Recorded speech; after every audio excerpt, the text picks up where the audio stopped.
Real stories of werewolves, of Dogman from history, from your emails, illustrated and animated with the democratizing magic of machine learning AI. Welcome to Scary Stories. Welcome to a very special dead stream of Scary Stories NYC. I say dead stream and not live stream because these are all pre-recorded stories that I'm stringing together into a long special in honor of Memorial Day 2024. The theme is summer for obvious reasons, and so we're focusing on Dogman summer stories. Some of these go way back in the channel's history to when I used to create the visuals using a 3D model of a gray Dogman that I bought. I did not make that myself, and so you will see that same model used on book covers and at least one movie poster that I can remember. I would scour public domain image sites looking for background images to pose that 3D model in, and I would walk around in parks and gardens in my area or wherever I traveled to trying to snap images that I could use as background for the Dogman. If you stay tuned, you'll be seeing a lot of that kind of thing in this special. I want to say that this morning we received a large donation from Ireland, sent to us by Godzilla Tim Walker. We will be giving him a more formal thank you later this week, but since I'll be shopping for groceries while this video renders thanks to Godzilla Tim, I would like to thank him up front here before the festivities begin. Tim has been in and out of the hospital over the past year, and it sounds like maybe things are getting a little better for him again. At least we can all hope so, because Godzilla Tim Walker is one hell of a fine guy, and we can't thank him enough. And now get your beverage or popcorn ready, or else turn the lights out and get comfortable. Let's journey all the way back to 2018. I think you'll find this a pretty scary starting point. And we call it the 1 a.m. train out of Montauk. Dear Scary Stories NYC, before I get started with this story of my cryptid encounter with a dog-headed fur-covered entity way back in the day, I would like to give a shout out to modern technology. If I had a cell phone with me during the Dogman thing that happened, it literally would have had to happen in a very different way. In fact, things like this never seem to happen any longer, almost as though the creatures themselves understand what our little glowing devices can do. And that would have to be impossible since I don't even know how to operate any of them. At any rate, this story happened to me long before I ever owned a cell phone. There are none of them mentioned from start to finish. I think we might have had VHS and beta back then, but the internet was something that connected slowly and loudly, and then sent you a bill for $300. Actually, I think this was before even that. Come to think of it, this would have had to have still been in the 1980s. Not the 90s as I was first thinking. So anyway, this was a long time ago, and it took place in a location that I've never personally heard of any Dogman stories coming from. If you know of any, please tell us about them in the comments. I'm talking about the far tip of Long Island in New York. I'm referring to Montauk Point. I've read random accounts of high strangeness out in Long Island. John Keel wrote of a woman seeing something not unlike a Bigfoot out there. And of course most people have heard the rumors and legends surrounding Montauk, not to mention the photos of the Montauk Monster. I'm one of the few people who've had to deal with a werewolf or dogman on Long Island, but it's not impossible to encounter them, especially as you get further out away from the city. I wanted to find my terms so that we're all talking about the same thing. I don't really know if this creature was a shapeshifter, as in a Lon Chaney Hollywood movie style werewolf or wolfman. The only shapeshifters I've been made aware of in nature change in one direction. The caterpillar becomes the butterfly. It doesn't go out as a butterfly then turn back into a caterpillar as it crawls home to sleep it off.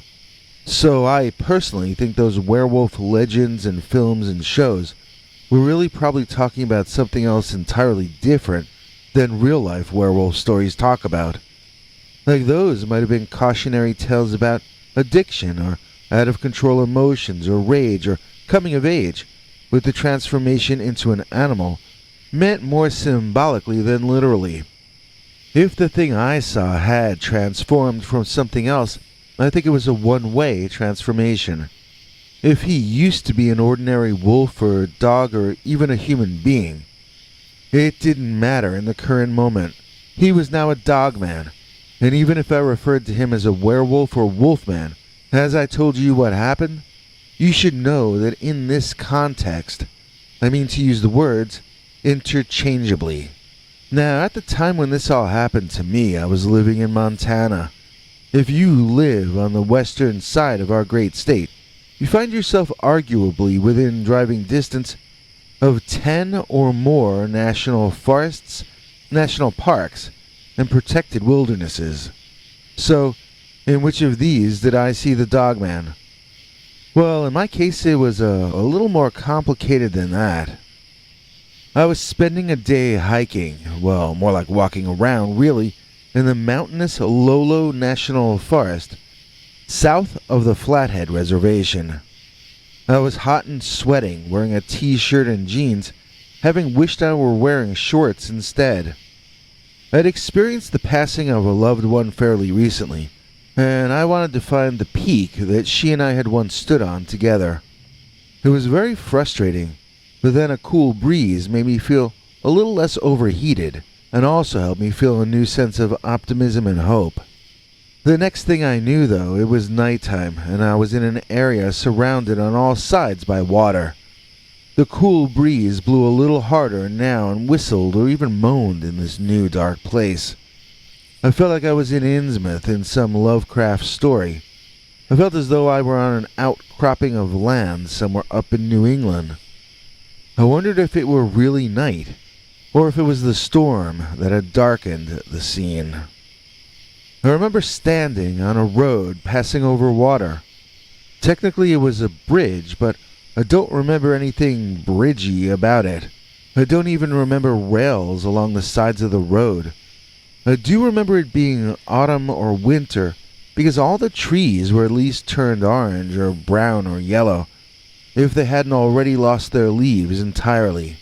The wind was whipping the water on either side of the road, causing big foamy waves to spill over onto the edges of the street itself. Now, my t-shirt and jeans and sneakers were soaked, and I wished I had somewhere inside I could run to. I remember looking northward, or what I hoped was northward, and noticing that the body of water I was viewing was somewhat small and shaped like a triangle. The bridge road I was standing on was the bottom of the triangle. What I didn't notice at the time, but find hard not to notice now, is how much the rest of the water to the south resembles the shape of an elephant. Both the triangle and the elephant remind me of the treasure hunting TV show called The Curse of Oak Island. Everyone I know got rid of cable years ago, so I don't know if they ever continued that show into the pandemic or not, but it sure used to be good. Anyway, I'm not saying the Dogman is hiding a biblical treasure on Montauk Island. I'm just saying that I found myself on that industrial road that cuts the triangle off from the elephant. That's all I'm saying. My choices were to run away from the woods, run toward the woods, or dive into the water on one side or the other. I heard what sounded like a railroad train, and I decided that if I walked toward the woods and then to my left, I might stand a good chance of running into that train station, and then I could at least know where I was. So I did just that. I walked toward the woods, then to my left, dripping wet and being rained on unmercifully. At some point it sort of let up to about 30% of what it had been, almost like the super lowered my water pressure with no warning. In this case it was welcome though, as it made walking a little less terrible. As I wiped the rain off my face over and over, I began to think I was hearing someone in the woods, walking just out of my view. A shiver went up and down my spine, as my first thought was that it must be a killer, or a psychopath from the TV or something. I stopped walking, hoping to hear the footsteps head off ahead of me. I waited, to give them a good long head start. Instead, I heard nothing, except the continual rain drizzling down. I stood there listening, getting tickled by the water running down all over me. and eventually decided that I must have been imagining stuff. I started walking again, and this time I didn't hear anything walking along with me. Still, I was feeling utterly creeped out, and I decided to walk a little faster, almost jogging, really. All of a sudden, I stopped short when I heard a kind of a sneeze in the woods. Not only had the sound come from the woods, but it came from the same spot I thought I had heard someone stalking me last. Whoever it was sneezed again, and I realized the kind of sneeze I was hearing. It was the kind of sneeze that your big old giant family dog makes when he comes in after spending too much time in the rain. Ah, it was only a dog. I have no fear of canines, so I called out to the creature, wherever he was, sneezing alone in the woods. I said aloud that if he felt lonely, he could walk along with me to the train station. And then I saw tree branches part, and I saw a very tall man wearing what appeared to be animal furs, walking out onto the road. No, I saw almost instantly I was wrong. This was not a man. It was something more like a bear man, or a dog man. It wasn't walking around like a dog, it was walking around like a human. And yet, this was not a guy in a furry costume. The shape of the legs and the skull were not something you could even wear as a costume. You wouldn't have been able to put any living man's legs into an outfit that was shaped like what I saw. Now, I did not know at the time that when he was walking through those trees, he was walking out of a cemetery. But I swear to you that he was holding something with one hand and biting chunks out of it. I didn't see clearly enough what it was, but in my opinion, I believe that the werewolf man was gnawing on... well, I'm not even going to say it. So I turned around and started walking more resolutely toward that train station off in the distance. I was a whole lot more determined about it, but I was trying to sort of look casual. You know, for the werewolf. I had stupidly invited him out to walk with me, so now I had to hope that he had been trained in how to heal. I felt like I lived through the end of the world 17 times that night, just walking that long road toward the station. Each time I turned around, the dogman stopped and stared at me, expectantly. It kept the same amount of distance between us at all times, something like 35 to 45 feet. That didn't stop me from shaking, I'll tell you. If you're nervous about anything in your life, go and meet a dogman, and then you'll really know what being scared is all about. There was a little pamphlet blowing around in the breeze that I stepped on and picked up. It was a train schedule, and it told me where I was. I was in Montauk, and my means of escape was right in front of me. According to the schedule I was reading, I needed to catch the next train, coming any minute, which was the 1 a.m. train. The closer I got to the station, the more my footsteps seemed to echo. I couldn't really tell if I was being followed anymore or not. The ticket booth was closed, which panicked me. I was not from there. I didn't know that you could pay for tickets while you were actually riding where you wanted to go. Where did I want to go, anyway? I had realized that might be an important question, but I hadn't thought of it until I could already hear the train coming into the station. Well, I wanted to get out of Montauk, that was for sure. I saw the word Pennsylvania somewhere, and even in my foggy mental state, I knew Pennsylvania was a long distance from Montauk, New York. When I got on the train and the man asked me for my ticket, I asked him how much it cost to go to Pennsylvania. He laughed and sold me a ticket to Pennsylvania Station, which is actually a place in Manhattan. It was only like an hour before sunrise the time I got above ground and started walking around on the sidewalks. And I have to say that was the one upside of this horrible and bizarre experience. I was in New York City just before the sun came up. I had no luggage or anything to carry around with me, and so this Montana boy just got to walk around watching the light change on these giant buildings they have over there. Sometimes I'd sip hot coffee and watch the colors of the city continually modify themselves as the entire place seemed to stretch and wake up. What a blessing to be alone, to be allowed to be just whoever I was, wherever I was. Once the sun was up, however, my parents were going to be up too. And once my parents were up, I was going to have to call them and let them know I was still alive. That part would be hard enough, but explaining that I was on the East Coast and needed them to wire me money if I was going to be able to get back to Montana proved to be something they never really forgave me for. My father told me years later, when he was about to leave us, that he didn't care so much about the money it took to get me home.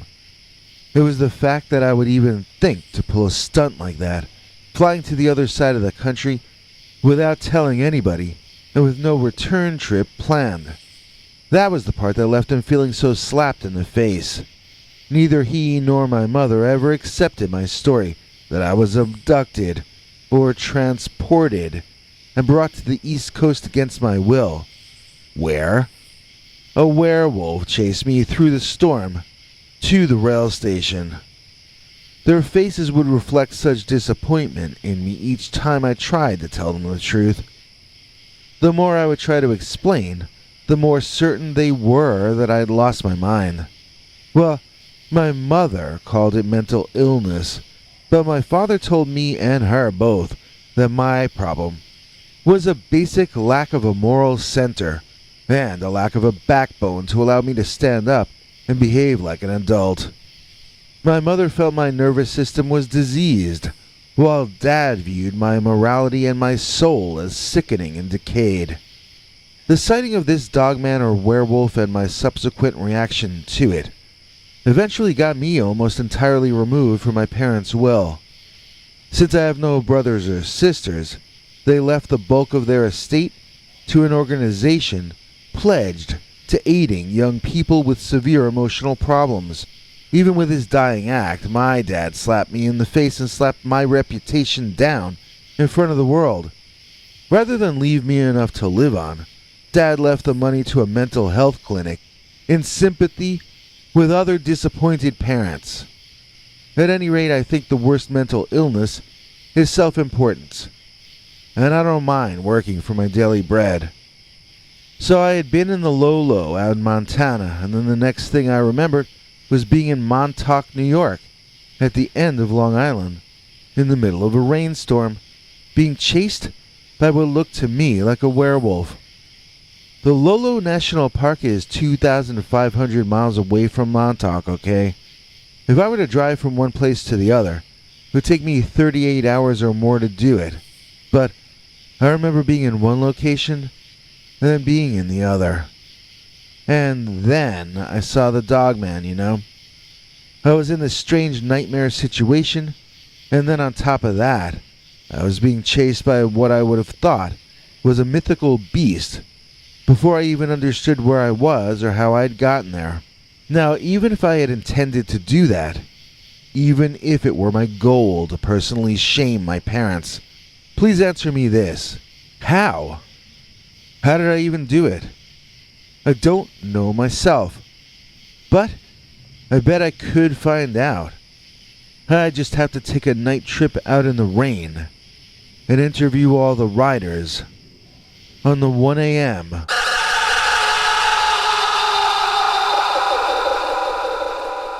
for Montauk. $7 PayPal member, and on PayPal, let's remember, your donation goes through right away, thanks to Matthew Frederick every day. There are lots of ways to keep this channel going, but two of our favorites are to either become recurring PayPal Club members at peterbernard.com, the way Matthew Frederick has done, or to make a one-time donation at paypal.me/peterbernard209. Henry Lee Dogman will be along to explain that kind of thing all the way at the very end of this extra long special. But right now, let's jump into our second of 7 scariest Dogman stories of August 2022. And we call this one Dogman, the Horse Thief. Dear Scary Stories NYC. I once went to stay with my cousins in Kentucky, who lived on a ranch in the suburbs of Lexington. To me, it was a huge spread of land, and I imagine they were very rich. They laughed when I said things like that, and they'd inform me that their cattle ranch was a tiny one in the grand scheme of things. This was back when I was 17 or 18, so I guess we're talking about 1968 or 69. There was a horse who was kept in a small stable outside the house that was the pet of the women of the house. That would be my two female cousins and their mom. The horse was called Diamond, which I assumed was because she had a diamond-shaped white spot on her nose, surrounded by her otherwise dark red-brown coat and long black mane. This was not a beast of burden. This was a luxury, but one that had been given to the family as a gift by one of the neighbors, who I suppose were all richer than my cousins, now that I think back on it. The youngest of the girls, Zoe, who I guess was 13 or 14 back then, ran into the house crying one evening that there was a monster trying to attack Diamond. Obviously, no matter how crazy that sounded, my male cousins and I still all got up and ran outside to see what was actually happening, that Zoe translated into or interpreted as a monster attack. Well, there wasn't any attacker, monster or otherwise, but the horse was pretty shaken up, so none of us doubted Zoe that something had happened or almost happened out at the barn. We all gathered around to hear the girl's story, which went like this. Zoe was walking out to check in on Diamond and brush her hair. As she got closer to the stable, she saw a large man leaning into the stall where the horse was. Zoe said she called out, asking who that was over there. The man pulled back out of the stall and turned to look at Zoe directly.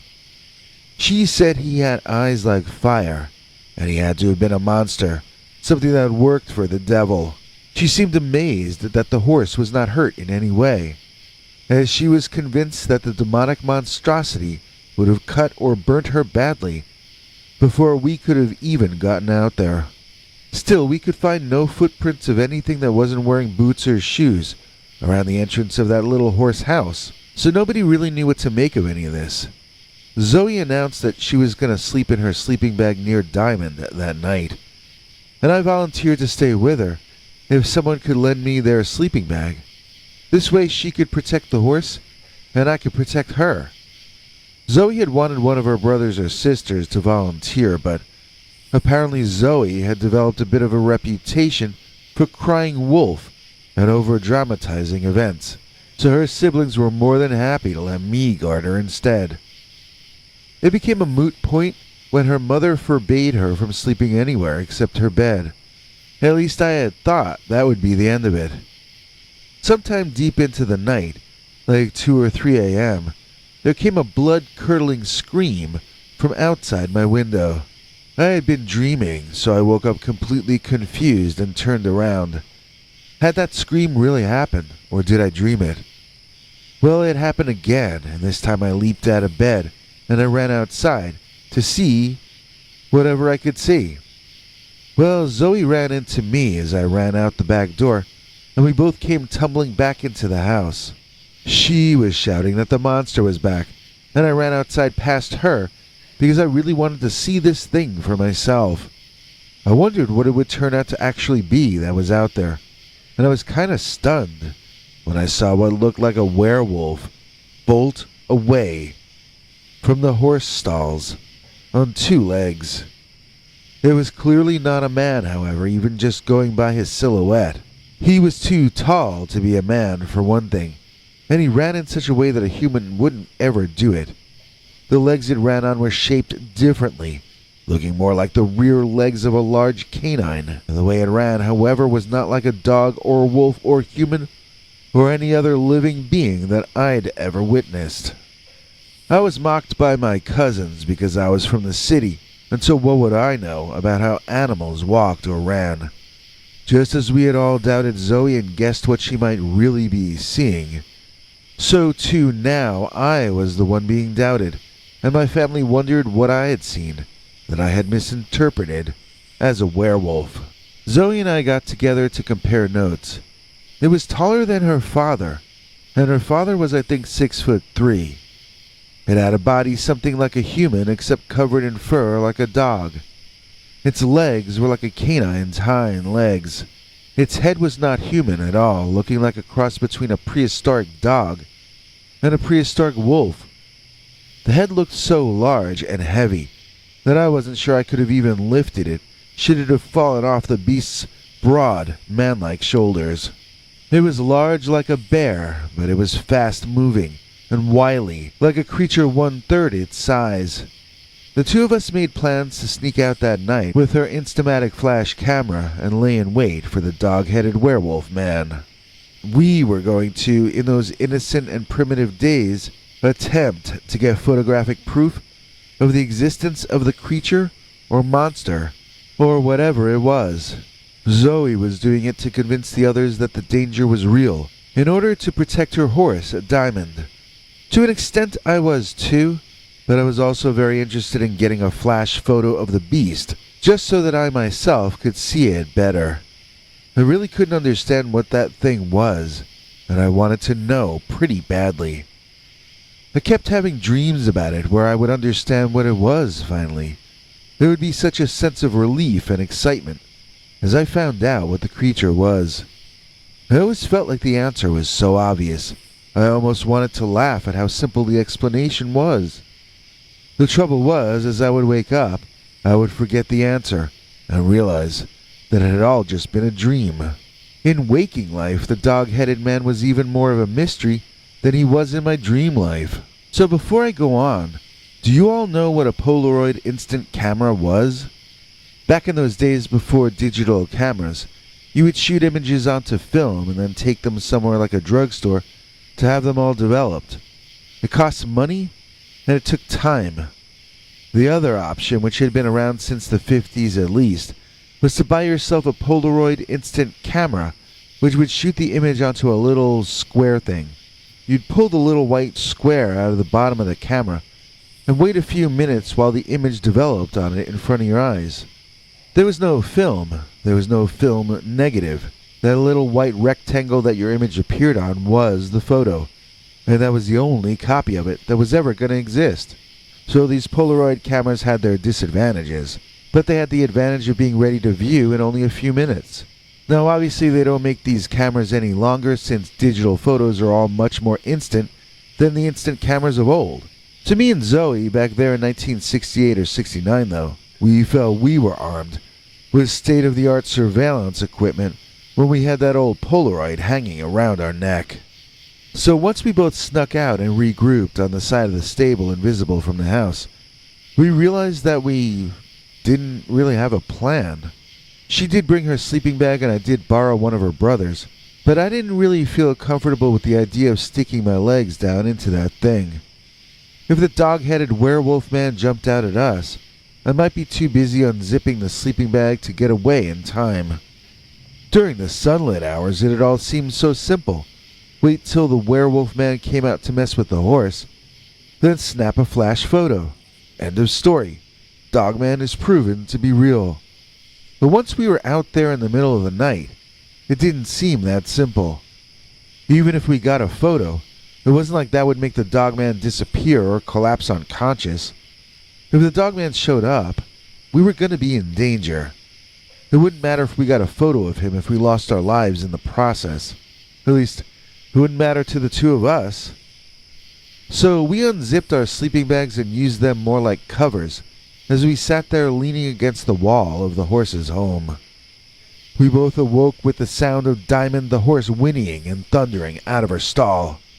She was not alone. She was being ridden bareback by an immense form that she was unable to throw off of her back.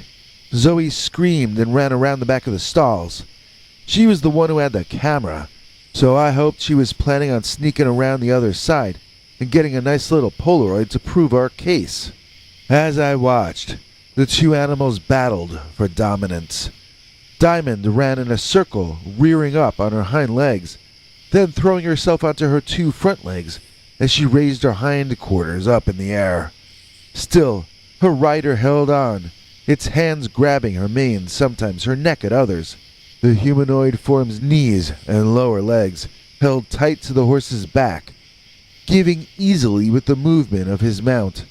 The humanoid only gripped the horse hard when he needed to, and kept as light a touch as possible without allowing himself to be thrown. Even before I caught his silhouette briefly, I knew it was the dog-headed man who was riding Diamond. That beast could probably run as fast as Diamond under his own power, so why would he even want to ride a horse? Was he doing it for the sheer joy of doing it? Was the Dogman just a horse lover like Zoe, her sister, and her mom? All I know is that the two of them, Diamond and her new master, took off running out into the night. Zoe was there suddenly, crying as her horse disappeared into the darkness. I asked her if she got a photo, and she told me to stop picking on her. I took that as a no. So the next day, everyone finally believed us, as the horse was no longer there. We all got into 3 vehicles and began driving around the area, looking for the horse, and asking people we passed if they had seen either the horse or the Dogman. Nobody had.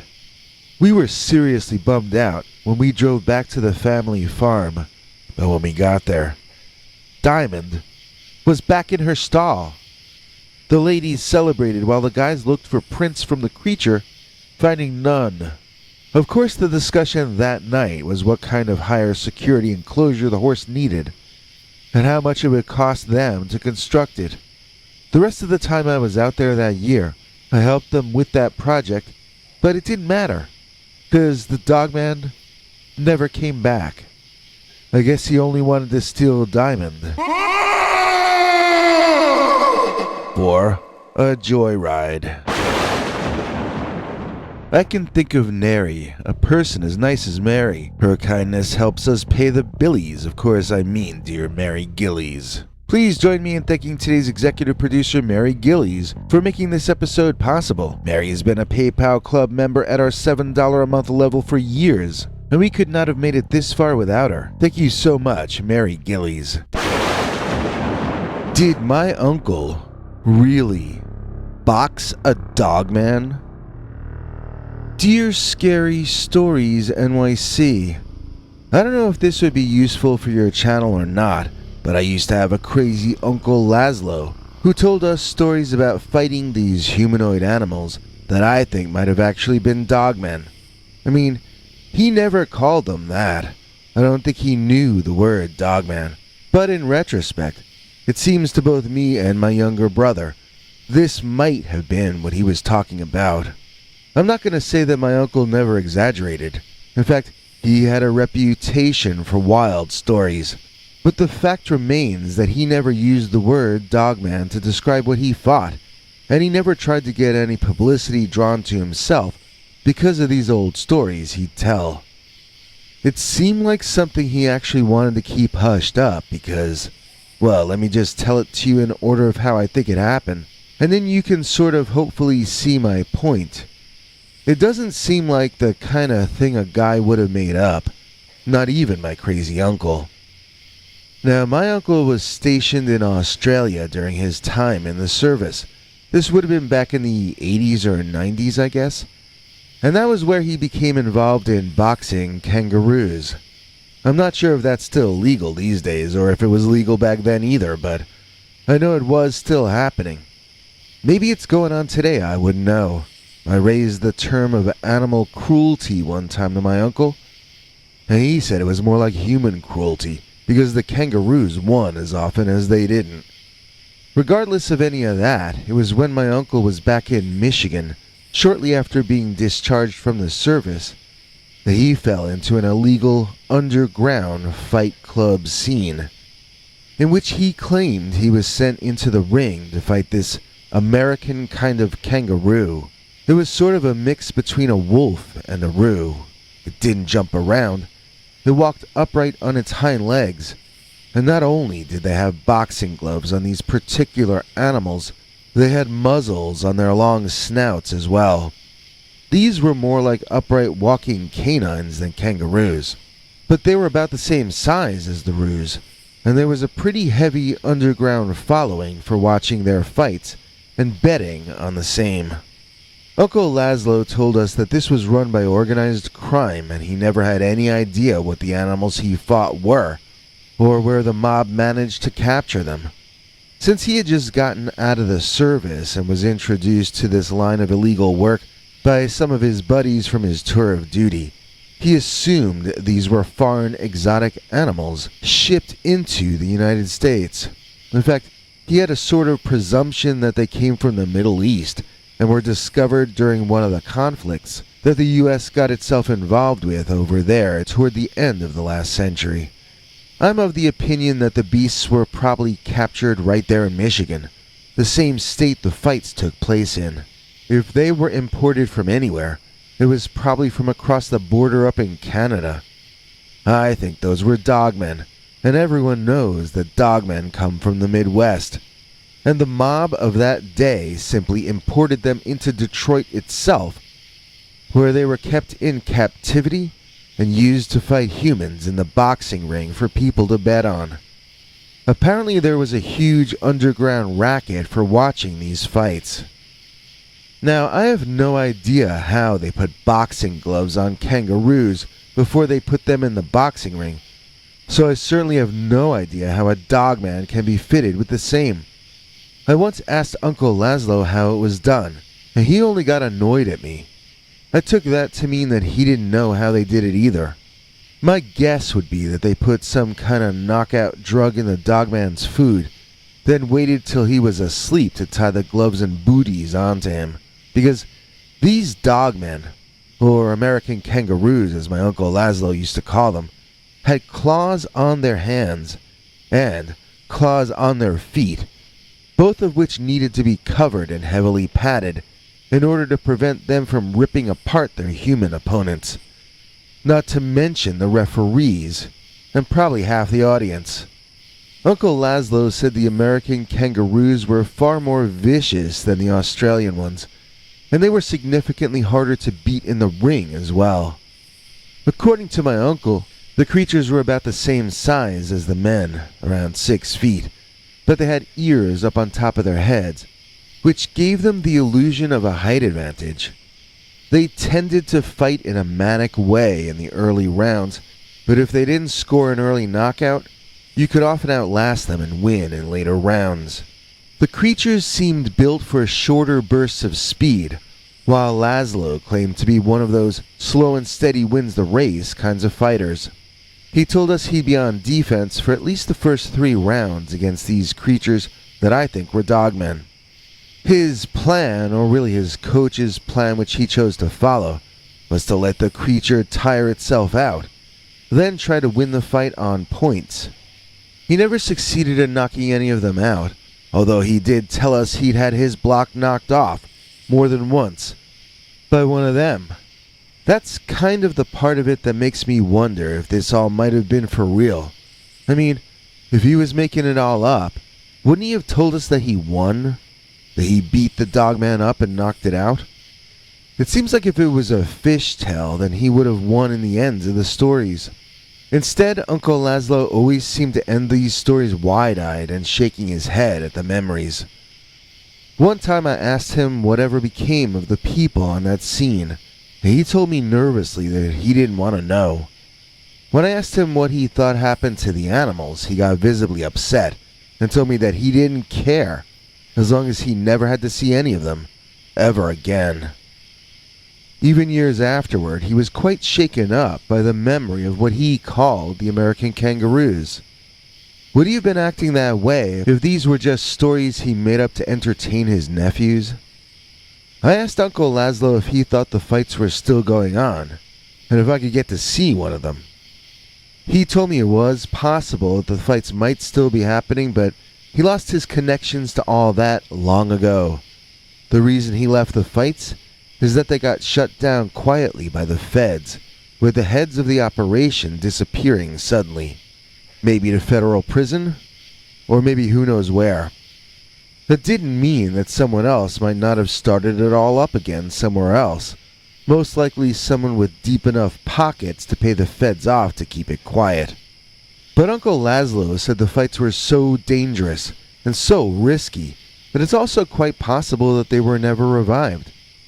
There are so many simpler ways to make money, so many less risky and dangerous things to bet your money on. It might well have all disappeared into the black hole of history, never to return.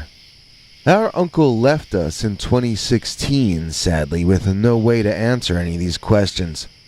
There was no deathbed admission of lying about any of this. It's not like he ever renounced the stories.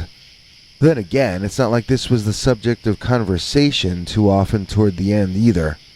This was considered trivial by Lazlo and the family, and to me, that also adds to the idea that it might have just been a collection of true anecdotes. Still, it's impossible to know another person's mind, so who can say if this is something that my uncle would have felt a reason to concoct? I mean, if he were alive today, with all the current popularity of the Dogman, maybe he would have had some motivation to tell made-up Dogman stories. But since he never heard of the Dogman, and never called the creatures either that, or werewolves, or wolfmen, or anything of that nature, I'm kinda left feeling as though he had no motivation to lie about any of this subject. Which only brings me back around full circle to asking the same question I asked to start this all off. And that question is,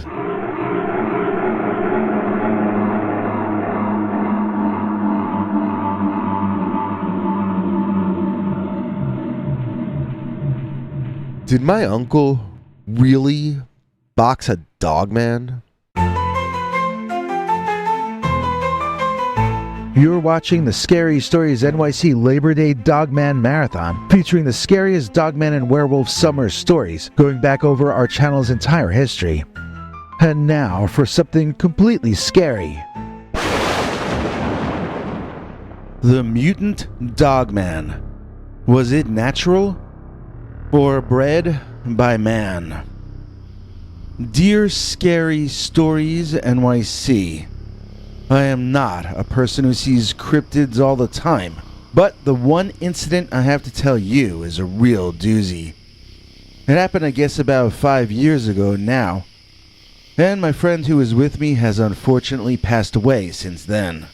I don't have any proof. I've only got this story, and as I've already hinted, it's a unique one. I have not personally found another one like it on the internet so far. And I know that won't help people want to believe me, that this was something I actually lived through. If I'm the only one claiming to have seen something like this, then maybe there's a reason for that. Maybe it's my personal problem, and not something I really encountered. And yet my friend we can call Hanley lived through that same strange evening alongside me. And we were talking about writing a book on the subject when he suddenly got ill and left us too soon to write more than a few preliminary emails about how he thought the book might be laid out. I've looked over those emails before writing this one for you to adapt for your show. I'd like to keep both of us anonymous, but I haven't lived in that region of the USA since before the pandemic, and I don't think very many of the people I knew well over there have remained either. I lived there for less than half a year, same as most of the people I made friends with, and for the same reason. We all moved over there because of a job, and we all left once the company started laying a bunch of us off. I'm not sure if they completely went under or if they might survive in a smaller or a swallowed-up form, but this is a story about the brief period just before the pandemic kicked many of us in the head. Our company was still growing. Our salaries were supposed to as well in a short while. And I was granted a week vacation before I'd even worked there half a year. I didn't have a girlfriend at the time, so I was actually thinking about getting a hotel room in a certain Midwest city and putting some effort into meeting eligible young women.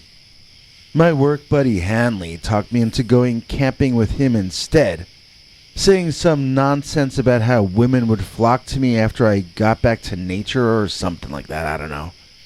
If I knew half of what was going to happen in those woods with Hanley, I would have gone to the city alone, but Some devil was guiding my path on that day. I don't know what there was in my karma or destiny that led me to where I was led, but I must have done something mean to someone in a former life or something. So we went to the Bray Creek State Forest Campground in Michigan, which is located in the middle of a whole lot of green. I can't honestly say I'm surprised that we saw a black bear there, but since I am not originally from the Midwest and had never heard of a Dogman before, you can take my word for it that the Dogmen were quite unexpected. And I do mean Dogmen, since what we saw was some kind of a mutant creature interacting with what Hanley called a Dogman, and what we could both see was a tall black bear. Since all three had the same black fur and the same dark gray, almost black epidermis, it was really as though there were three males of the same species arguing over the same turf. When we were able to more clearly see what was happening, however, it became apparent that there were some major differences in the physical characteristics of these beasts, more than should have been possible if they were all the same kind of creature. We saw the black bear first, and this tells you something about my late friend Hanley. He saw that bear rear up on his hind legs and walk into the woods away from us, and Hanley somehow interpreted that to mean that the bear wanted us to follow him. I had interpreted it as the black bear being intimidated by the presence of two upright walking humans, so he stood up on his back legs to show us that he was taller than we were. Hoping we were impressed, he then beat it off into the woods, again hoping that we would be too scared to follow. In my opinion, after all of that show, it was quite rude of Hanley to run after the clearly scared bear. It was also just plain stupid, since a threatened and frightened animal is always the most dangerous kind. But Hanley, for all his professed love of nature, didn't seem to understand the very first rules of real life, which are, don't interpret a threat as an invitation, and never, but never, follow a huge bipedal predator into the woods of Michigan. Once Hanley ran into the forest, I felt as though I had no choice but to follow. I'm a more experienced camper now, so I can think of any number of other things I might have done that evening, such as sending off Hanley's GPS coordinates to the authorities, and going to find myself a safer place to camp. Back then, though, I was scared to be alone in the woods, as it was getting dark, and that proves I already understood more about nature than my buddy from work. Once we were under the tree cover and into the woods, it was like entering a completely different world in some ways. It was darker in there. It was colder. It smelled differently in there in both better and worse ways. And everything I saw looked like it was both dead and alive at the same time. The rotting log had tendrils of young green plants growing out of it. In front of me, I could see my friend blundering along after the tall black bear, who seemed even taller now that the ceiling had dropped so much under those trees. The bear himself blundered in turn into a relative clearing. I mean to say that it was an area clear of trees, but the grasses were tall enough to entirely cover the bear's legs. I saw that Hanley was having difficulties following, as the grasses came up much higher on him. I remained a ways back on a relatively raised bit of land in the woods. I saw Hanley turning around to head back to me as I watched the bear tripping over some large object or person which I suppose had been sleeping or possibly just unconscious inside those tall grasses. Whatever that other creature was, it was large, and soon I saw the black bear rolling with what I at first took to be another, even larger, member of the same species. when both beasts separated and stood bipedally to roar at and put on intimidation displays for the other. I could see that the newer bear was some other kind of thing, some impossible creature. Its ears weren't round. Its eyes were different from how they were supposed to be. There weren't two of them. There were four, like some kind of a robot camera creature. Not really alive, but a simulated form of fake life. Part of the reason I felt that way in the moment was that the four eyes, set left to right across the face, were surrounded in a sort of metallic golden area. They really looked to me like a visor placed on the creature's head. It reminded me of these old 3D cameras they used to make, with 4 lenses on the front of them.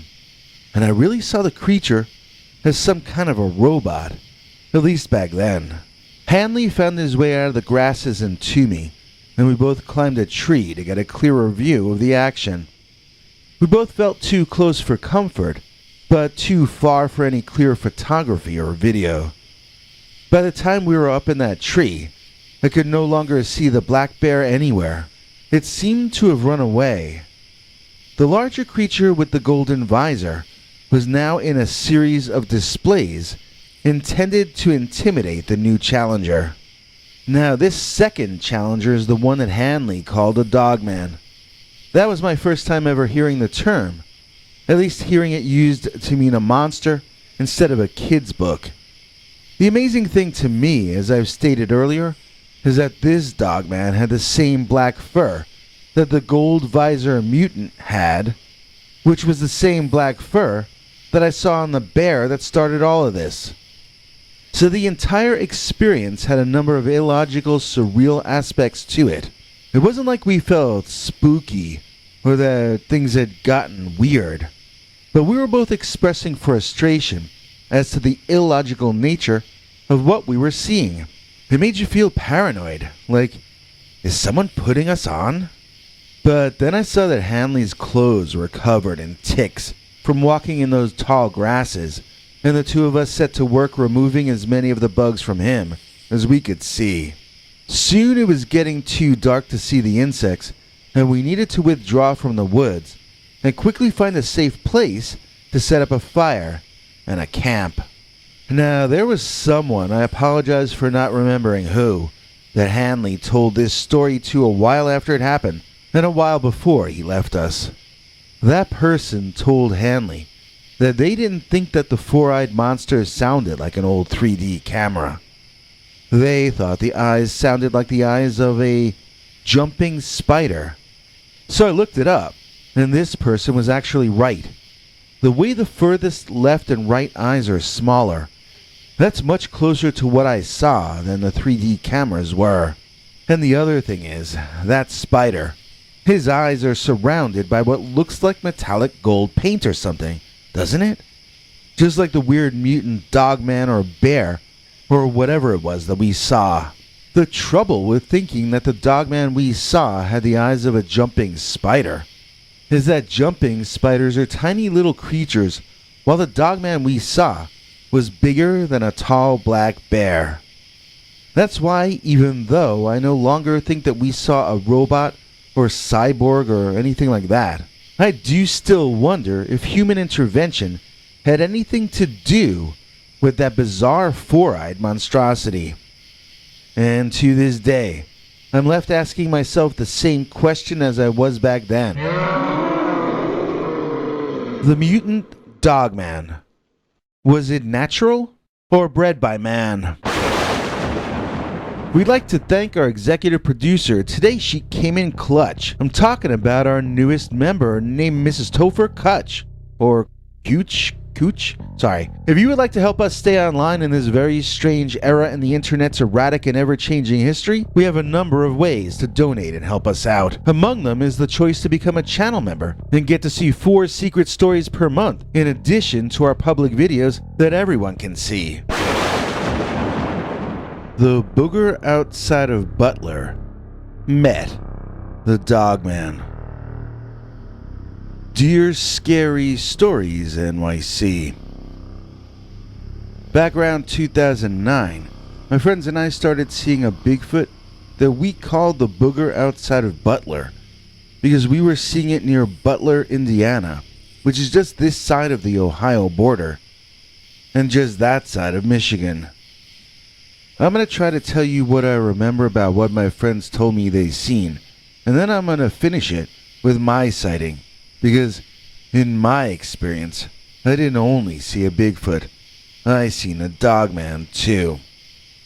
It was either the Michigan Dogman or a Wisconsin Werewolf, venturing a little bit south of his normal habitat, or possibly it was a Lougarou or Rougarou who strayed a couple states north from his home in Louisiana.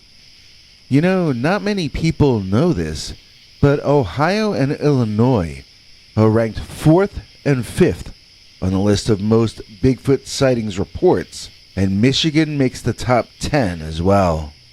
Being sandwiched between those places, it shouldn't surprise anyone that we get people making Sasquatch sighting reports, people making Dogman sighting reports, Sasquatches claiming to see the Dogman, and Dogman claiming Bigfoot is invading his privacy at night.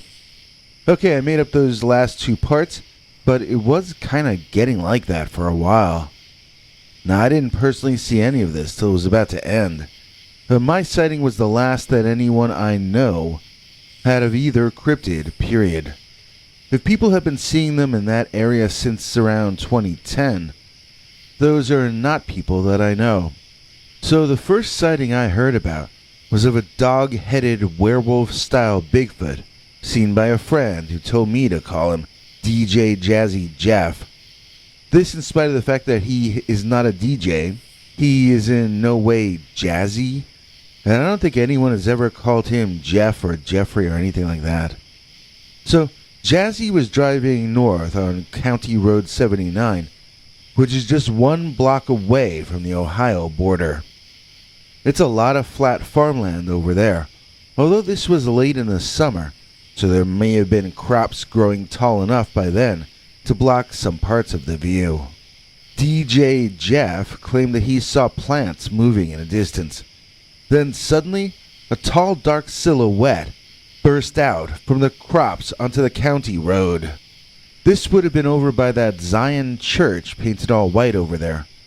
Jeff stopped his car and watched as the dog-headed Bigfoot showed itself in full, running in between Jeff and the church. It was there that our jazzy friend claimed he could see the head of the creature in profile, and it looked long-snouted, with canine ears on top, like a dog or a wolf. The body was hairy and upright, like a Bigfoot, although he could not recall noticing any details concerning the legs or feet. In other words, I don't know if he had Bigfoot feet or if he had Dogman feet. And so Jeff said he was like, well, I'll be. We got dog-headed Sasquatches. And then he drove off on his way. When I first heard the story second or third hand, I was told that this happened during broad daylight. When I actually caught up with our DJ, he told me that in fact it happened as the daylight was just beginning to break, right around dawn. So he might have seen a nocturnal creature returning home. The trouble with that theory is that if you follow the direction he was running on a map, you kind of end up in a well-off suburban area. Not exactly the kind of location that you'd expect to find a small breeding population of a relic hominid. Some of us back then actually started wondering if what our friend saw was a werewolf, which sounded crazy even to us. The werewolf theory was quickly forgotten, as 2 of our other buddies had sightings of what they called Bigfoot. In both of those cases, the description was 100% within the range of normal descriptions for the appearance of Bigfoot. Neither had a wolf head, but in both cases, the creature looked like a mix between one of the great apes and a kind of a prehistoric-looking human. I'll give you a short TV guide or Reader's Digest versions of these 2 sightings. The first one happened to Mr. A, and so we'll call what he saw Bigfoot A. Now, Mr. A's sighting was not technically in Butler, Indiana, but it did sorta start there.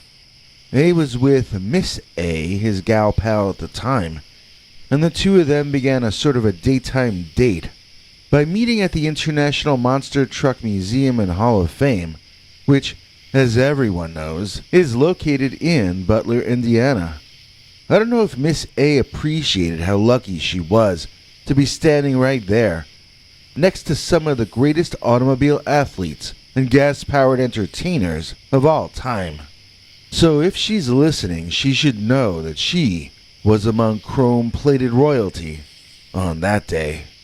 After they were done communing with monster truck and funny car gods and heroes, Mr. A took his young love for a drive about 90 minutes to the southwest, where they were going to do Mr. A's second favorite thing after staring at monster trucks, that is, and that was and is to camp out at night alone with his best girl in a dark, spooky, lonely woods. I've personally heard a number of Miss A's over the years tell both me and each other and Mr. A that the toughest part of dating Mr. A is that he likes to be in scary places with you. I actually heard two of them say it was the reason they dumped him, and a third said it was one of the reasons that made up the top 20. So, back in those innocent days of 2009, Mr. A took the then-current Miss A camping on that dark night in the Salamone River State Park, or Salamone State Park Recreation Area, I can't really remember which. I know they went down to those woods to camp, and that was where they claimed they experienced someone really heavy walking around just outside. At one point, they said it pushed its hand, palm open, into their tent canvas, as if trying to understand what it was seeing and touching. Mr. A and his girlfriend saw that this guy's hand was twice the size of Mr. A's hand. After some time, whoever it was withdrew, and they could both hear and feel his thudding steps shaking the ground as he receded in the distance to the other side of the clearing. It was so quiet out there for so long that both Mr. A and Miss A had to peek out and see if the one possessing the giant palm had left or not. Almost as soon as they glanced out into the night, they both saw him. It was not a human with a huge hand. It was a fairly classic-looking Bigfoot. It was humanoid, but much larger than a typical man, and it was covered in thick animal fur instead of clothing. It had a heavy brow ridge and did not give off a vibe of being all that sophisticated. When Miss A gasped, the creature turned and glared, its eyes shining a bright red, as though lit from within. According to both of them, this was not just a gorilla. They claimed it was a man covered in hair, a huge man not wearing any clothing at all. He was ugly and scarred all over. It looked like he had been fighting brutal battles since he was at a young age. I don't know how to tell Bigfoot's age, but at that height and width, I would have to think he must have been fully grown or close to it. When the creature made an angry face and grimaced at them, they saw that its teeth looked very much like larger versions of human teeth. The 8-foot-tall monster man thundered across the clearing toward them as the two puny humans pulled back into their frail little enclosure, shivering under the approach of that hairy hulk. The beast ran right up to the tent, then stopped short just outside. Mr. A and his girlfriend held their breath as long as they could. Nothing else happened. Had the Bigfoot run up to them, then tiptoed away? Was he still waiting out there in the dark for them to slip up and stick their heads outside? They couldn't even hear the beast breathing out there, but they were too afraid to move a muscle. When dawn finally came, the two were so exhausted they laid down and had a nap before getting up to go home. Next encounter, Mr. B and Beulah. Mr. B was driving with his wife Beulah, and they told the rest of us over the course of the next month or two about their sighting, which once again was of a Bigfoot, not of a Dogman. In this case, they called the creature an astronaut Bigfoot. It wasn't wearing a helmet like Robot Monster or anything like that. They were calling it an astronaut because when it walked, it sort of took big jumps like it was in lower gravity. One time I heard them tell it to a few of us, and I heard Mr. B say that it looked like footage of monsters from old Godzilla movies, or else footage of the Apollo 11 astronauts on the moon. The next two times I was around when they were telling the story, though, both of them insisted on clarifying that they were not trying to say that the creature moved in slow motion. They were trying to explain something really weird. They said he seemed as heavy as a large beast should seem when his feet slammed hard into the ground. Once he jumped up, however, it was as though all his weight and mass evaporated, and he had somehow, suddenly, become lighter than a feather. He wasn't moving in slow motion. He was just drifting on the slightest of breezes until, ba-bam, he landed again on the hard ground, shaking the earth for a 1/16 of a mile in each direction. Once his mighty leg and foot bounced up off the hard-packed dirt, however, the creature appeared again to float like some kind of a Macy's Day balloon. Mr. B would usually wrap the story up by saying that they just sat there with their jaws slack for a few minutes after the Beastman had made his way off out of their line of vision. And then he would turn to Beulah, and she'd be like, quote, and that's when I started ragging on him for not getting any pictures, unquote.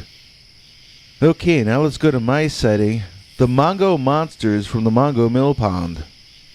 Now, all of those stories happened in 2009, but the next one was the one I had, and this was in the late spring or early summer of 2010. This was the most incredible of all the monster experiences of that 10 or 11 month period, because this one involved two different kinds of Midwest monster, both the Bigfoot kind with the big wide human feet, as well as the upright werewolf sort of beastman that doesn't officially exist. My girlfriend back then used to say that we got the 2-for-1 special. So over by Mongo, which is up north in the state, not far from Michigan, they've got natural areas and places you can camp or whatever. My then girlfriend, who I'm going to go ahead and call Blongo, and I decided to pack a picnic lunch and head over to the Mongo Mill Pond one day, right near the Pigeon River Fish and Wildlife area. We hadn't really planned much out ahead. We just figured we'd wander around till we got hungry, then we'd eat our sandwiches and split. It was while we were eating that our meal was interrupted by not one, but two upright, sloppy-looking, mud and garbage-covered cryptid man things. Neither of us heard them coming, until suddenly they were like 10 feet away, crashing up out of the mill pond, splashing mud and water everywhere, into our food, and speckling it all over us. Each creature was uttering a different kind of pained sound, which let you know they were hurting, and they were beyond their usual level of enduring hurt, and that they saw no clear end to the battle they were engaged in. Both man-things were too tall to be men, but I don't mean they were 15 feet tall. I mean they were probably around 8 feet each, though. Remember, I'm talking about them up on their hind legs. They were each trying to grab the other and throw him to the ground, but they were both too slippery, covered in that slimy wet bottom of the mill pond, to be grabbed or held with very much authority. Now, I don't know what they were fighting about, although I could tell they had come from the Mongo Mill Pond. I didn't know why. I only know, for an absolute fact, that one of these was the wolf-headed creature I had heard described before, and the other one was a more traditional Sasquatch. They tore off after each other, and we packed up to get the heck out of that area, before the creatures came back. As I've said before, this encounter caused a little bit of a hubbub when it happened, but it also marked the end of this monster flap or grouping of monster sightings. Nobody I knew saw any more monsters in Indiana again in 2010 or in any of the years since. At least, they haven't shared the story with me if they have. Now, in the dozen years since that sighting, I began to hear more and more and more about the Dogman, and I always got amazed that I had seen one before they were famous. Of course, when I looked into it a little bit deeper, I found out people have been telling stories of the Midwest Dogman for 100 years. I'm not sure what year things shifted, but now it seems more people tell me about the Dogman than tell me about the Bigfoot. I mean, Indiana was never the state most famous for cryptid sightings, but we've gotten dozens and dozens of reports coming from here over the years. I don't honestly know what makes two creatures over into sworn enemies. That would be like asking why Red Sox fans hate Yankee fans. They're both from the Northeast, so I used to just figure that the answer was that everybody's crazy on the East Coast. But when I saw that big old Dogman and that bigger-than-you-figure Bigfoot beating on each other like it really mattered, I sort of came to understand that there are just some things I'm never going to understand. If the Dogman and the Bigfoot just allowed each other to live and let live, there would probably be enough roadkill and whatnot for both to subsist on. Why, the energy they used up in the part of the fight that we viewed would take eating half a deer to replenish. You would think that the wisdom of nature would prevail, allowing these two beasts to coexist alongside each other, sharing resources and saving their energy for emergencies. That, however, is not nature's way. Nature's way is the savage way. Nature says there will be one predator, and one predator alone, who shall rule this land.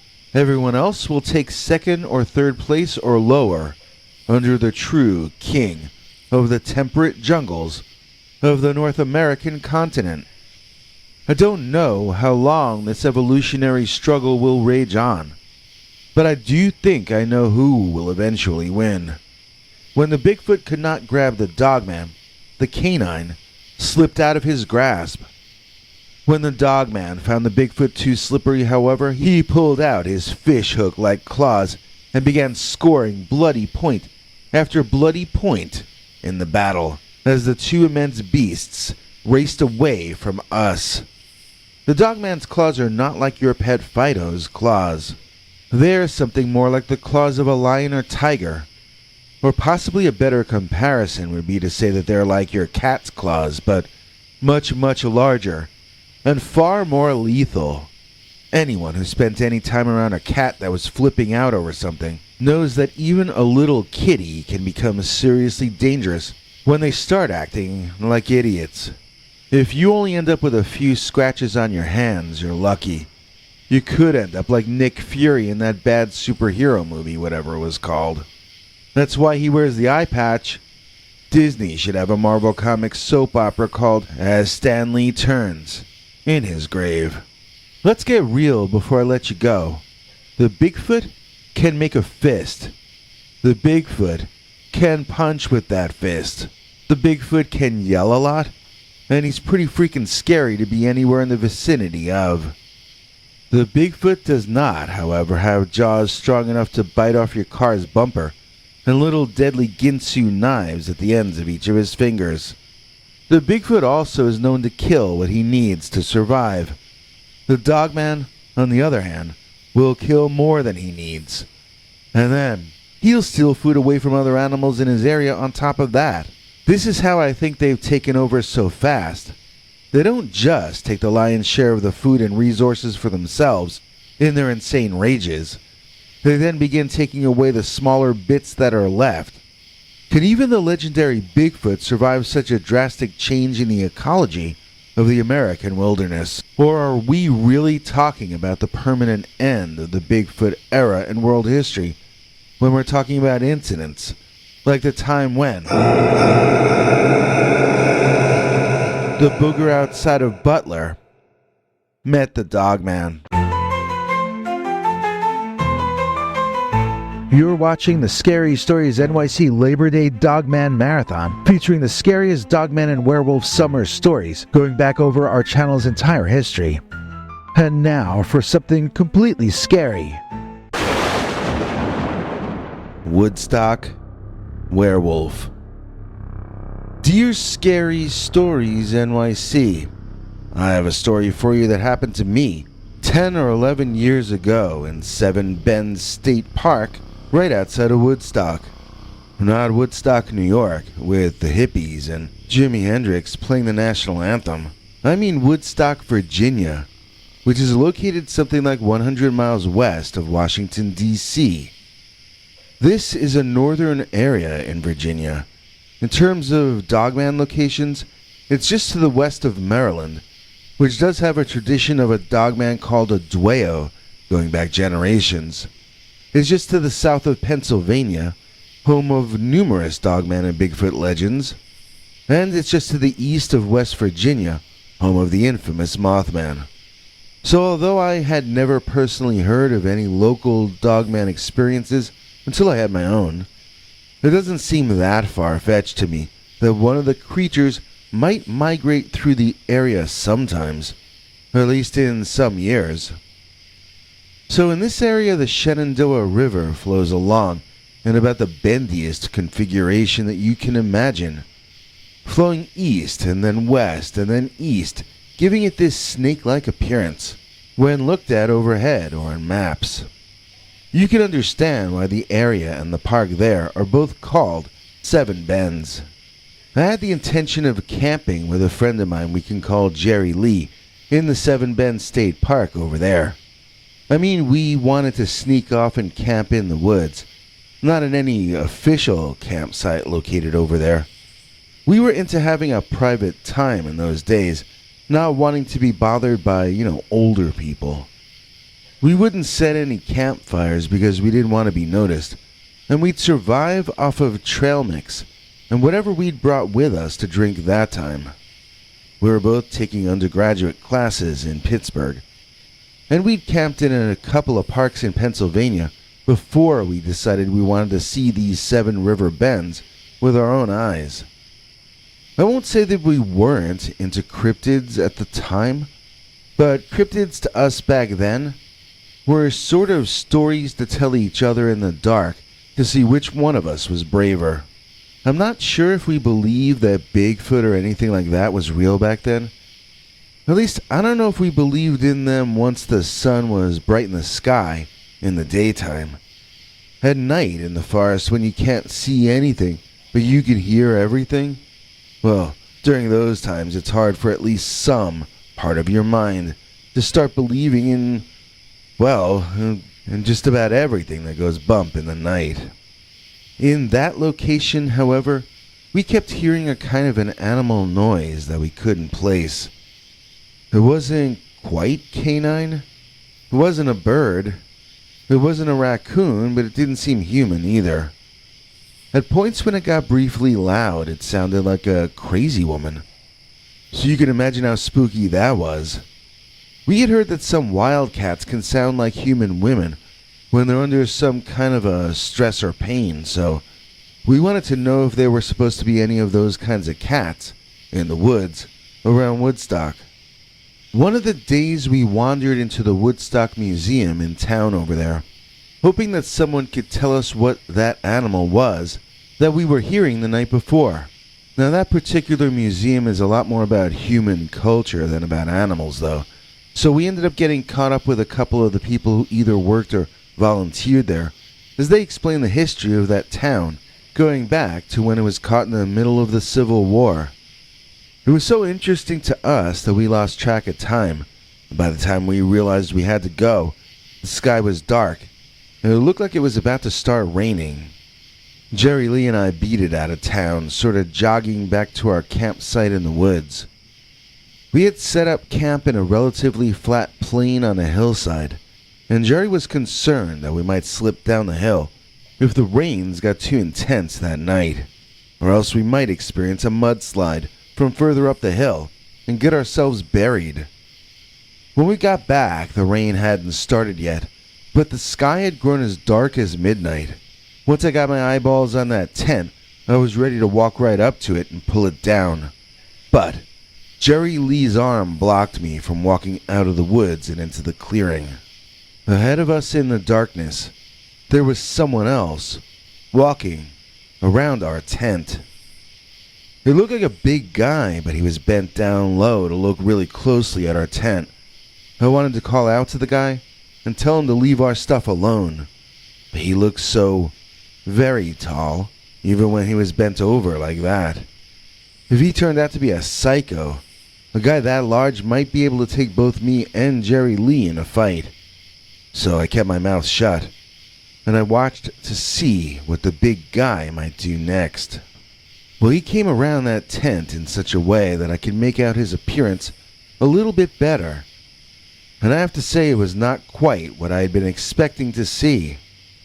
For one thing, this dude wasn't getting close to the tent in order to look at it. He was bending down low so that he could smell our tent. And his nasal equipment, which he used to do that smelling, was not something that looked even slightly human at all. At first I thought I was looking at some sort of disgusting human anteater sucking on our tent, looking for a buggy snack. But it only took seconds for me to see that this was not some sort of proboscis protruding from the skull of the beast.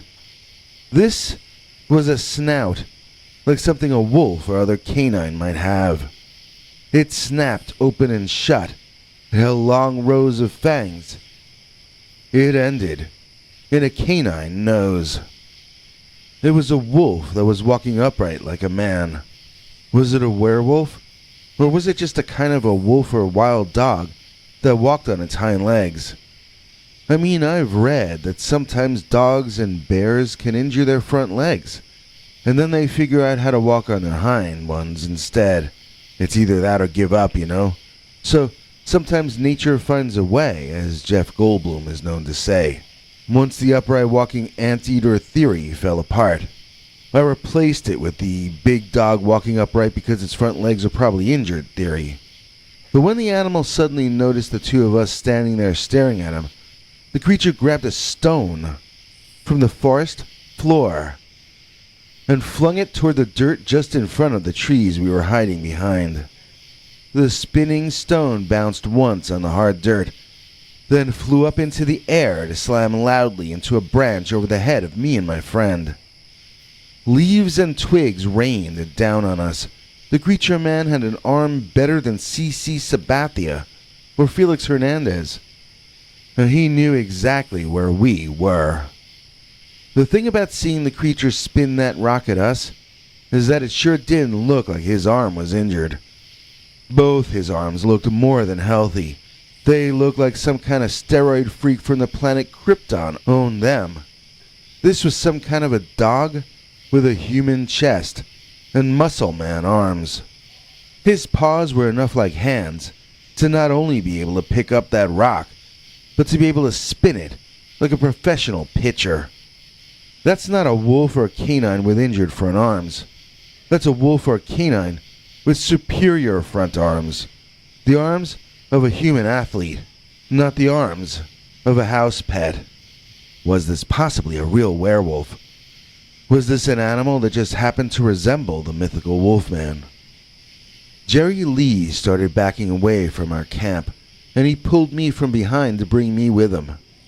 The creature was still staring right at us, and it was now growling. I saw its eyes light up with a slightly reddish glow, and I wondered what in this scene had that much light in it. Where was he reflecting the light from? Those eyes looked more as though they were lit from within than reflecting from without. So there was some blinding lightning which crashed down into a tree about 20 feet to our right and 20 feet to the Dogman's left. The light flickered briefly 2 or 3 times, illuminating the entire scene in a bluish-white version of daylight. I saw the Dogman's fur literally standing on end, and I looked to find that Jerry Lee's hair was doing the same thing. By the time the deafening roar of the thunder hit my ears, I could see that the Dogman had turned and run away. We ran forward into our tent, planning on grabbing some stuff and leaving. But once inside there, the rains came hard and heavy. It felt like each raindrop was baseball-sized, and we both found it kind of intimidating. We decided it was better to remain under that canvas, that the Dogman was probably off looking for his own shelter by that point. It was a sleepless night, as we had no idea what might be happening next. But we both survived until morning, and that is my one and only cryptid encounters story. That's the time a decade back when my buddy Jerry and I had a rock spun at us.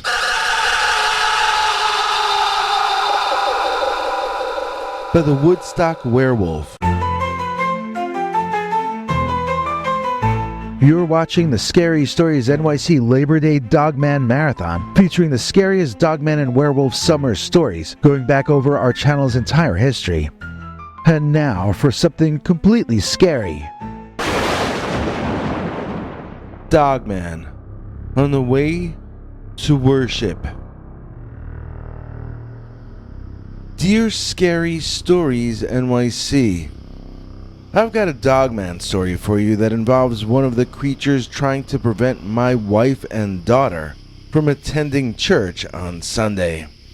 I don't know if he was doing it to try to catch and eat them for food, or if he was just doing it to be evil.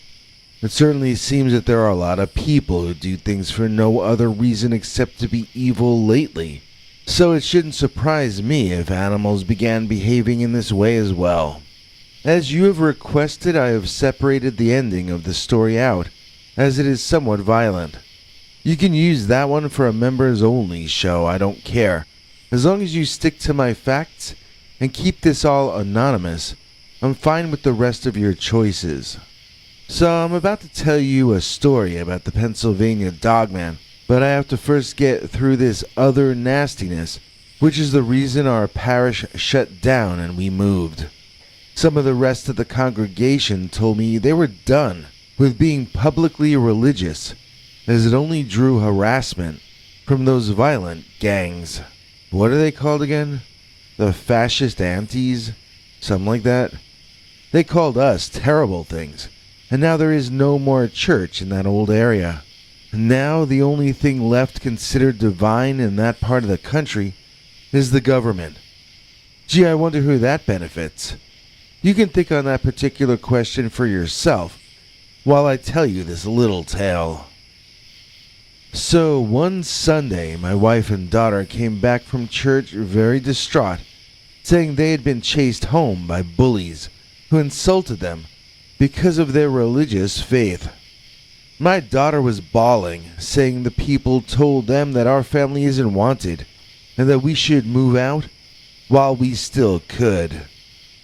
When I think of the men and women who fought and died for generations to preserve religious liberty in the United States, and then I see these bullies working hard to end any kind of freedom at all, using violence and cowardly tactics, the same as bullies usually use, well, it gets my blood boiling. So that week, I traded shifts with someone else at my job to free the early half of Sunday. That allowed me the time to walk my family to and from church and see to it that they were not harassed as they exercised their First Amendment right to freedom of religion. Only on that particular morning, the harassment came from an entirely non-human sort of a bully. That was the first morning that our family saw the Dogman. I decided that I would walk my family through the woods, taking a shortcut known to very few of the locals. I was hoping that since those bullies that were bothering us seemed to be bussing in from out of town, that they might not know about our local secret shortcuts. We didn't encounter any human bullies that morning, but we did come across a two-legged, upright version of old black shuck from the ancient British legend. The original shuck was said to have shown up in a church during a wild thunderstorm, running up and down the aisles of the church on his 4 legs, leaving parishioners dead in his canine wake. In the darkness ahead of us, we saw 2 glowing eyes, each of them placed well taller than my head, and I was the tallest of my family. I knew it was an animal, since humans don't have eyes shine like that, but I hoped it might just be a small owl up on a branch, not a bipedal creature standing literally 7 feet tall, or taller. I kept hoping I'd see it flap its wings and fly away, but the eyes remained where they were, and I could increasingly see, as my eyes adjusted to the light, that where they were was on top of 2 very broad and human-like shoulders. "Bigfoot," whispered my wife, and it was the exact same thing I was thinking too. But that made no sense, since we both knew that we were there looking at the Pennsylvania Dogman.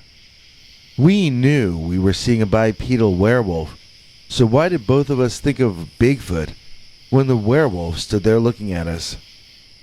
Maybe it was just the size of the thing, which was way taller than any human I'd ever seen. Like in the movies. I don't remember any basketball player-sized wolfmen. Do you? They usually seem to be the same size as most of the other men in those films. This one was big, huge, immense. It was not like any ordinary guy running around on his tiptoes. He looked like some kind of a dog or a wolf hybrid that had been bred to walk upright, as naturally as human beings do it.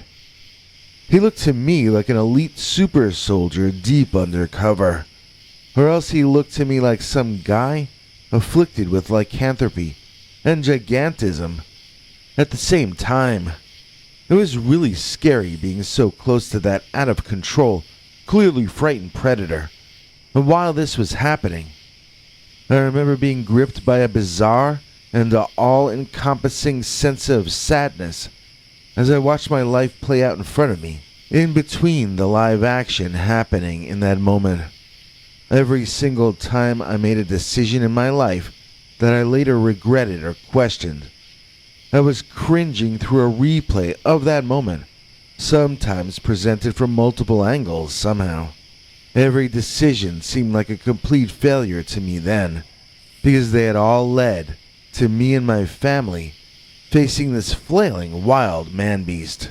I grabbed both members of my family by the hand, and we tore off the path into the woods themselves.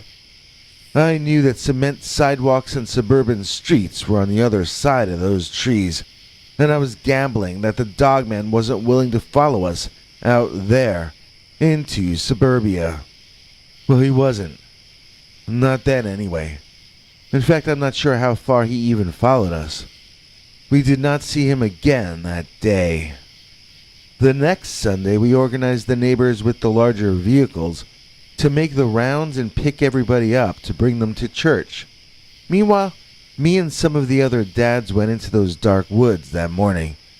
And this is where the story got very violent. Hey everybody, Bigfoot here. This is where we need to cut it off, but we do have a conclusion for our channel members and our PayPal Club members.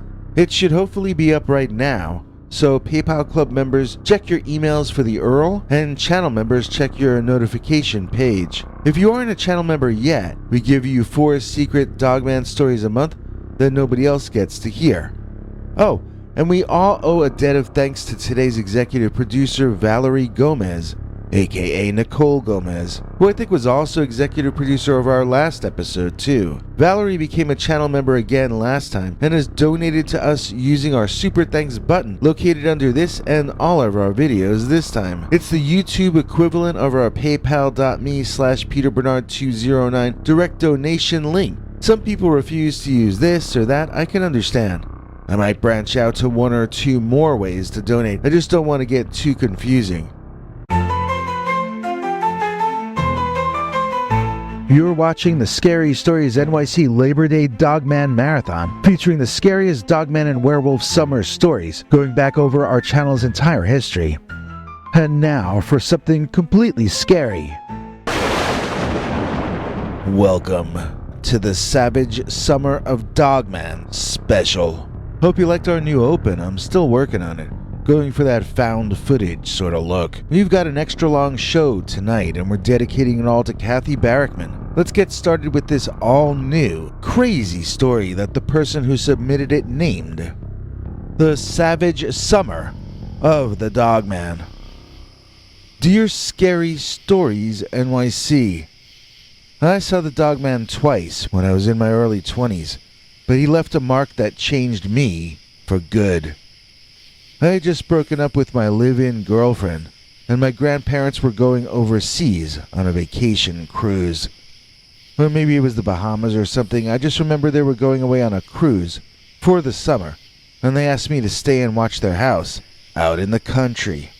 The closest town was Rodell, Wisconsin, but it was equally close to the Augusta State Wildlife Area. There were wild animals in that location, and I thought my little pug Jody would enjoy seeing the wildlife as much as I did. Now, the instructions that my grandparents had left me to get to the only supermarket in the area were long and boring.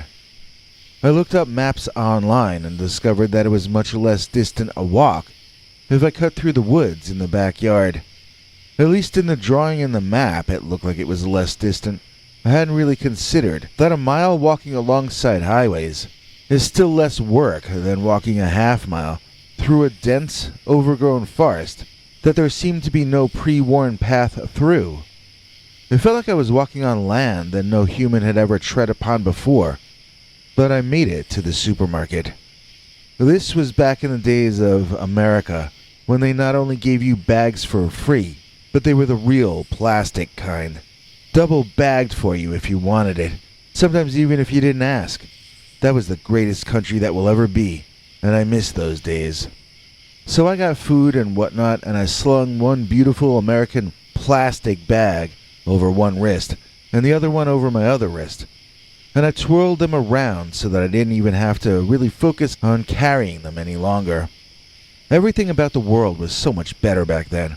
I guess this was around 1992.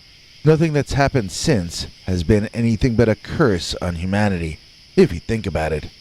Cell phones, social media controlled by the deep state, censorship, police shooting at farmers to take their land away on behalf of billionaires, and perhaps worst of all, the universal, designated hitter. That's not to say that the world was perfect back then, because I was about to learn that it often wasn't very nice at all.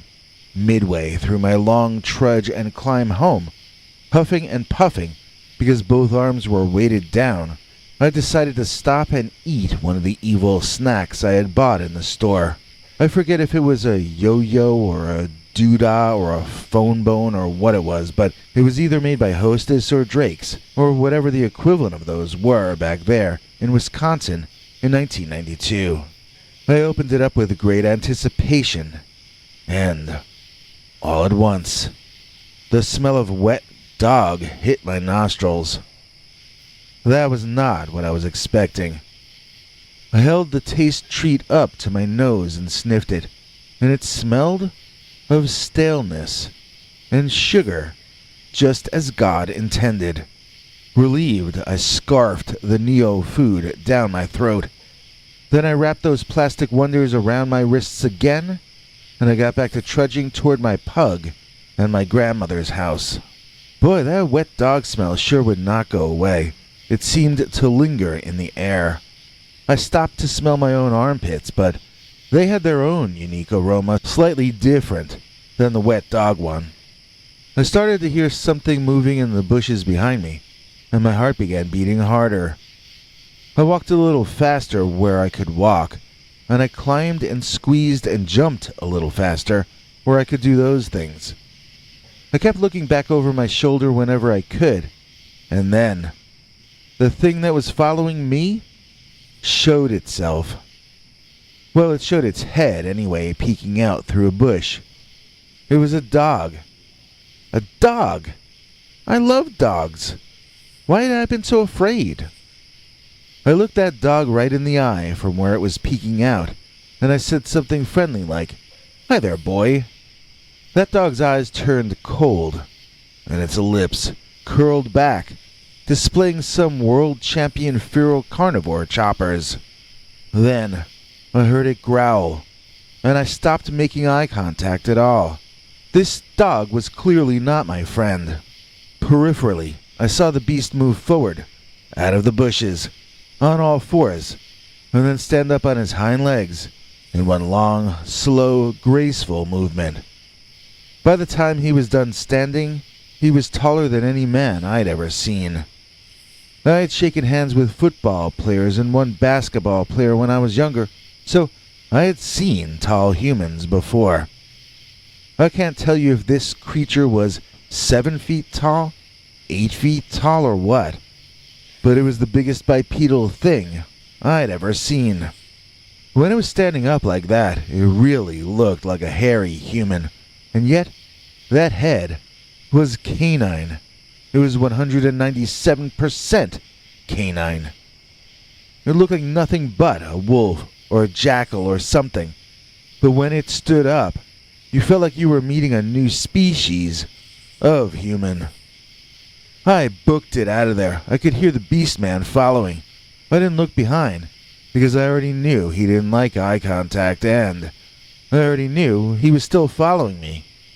I made it to the backyard, and when I got to the door and unlocked it, I finally risked a glance back toward the trees. There it was, standing in the tree line. When it saw me looking, it took one step back into the darkness and I couldn't see it any longer. It knew now where I lived. I didn't like that it knew where I lived because I wasn't sure how intelligent it was or what its intentions were either. I no longer let my pug Jody outside by herself in the back, as I had been doing up till then. All her outside time from that point on was on the end of a leash. So I kept my eye out for the Dogman after that, and although I didn't see it for a while, I was pretty certain it was still around. I thought about it and worried about it so often. It was certainly living in my brain at the very least. One morning, I saw the screen of the back door pushed in from the outside. It was torn in one corner. I knew I hadn't done it. Jody couldn't have done it either, since she was never alone outside any longer. I would have seen it happen if she had done it. It gave me shivers, and I really felt unsafe being in that house. There was this old guy who lived in the next house over. He was always offering to drive me places for free. I got a weird vibe off him, so I had declined him before. Knowing the Dogman was out there, though, I started weighing which was worse, the beast or the weird old guy. So I started accepting his offers to drive me when I needed food, and I even let him hang out inside my grandparents' house on one night because I had become pretty scared of being alone. An incident happened that I'm not going to get into, and I had to go back to walking for the last third of my time out in that house. As I said, even though I had only seen him that one time, the Dogman was on my mind all of the time. Whenever I had to go to the supermarket, I would see increasingly nauseating sights along the way. Animals torn apart and left in the area I walked on to the side of the highway. They seemed to be left deliberately on the walking path, and I became paranoid that the Dogman was leaving them there as messages for me. He knew I would only walk along the highway now, and he knew I would only walk on bright sunny days, so he was leaving increasingly more disgusting messages for me on my path to and from the store. I mean, he is a canine. He can smell wherever I go, right? Any dog that has my scent can figure out where I've been, so it had to have been that feral Dogman. He was leaving his kills, as well as roadkill that he had torn apart in horrifying ways, and he intended each as a little postcard to yours truly. This creature was indeed living inside my head, and it was the worst summer of my life. The night before my grandparents came back, I was up later than usual cleaning up and vacuuming, trying to bring the place back to a semblance of its former glory before they got home. I kept thinking I was hearing a tapping sound. I would turn the vacuum off and listen, but I wouldn't hear it again, and so I'd go back to cleaning. Finally I heard the tapping and I saw what was doing it. There was the dog-headed man, leaning over and looking in the first floor window at me. It was tapping on the glass with its very long dog nails, trying to get my attention. And yet when it did, then he bared his teeth and growled. Jody saw me standing in the room and walked over, wagging her tail and panting. When the dogman saw her, he started barking more savagely than I'd ever seen any dog do it before. It looked like he was going to push himself right through that window. So I grabbed my little dog, and we both ran upstairs, locking the door behind us and listening to hear any sounds from down there. It was immediately quiet, but I've seen enough horror movies to know that it's always quiet just before the monster jumps out at you. I listened for a long time, expecting chaos to happen at any second, but eventually, I fell asleep. When I woke up, Jody had gone to the bathroom on the old rug in the room, and my grandparents were pulling into the driveway.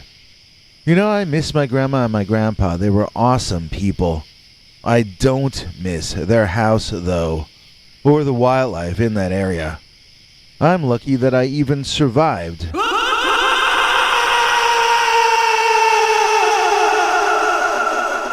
The savage summer of the Dogman. Whenever I feel blue and wander off the pathy, I'm always glad to read a word written by our Kathy. Please join me in thanking today's executive producer, Kathy Barrickman, for making this episode possible. Some of these stories in this episode were originally dedicated to Kathy when she was having surgery, and those versions are still online at their original URLs. Only they're unlisted now because I'm trying to follow the rules here at YouTube. Kathy still needs our prayers and always will, so please keep on bringing them. She's very special to this channel. Dogman thought I was a real Sasquatch. Dear Scary Stories NYC. When I was just out of college, I wanted to move to Austin, but I couldn't afford it. I ended up staying in a college town I won't mention in Wisconsin, and I extended my teenage years until I was about 32. That's when I met a woman who forced me to grow up. Don't worry, this all takes place while I was still very immature. In fact, this is the true story of how I almost never got a chance to grow up, because I got literally physically attacked by the Wisconsin werewolf. This is one of those lighthearted fun anecdotes that someone tells you that suddenly takes a left turn and flies off the bridge into the drink. It all started in such a fun way. So, I was friends with these guys who were in a band, and together we all went to see Gwar. This was the old days. It was the original Gwar. They already had an incredible stage show, which included a guy in a giant dinosaur costume coming on stage and being murdered with blood flying everywhere. It was pretty astounding, actually. So the guys in the band got all excited and started talking about how they wanted to make me a Bigfoot costume and have me become part of their stage show. I neglected to mention that I'm 6'5", which was really tall for that scene. I was feeling free that night, and I agreed that if they came up with a cool enough Bigfoot costume, that I would appear in it on stage during their shows. I mean, I have always secretly wanted to be a performer, but I'm very shy as well. This would be the best of both worlds, since I could be on stage, but I would be hidden the entire time behind the Bigfoot mask. So I want to make it clear that we were never intending to use this Bigfoot costume to hoax anyone. It was only for use on stage, where hopefully everyone would understand that it was part of the show and not a real Squatch. I don't have the nerve to attempt a real hoax. I have too guilty a conscience. This was all meant in fun and not meant to confuse or trick anyone, so I was cool with it. The band got in touch with this early cosplayer who was an amazing dude. He had studied Hollywood techniques in monster costumes and was creating new ideas of his own to use in cosplay. Again, I'm not going to mention his name, but he has moved on to a different creative endeavor since that time.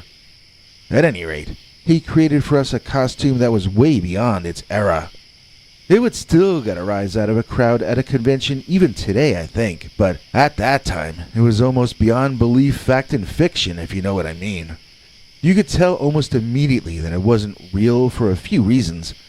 Like it had this grayish-bluish face, but it moved fairly well and I could walk around in it on these 18-inch stilts built into the lower parts of the legs and into the big feet. The effect it created was remarkable, and we went into rehearsals right away. So one night we realized we should take some publicity photos of the band with me in the Sasquatch costume, and we got a local photographer to come help us out. We met by the log church on Route 8, just because it was a landmark we all knew, and then we all piled into the photographer's station wagon and drove west.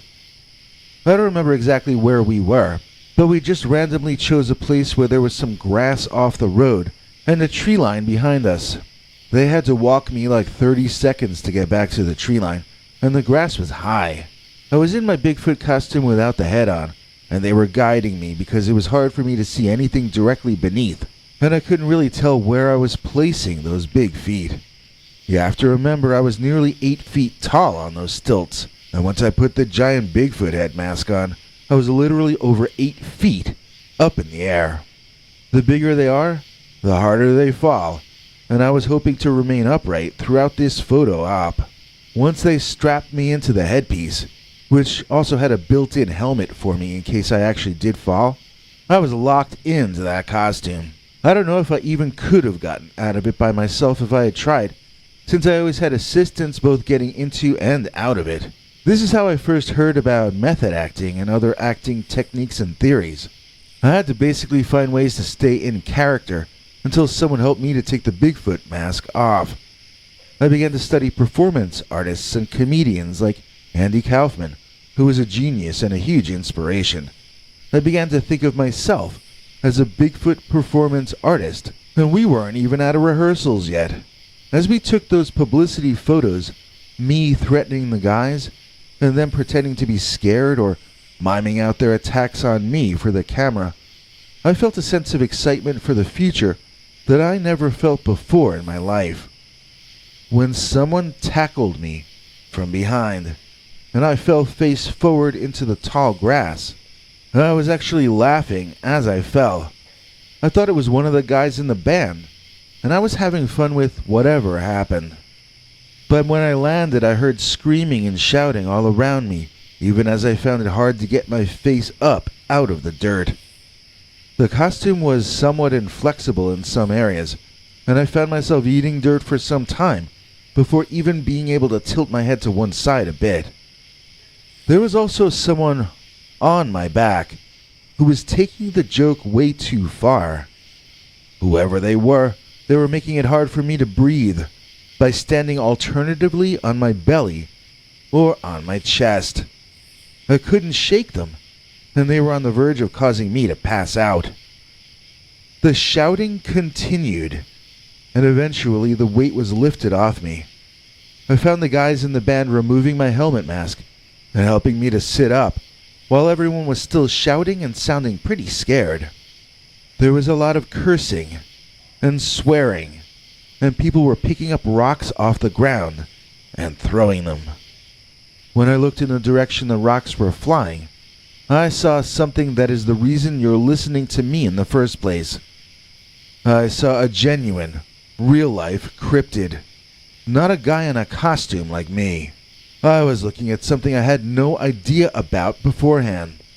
Some of the guys called it a werewolf, or the Wisconsin werewolf, but I saw it as some kind of mutant dog monster. I wasn't thinking about wolves, in other words, but I don't know why. I do suppose it was wolf-like, but dogs do descend from wolves. It stood up, but not like a human exactly. It had this bent-over posture and snarling face. that seemed to be attempting to scare all the guys at once. This creature felt so certain of itself that it assumed a group of 7 healthy young adult men were no match for it by itself. There were some obvious reasons it might feel that way, to be fair. The creature was taller than me. I mean, the real me, out of my costume. It had to be in the range of 6'9" or 10 to maybe an inch or so over 7 feet. I was sitting on the ground looking up, so that might be off, but it scared me how tall this canine man was. I would say canine man is a really good descriptive name now that I come to think of it. I think that's better in this case than Dogman, because the others saw it as a wolf, and I saw it as a dog. We could all agree that it was canine, though, and it stood on 2 legs. The creature had a head like a cross between an Alaskan husky and a Tyrannosaurus rex. I mean, imagine a husky with giant rows of monster fangs, like a row of fat daggers in a way oversized head. The snout was long, and that extends the Tyrannosaur comparison. The eyes looked cruel, although we were seeing it in a moment of extreme agitation. The ears were up on top of its head, and they were triangular dog ears, like on a husky or a wolf or a German shepherd. The eyes glowed, and they changed colors at one point. I had at first thought they were reflecting light back from somewhere, but when they changed colors, that blew my mind. I mean, I don't think I have ever heard of a mammal or marsupial that had eyes that lit up from within. I know there are sea creatures like that, but not something as big as a man that's covered in fur. This creature sure seemed to have bioluminescent eyes, though. I'm not saying that's definitely what I witnessed, but I am saying it sure looked to be lit from within, at first by white light, then by amber light, and finally by a bright red eyeshine when it seemed most angry and upset. I remember in my mind's eye what I saw in front of me as if it had happened yesterday. The creature had bent legs. I mean, canine hind legs used as the only legs, but they were far thicker boned than your typical dog hind legs. They were clearly designed to be its only legs. This was a creature as bipedal as a human, although in a different way, with a different center of gravity and a different means of balance and locomotion. We humans don't have tails, and so we balance differently than this creature did. We just do. It's hard for me to explain, because I'm a layman and not a doctor or a biologist, but even in my memory, I remember how he crouched differently, stood up differently, and so forth. His various postures were always threatening in each instance. I can honestly say that everything this creature did was frightening. Not artificially, but genuinely and naturally threatening. He felt only loathing toward me and toward my friends, and he didn't want us to exist any longer. The beast communicated that as clearly as if he had typed it out and double-spaced it. Now I wish I had a photo of this Bigfoot costume to show you, because although it was magnificent and breathtaking in its day, the helmet mask itself was not designed to be realistic looking. In fairness to the Dogman, however, from the rear, all you saw was something bipedal, 8 feet tall, and hairy, with a pointed head and big giant feet. From the rear, I probably really did look like an honest-to-God Sasquatch, and it was from behind that the Dogman snuck up and pounced on me. Would he have attacked me if he had seen the mask from the front? Maybe he still would have. But from behind, even Dr. Jeff Meldrum might have been confused for a brief moment. Again, the costume was built to be viewed from the front on stage, not from behind in the woods. But these publicity photos sure seemed like a great idea at the time. So there I was, with my butt on the grass, watching this dog-headed ape man freak the heck out overhead. The photographer was in front of all of us, waving a big fallen tree branch in the direction of the dog wolf's face. He was the only one protecting us at that point, although the band were gathered around me closely.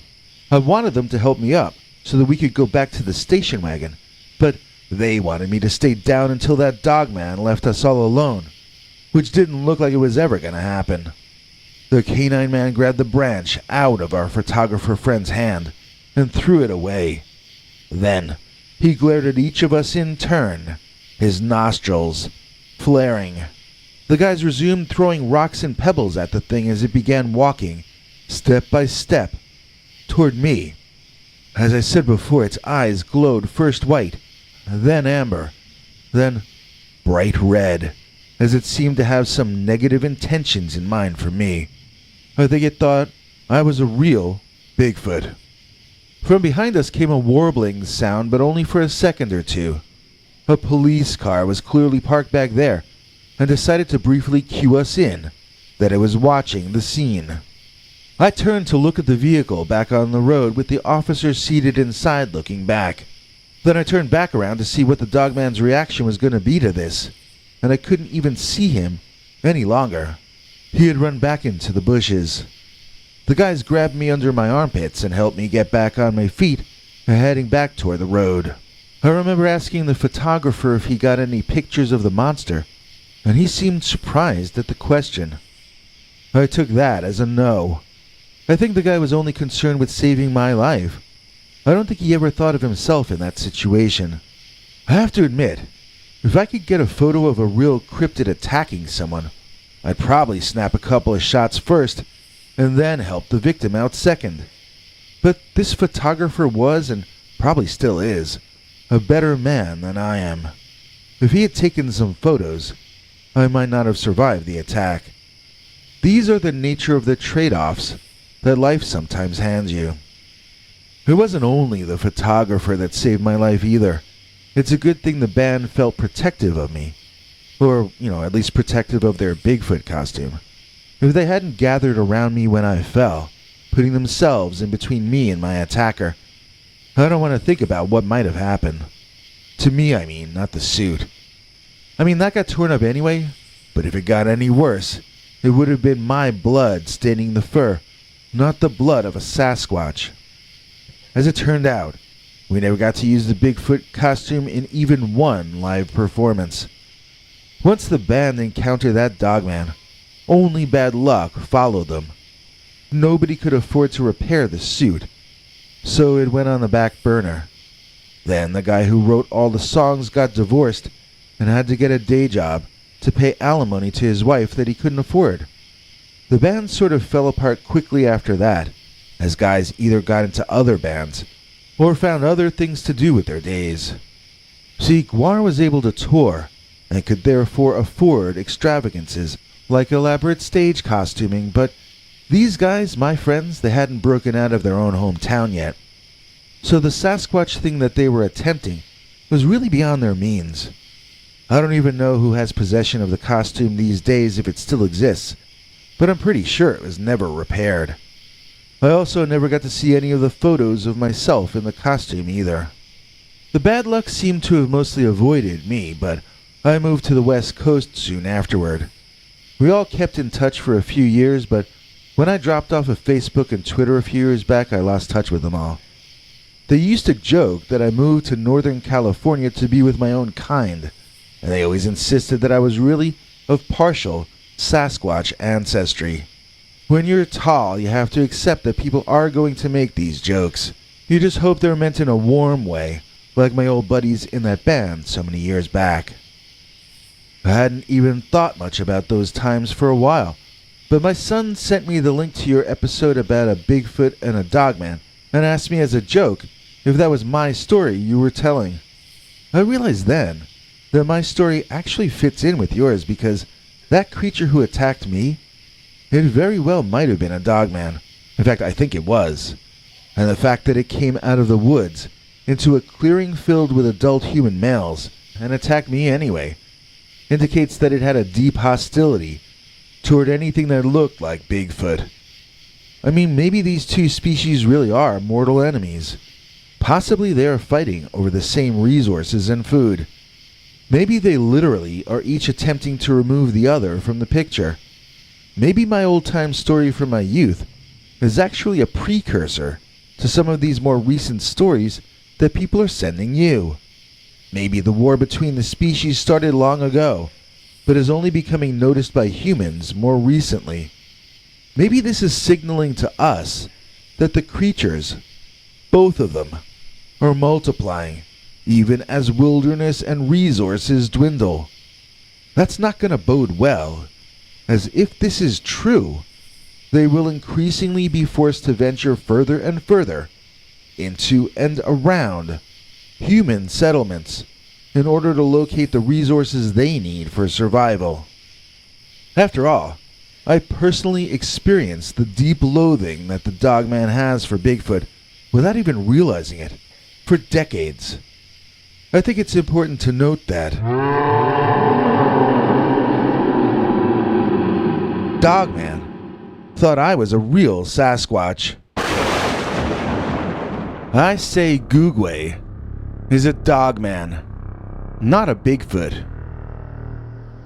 Dear Scary Stories NYC, my girlfriend and I had been enjoying the warmer weather by going for long drives in the country here in northern Michigan.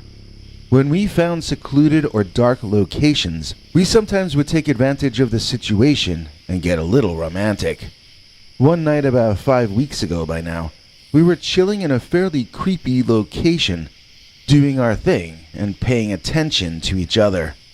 We got attacked so suddenly and so savagely by something we understand so little about that we're both still traumatized by it, and we haven't been seeing each other as much since. It just isn't fun to drive around in nature any longer. Now we're constantly on edge, paranoid, and jumpy that something is going to leap out at us. Something like the Googway. We think that's what leaped onto my car that night. We think it was a Googway. We've been searching online through monsters that are supposed to be real, and I have to say that some of the descriptions of the Googway match what we saw, but not really all of the descriptions. I'll tell you what happened, give you as many details as possible as to what the creature looked like, and maybe you can help me understand what happened. First of all, I want to point out that my girlfriend thinks it was a Bigfoot that was on drugs or something. I think it was a kind of a Dogman for a few reasons, which I'll get into when they come up in the story. For starters, it was manic in a way that reminded me of the way dogs can get overexcited. It didn't act like an ape in my opinion. It acted like a savage, out-of-control feral canine, looking to destroy things. I think it jumped on our car because it had no smaller animals it could find to terrify and wreck the life of. But let me tell this in order, so I don't get confused.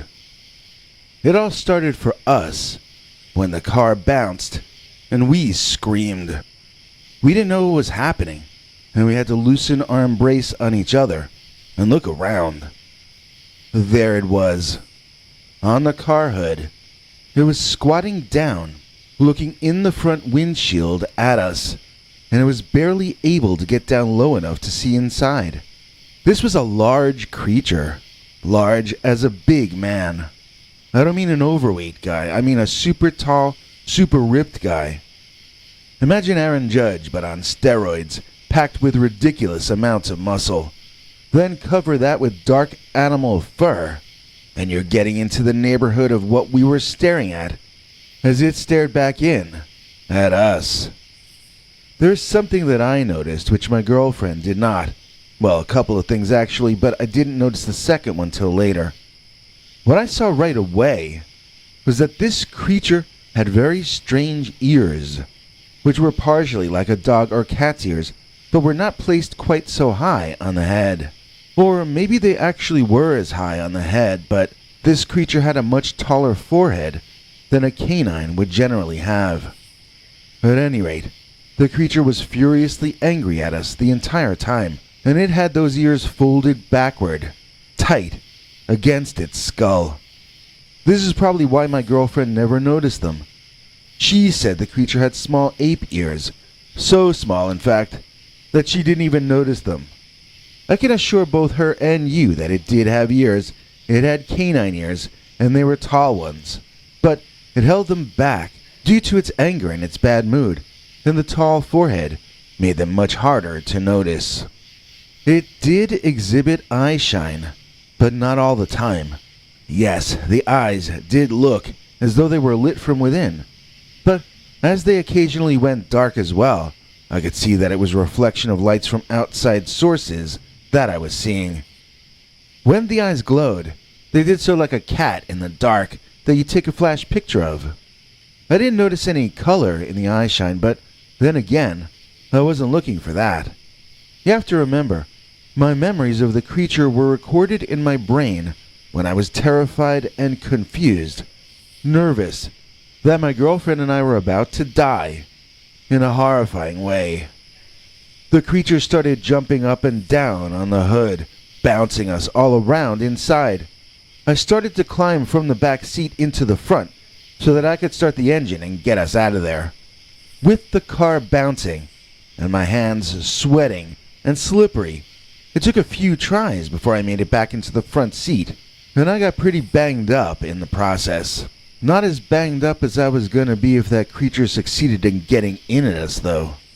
As I finally maneuvered into the driver's seat, I accidentally beeped the horn, and the creature made a backflip off the hood when I did. My girlfriend shouted at me to beep the horn more, noting that the creature didn't like it. I did as she asked, holding down the horn for one super long mega beep, you know? Well, that creature, and this I think is more evidence that it was a kind of a dogman. That creature reared back and howled to the sky. So it was me beeping and him howling, and it was unclear who was going to be willing to stop first. The answer was me. I stopped beeping when I saw I was no longer scaring him. I was also frightened at the apparent size of his lungs, as it seemed he could howl for an impossibly long time before needing to breathe again. By the way, when I pointed out that the animal male howled to my girlfriend, she said so do Bigfoot. I'm not so sure that's true, but to her, there's no difference between like Bobo on TV doing a Bigfoot call and what we heard that creature do in front of the car. Now, I could not disagree with her more. I think it howled like a canine, and not like a Bigfoot or like Bobo. Since neither of us have an audio recording of the event, however, it's just basically her memory versus mine. It's not an argument either of us is ever going to win. At any rate, I was behind the wheel, and I keyed the ignition. This car is a hand-me-down from my uncle, and it needs to warm up for a while before you begin to drive. So I was gunning the engine and warming it up. Once I drove out of there, I wanted to keep going out of there. This car has a tendency to stall out if the engine is cold, even on a summer night.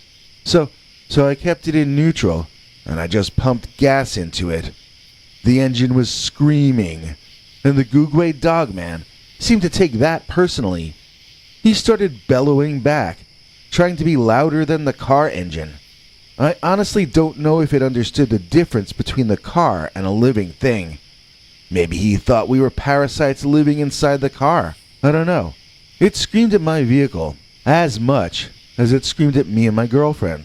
Finally, after being shouted at by my girlfriend to drive already, I shifted into reverse and started pulling back out of that scary, dark parking spot in the middle of the woods. The creature's eyes grew wide at our backward movement, and it seemed quite surprised by that turn of events. After it leaped back up onto the hood of the car, I now had a windshield full of hairy monster, and that was going to make it a lot harder to drive. I finished pulling out, then turned, and pulled the car back onto the road. The creature was blocking my view, but I didn't want to risk sticking my head out the window to try and see better. The dogman, or whatever it was, started banging on the roof of the car, making a terrible racket, and I suddenly lost my temper. I looked around, got a fairly decent sense of where the edges of the road were. Then I floored that gas pedal. I drove that car from 0 to 60 as quickly as that old bucket of bolts could manage. My girlfriend was screaming incoherently. Neither of us could even see where we were going, and I was speeding. She had a good reason to scream, trust me. So then I slammed on the brakes, and that monster man went flying, tumbling down the road for quite a ways before rolling to a stop. Now we were free to get out of there. Or we would have been, if the car engine had not conked out when I slammed on the brakes. The engine wheezed and coughed as I tried to start it up again. 1 try, 2 tries, 3, 4, 5. I wasn't getting anywhere. In the distance, I could see that Dogman or whatever it was, standing up and brushing himself off. My girlfriend says that in that moment, we could see that his legs were straight, like a Bigfoot, not bent, like a Dogman. That was not entirely true, though, as this creature was clearly standing on his toes, in the way a canine would. I remember, because those furry legs were walking toward us, as I struggled to restart the car engine. I remember that it was hard for me not to look at them while they approached. Unable to start the engine and running out of time before things got much worse, I did something I have not done for years. I prayed.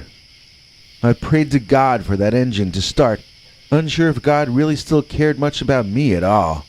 Then, I turned the key in the ignition, and I don't know if it was a coincidence or what, but that engine started.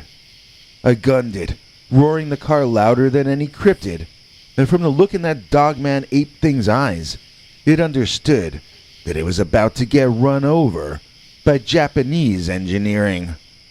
When I shifted into gear and hit the gas, that Dogman Googway monster ran sideways off the road and into the darkness behind us. I had won the battle, but I feel as though I lost the war. My girlfriend and I never go driving in the woods of northern Michigan any longer, especially not after dark. I feel like we've had our world taken away from us by that stupid dog-monkey-bear thing. We're both on edge most of the time now. I jump when I hear dogs howling outside. Why would I jump at howling if the Googway was an ape man and not a dog man? And that, above all else, is I suppose the biggest reason why I say Googway is a dog man, not a Bigfoot. The curse of the Dogman. Dear Scary Stories NYC, I bet you know the difference between a werewolf curse and a Dogman sighting. But have you ever heard of the curse of the Dogman? Our family was legit cursed by this crazy lady back when I was a kid. I realize that's something that's only supposed to happen in old legends or whatever. But this story happened in 1991. I was a young teenager, and my sister was about 1.5 years older than me. Actually, she still is, come to think of it. My parents had been quarreling with one of our neighbors. She didn't live next door, but down the block from us, yet somehow both my parents kept up this daily IRL argument with this woman. If they weren't arguing on our front lawn, they were arguing on hers. Well, this lady kept claiming that her family knew black magic, and that she was going to have to put a curse on us. This would make my parents laugh, but not me and my sister. We weren't atheists like they were. We didn't think we already knew everything that there was to know. So, one afternoon, not long after I got home from school, the lady was outside with some other woman that I think was her sister or cousin. The stranger lady that we didn't know was saying things with her eyes shut, then making gestures toward our house that looked pretty obscene to me.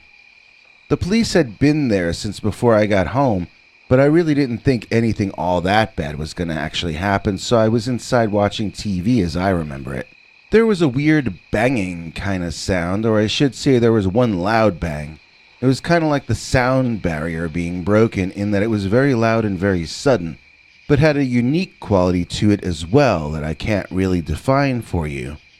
I had heard a plane breaking the sound barrier, and this was very similar, but not exactly the same as that. The sound seemed to have originated from within the house itself. I didn't know what to do, and I sat there looking around. My sister, for whatever reason, assumed that it had something to do with what was going on out front, so she ran to the front window and looked out. "They're walking away," she told me. "They're going home." I had already forgotten about the woman and the police because that was the kind of kid I was. It took me some time to figure out who my sister was talking about. By the time I was looking over her shoulder at what was happening out front, the neighbor ladies were already gone, and my mother was talking to the police. Not understanding what was happening, I shrugged my shoulders and went back to watching television. I figured it was someone else's problem at that moment, but I was soon to learn that it was the entire family's problem, because we had all in fact been cursed. What does that mean, to be cursed? Well, I can really only answer in terms of how my particular family was cursed. First of all, the land itself on which we lived was cursed. That translated into an active poltergeist-type haunting. Objects would fly without warning across the room. Nobody was ever actually hurt, but sometimes the objects came close enough that we could hear them whizzing by less than an inch away from us. You could get up to go to the bathroom in the middle of the night and have a framed portrait in the upstairs hallway fly off the wall at your face. You knew to always keep your eyes open 24/7, and you learned to react quickly and to duck. When tired, my family became very zen, always prepared for absolutely anything to happen. When awake, we started to become jittery and sort of paranoid. I started to love going to school and dread going home. One of the school guidance counselors thought that my sister and I were experiencing violence in our home. She was right in a way, only it wasn't any of the human beings who were being violent. If that were all that there was to the haunting, that would have been bad enough, but this curse involved us also seeing really frightening lights in the night sky in the back of our property. This was somehow part of our original fight with that crazy neighbor lady. She was disputing how much of our property was actually ours. My sister might remember that in greater detail, but that's about the best I can do. All of the houses on the street were fairly close together, but almost all the land behind all the houses for the entire block belonged to us. At least that was how my parents felt about it. And until or unless we gave up that land, our neighbor said it was going to be cursed. I had been enjoying staying outside on our back porch at night, reading by a small battery-powered lamp I had saved up to buy just to use on that back porch. After we were cursed, though, the lights in the sky would come down and float around in my line of vision, succeeding in distracting me from my book. It always felt as though they were watching me because, well, they were watching me. I don't know what those things were. Flying saucers, UFOs, or maybe some kind of living lights, but I do know that I sensed a deep foreboding and malevolence from them. The way I try to explain it to people is to compare them to a kid that used to bully me at school when I was younger. Every single day I would have to get past him to get on the bus to go home, and every single day he made me give him something as a toll. One time, I had to give him one of my socks. Sometimes he demanded money. Sometimes he made me sing an embarrassing song in front of the other kids, none of whom ever took my side. I complained about this to one of my teachers, who ratted me out to the bully's father, who also taught at the school. I was essentially informed by his dad that I better stop complaining and I better get ready for the price of the tolls to rise. Every day I dreaded that part of the afternoon, being pushed around and laughed at. Well, that same sense of dread That same feeling that I was about to be ganged up on. That same awareness that tormenting me would be seen as humorous entertainment by my attackers. Well, it all flooded back when those creepy lights would come down from the sky as I tried to read my book. I found it really upsetting that I couldn't enjoy reading outside any longer, and it bothered me deeply. Both my mother and my sister became alarmed at my depression and assumed it was a result of the poltergeist who was wearing all of us out. Eventually, I explained to them about the night lights in the sky that had me feeling intimidated. The two of them brought better lighting and their own books out onto the porch with me that night, and they told me the three of us would all read together, with our backs to the part of the sky that the lights always appeared in. We'd face the house instead and get lost in our reading, hoping that safety would come in numbers. After some time, the hairs on my arms began to rise, and I felt that sensation that I was being watched from behind. I also saw the faint reflection of the lights moving around on the off-white linoleum siding of our cursed home. They were there, behind us. I began to sit up so I could turn around and look at them, but my mother calmly stopped me. "Don't," she said, "just ignore them. Pretend they aren't there, and they won't be there." My older sister was ignoring my mom's advice. I could see that she was already turned around, staring at the lights. I could see the mix of amazement and fear in her eyes, and it made me scared to see her frightened. She told us that she wanted to go next door and get her best friend to look at the lights too, and before my mother could protest, she had already run off. I tried to ignore the lights as my mother suggested. I tried really hard, but my heart was beating so fast, and it felt like something dangerous was approaching from behind me. I felt as though something really bad was going to happen if I didn't get out of there, and it was just impossible to concentrate on my book. I thought I heard leaves or branches moving around, and I thought I heard the sound of someone walking through the foliage past our backyard lawn. "It's nothing," my mother told me under her breath, "probably a deer or a rabbit." At this point, my sister came home, letting us know that the lights were only visible from our property. Once she entered onto the neighbor's property, the lights became invisible. At that moment, we all heard a growling noise behind us from an animal clearly much larger than any deer or rabbit. In truth, it sounded more like a tiger sneaking up from behind. I stood up in panic, and I squinted out into the darkness, unsure of even where to look. My mom and sister were doing the same. We were all standing there and trying to see what was happening in the darkness. I saw the eyes first. Two golden glowing eyes standing about 7 feet up off the dirt and grass at the edge of the back wood line. I remember pointing to them, even before I understood what kind of a head those eyes were inside of. My mother and my sister screamed while I was still looking out through confused eyes. They knew what we were seeing, even if I didn't. I was being pushed inside the house by both of them as the glowing eyes ran from the darkness toward us on two very canine legs. I witnessed what seemed to be a hairy humanoid running toward us, growling and making a noise not unlike the barking of a dog. Its head was not exactly like a dog, but it certainly wasn't at all like anything human. I don't know what to compare it to, really. It had a short nose for a dog, but it was not like any short-nosed dog. I guess I would compare it most closely to a wolf, because its ears were wolf-like.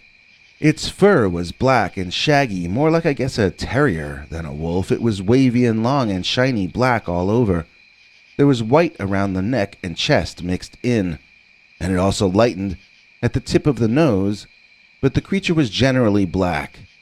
I really only saw it in the very last seconds, as it was almost invisible until it walked into the ambient light coming from the windows of the house and the battery-powered lights we had out on the back porch with us.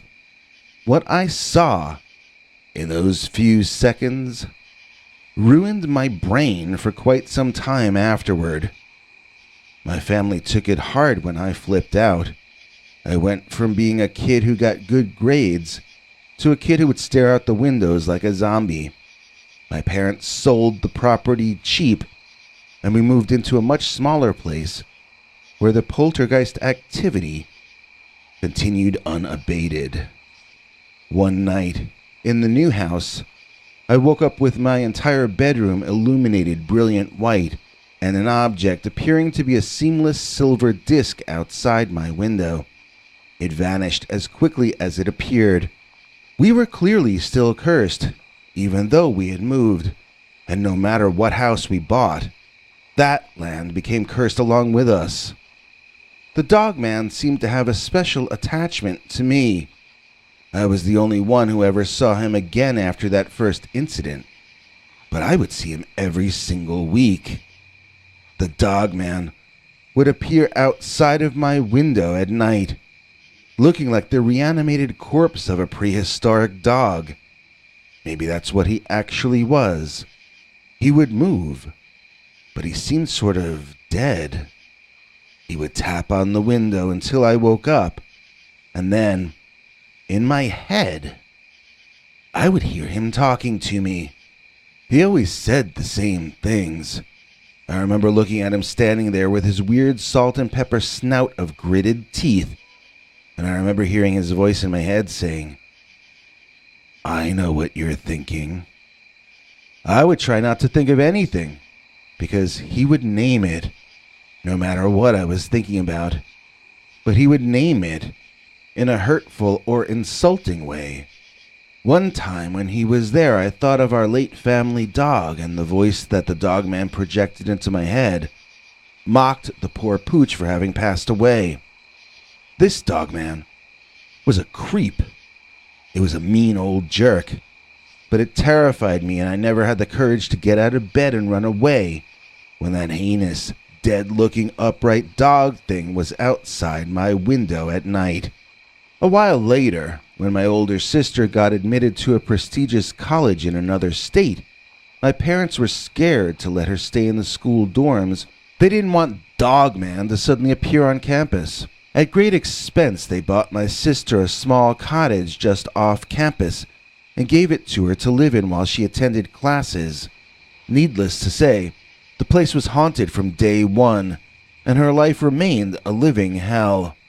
That is, until one day when my older sister accidentally discovered the secret to breaking the curse of the Dogman. Fleeing her home in panic one night during a particularly violent poltergeist scene, my sister went to stay with her college boyfriend. It took a few days of her staying there with him before she realized that his place wasn't haunted.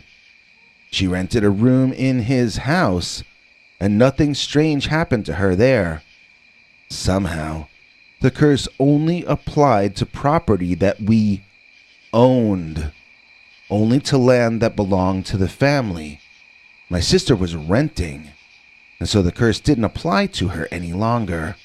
Selling both the homes, my parents rented us a nice place a little closer to town, and we've never, any of us, ever seen any Dogman ever again. We haven't had to duck as a goldfish bowl flew across the room at us in decades, and we don't expect to ever have to deal with it ever again. Who knew that it could be so simple to break the curse of the Dogman?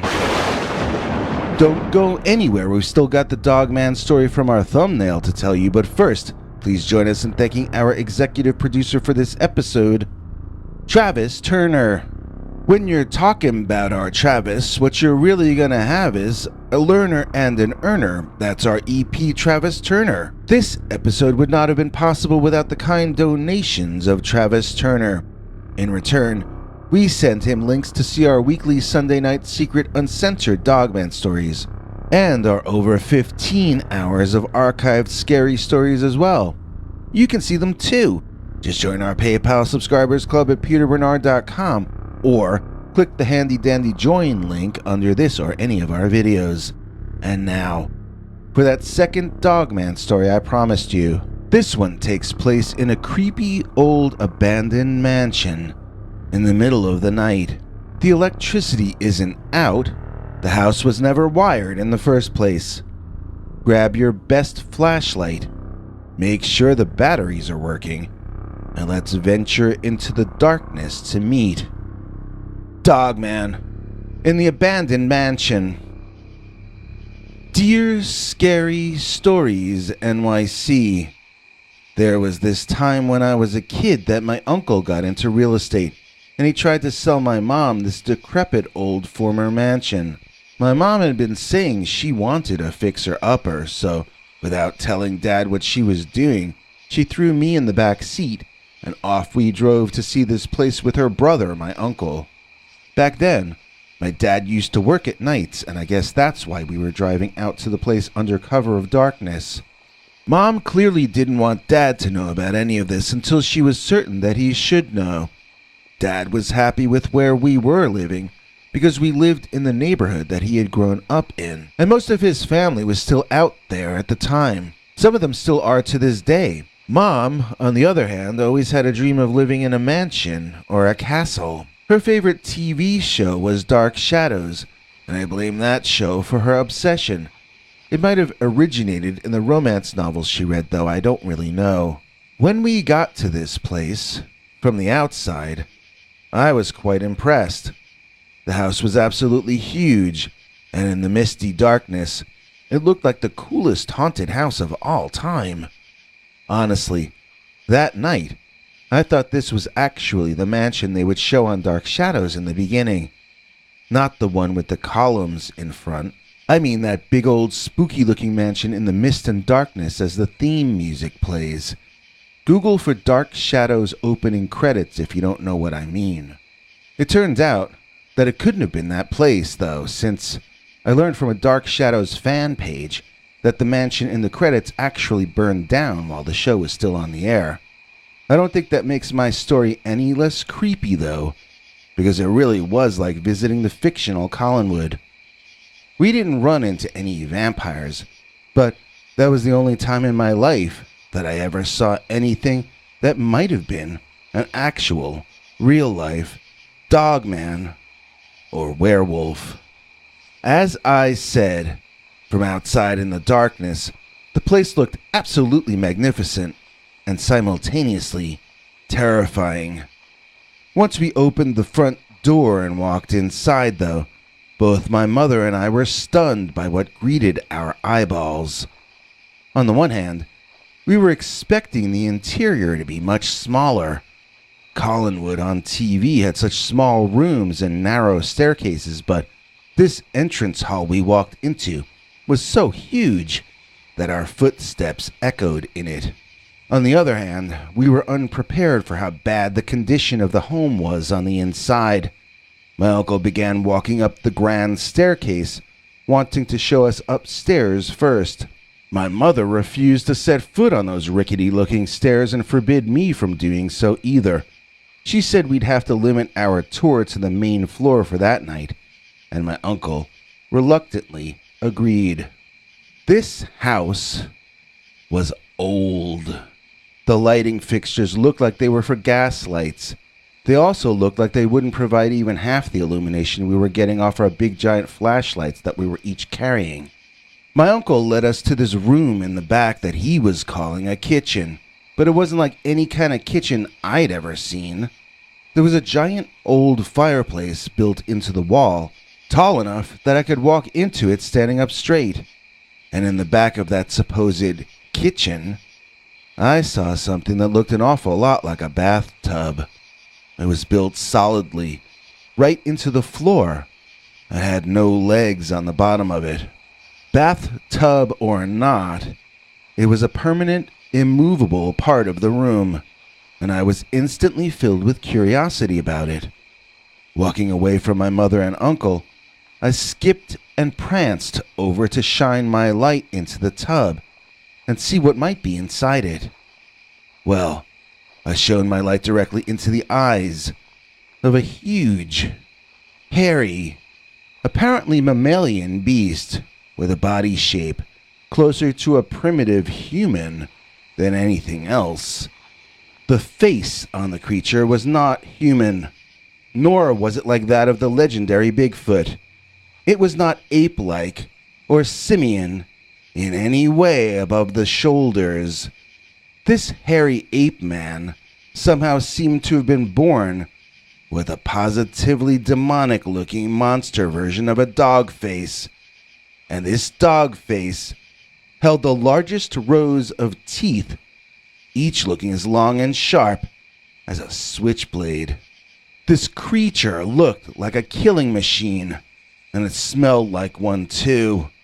I squealed a high-pitched shout and ran from the werewolf man, who reached out and grabbed my jacket, jerking me back and causing me to drop my flashlight. I wriggled out of that jacket in the darkness faster than I ever had before, and I broke the land speed record getting out of that house. When I reached the car, I turned around to see how far I had outdistanced my mom and uncle, only to discover them already within the vehicle starting the engine. The adults had been just as scared as I was, which was not very reassuring.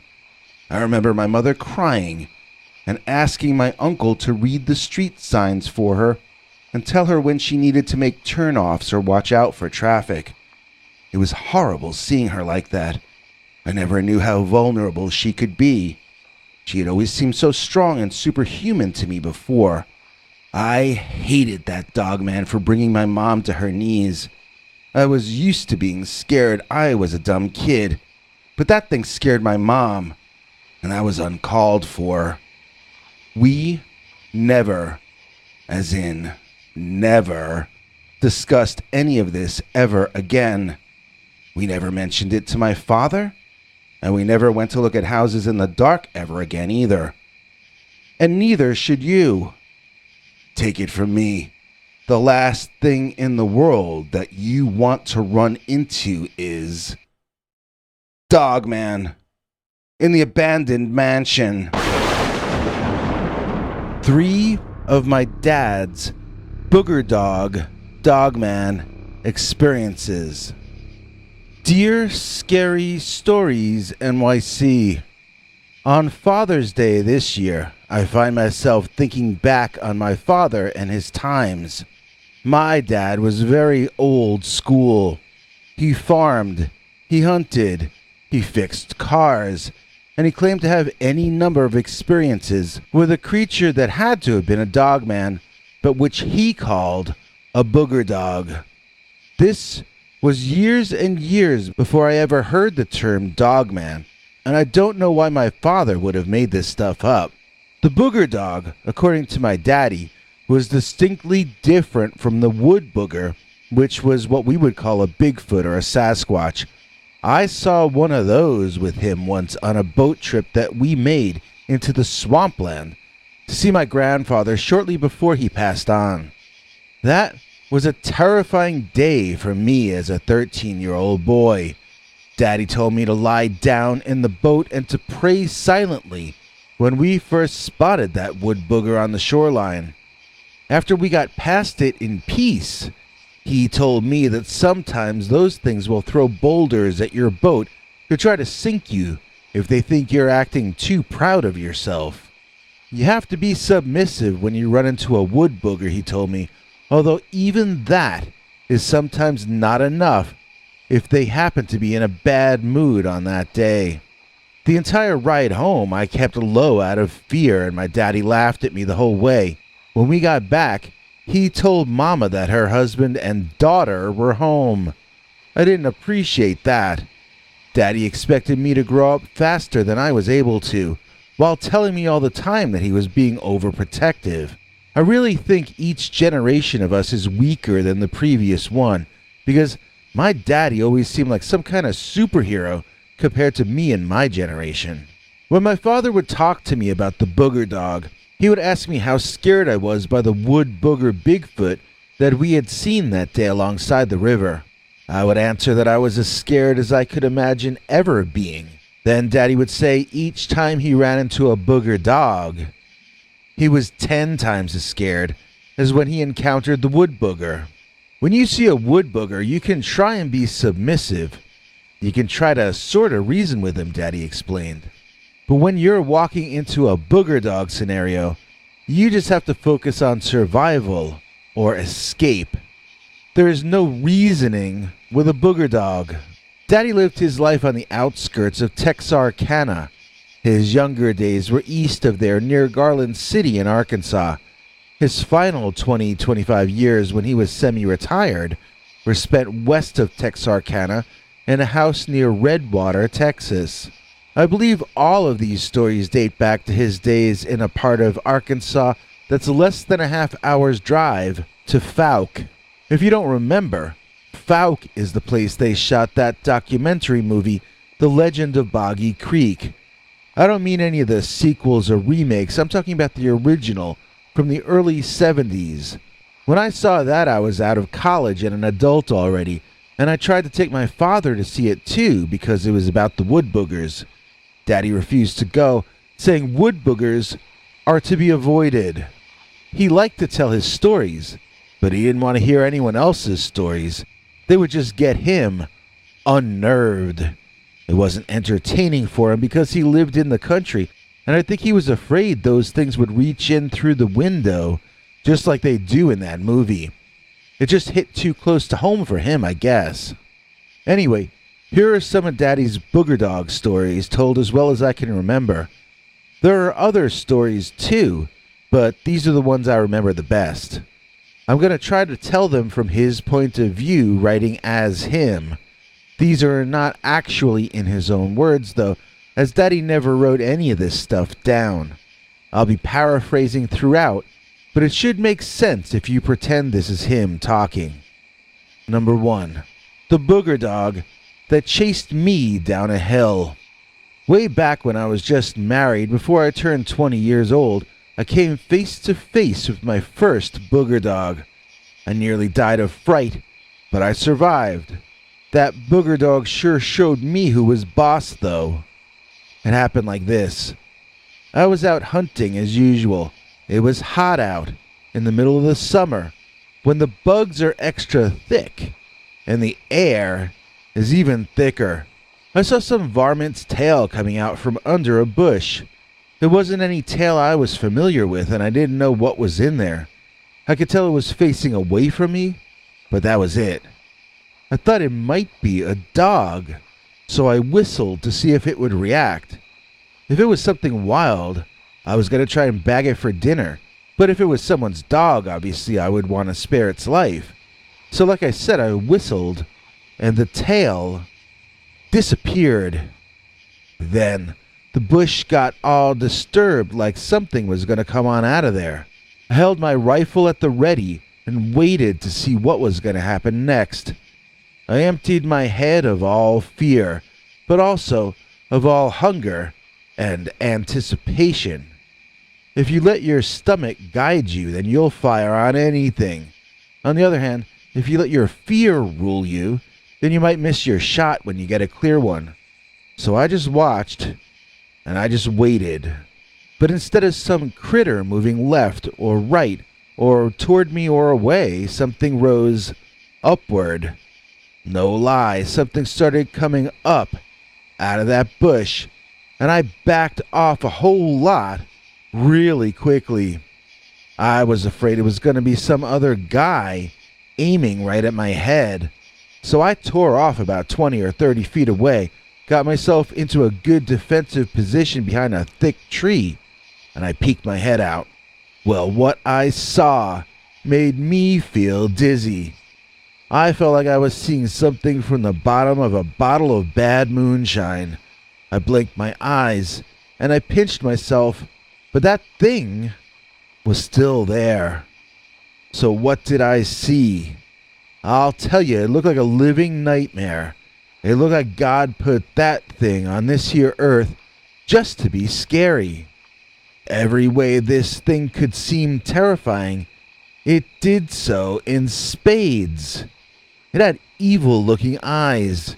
It had an evil, prehistoric-looking mouth. It was like a dog, but it stood up like a booger. It had blood in its fur, so you could tell it wasn't groomed right. It seemed ill in the head, and that made it 10 times more scary. He was the last critter in the world that I wanted to pick any kind of fight with, and I wanted to let it know that somehow. I don't know what I was thinking. I wasn't dealing with no wood booger, which is probably part man. This was part dog and part devil. That's what this thing was. I backed away, continuing to look at it, but I pointed my rifle at the ground. The ammo I had in there wasn't going to take that thing down anyway. I had been out hunting small game. So I moved away, thinking that would make it leave me alone. Instead, that booger dog started barking like he lost his mind, and the next thing I knew, I saw him charging out of that bush, running toward me like he was in the Olympics or something. I tore back down that hill to the bottom where I had come into it. I was thinking that once we reached ground level, that booger dog was going to be running even faster. Once we got out of the wooded part back onto the path, I was going to have to do something to slow that thing down. So, when I landed on the dirt, I turned around and I got myself down, taking aim at the woods behind me. When the giant critter would eventually run out, I was going to have to fire on him with what I had loaded, then take off running again. My hope was that I'd be able to slow him down a little bit and enable my getaway in the process. Well, that booger dog never came out of those woods. I don't know how far back he stopped chasing me. It was possible he was right inside that tree line looking out at me from someplace I couldn't see. Or he might have only fake charged me to get me running. Stayed quiet for a long time. But when I started hearing the insects again, I took my chance to get on out of there. Story 2. The booger dog that ruined my hunting stand. I spent the good part of an entire summer fixing up a hunting blind that I was sharing with my buddy Ned. He could use it on even-numbered days, and I had it on odd-numbered days. It was located in a prime spot, and we spent 6 or 7 weeks cutting branches out of the trees around it to improve the sight lines. We cut a few whole trees down, in fact, so it was about the best hunting blind that had ever been created. We could look in any direction, even behind us, and we'd usually be able to see whatever was down on the ground better than it could see us way up there on top of that thing. We had this really sophisticated, we thought, protection down on the bottom in case something like a bear spotted us up there, or a wood booger, or a cat. You know, something that knew how to climb up a tree. We cut some notches on the bottom part of the old tree we built it onto. Then about 20 feet off the ground, we had a barbed wire and metal fence kind of thing set up that could only be opened by one of the 2 keys that Ned and I owned. Past that was a ladder that we'd built right into it, so the rest of the long way up was far easier. Nothing had been able to get past our defenses, and so that hunting blind was as secure as it was useful. We felt like mad scientists, me and Ned. So, one late afternoon, I was thinking about climbing on down out of there and going home, because it was starting to get dark.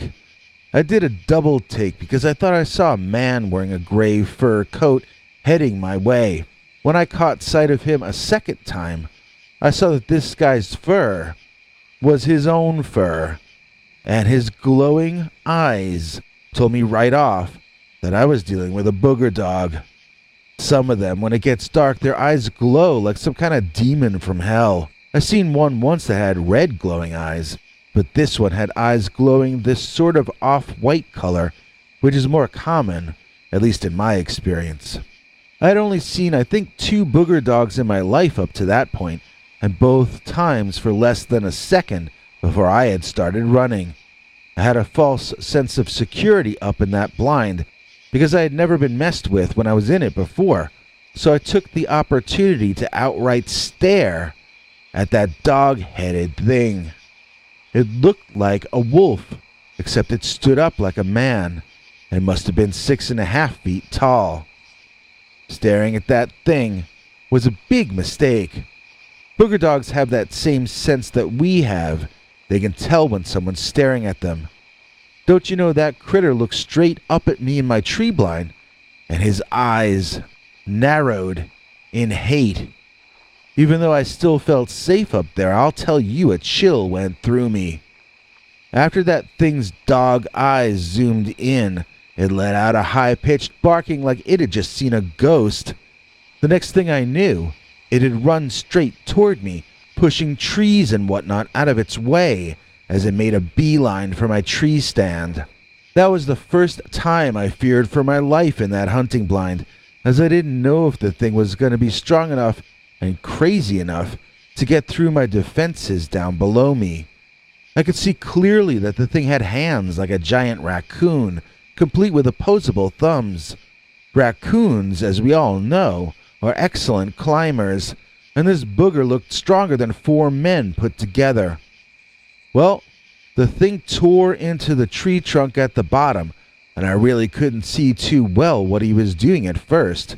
I had a good view of everything except what was directly beneath me, to be honest. I had a few weeks earlier set up a mirror in a nearby tree, pointed down to the base for security reasons, but leaves had grown up around it, blocking the view, and I had been too lazy and too overconfident to shimmy up that tree to fix it. I could hear the big beast doing something destructive down there.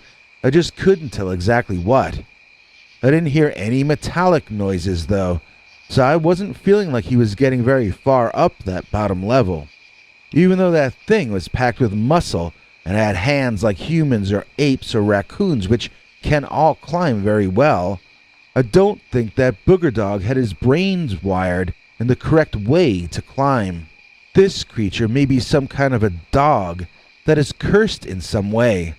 Like a werewolf is a cursed man in the stories, I think this booger dog starts off as a dog, or a canine at least. It thinks like a dog so much that the idea of climbing just doesn't occur to it, because that idea doesn't occur to dogs. A cat will claw its way up almost anything, but the dog will remain on the ground barking up at that cat. In the same way, I think that the booger dog doesn't really understand yet all the different ways that his clawed hands could be useful to him. This is why I say that these creatures are less human than wood boogers, and why I am more afraid of them than anything else in nature. They are more destructive than they need to be, and they don't always need a reason to do something terrible. The booger dog is the only thing besides man that I know of that sometimes kills just because it can. Everything else kills for food or for self-preservation, but the booger dog will also kill for sport, or out of anger, or just to amuse itself. So, I was shaking all over, stuck in my hunting blind, listening to that booger dog trying to pull the entire thing down on top of itself. The idiotic thing got fixated on me and just wouldn't let up. Hours went by. I wanted to get out of there and go home, but I couldn't figure a way out. I could have risked unhooking myself from my seat and then tried to climb out on limbs and reach another tree, but even if I made it, that dog-headed thing would just follow me over there and trap me all over again. I didn't know what to do, so I just sat there, trying not to have a heart attack from absolute fear. It wasn't until the first rays of light in the morning came that I could hear the insane beast stop doing whatever he was doing and walk away to whatever hell on earth he called home. I waited until he was long gone before lifting my stiff and achy bones on out of there and climbing on down. When I got through my locked metal gate, I saw that the rest of the way down had been torn to shreds by the creature.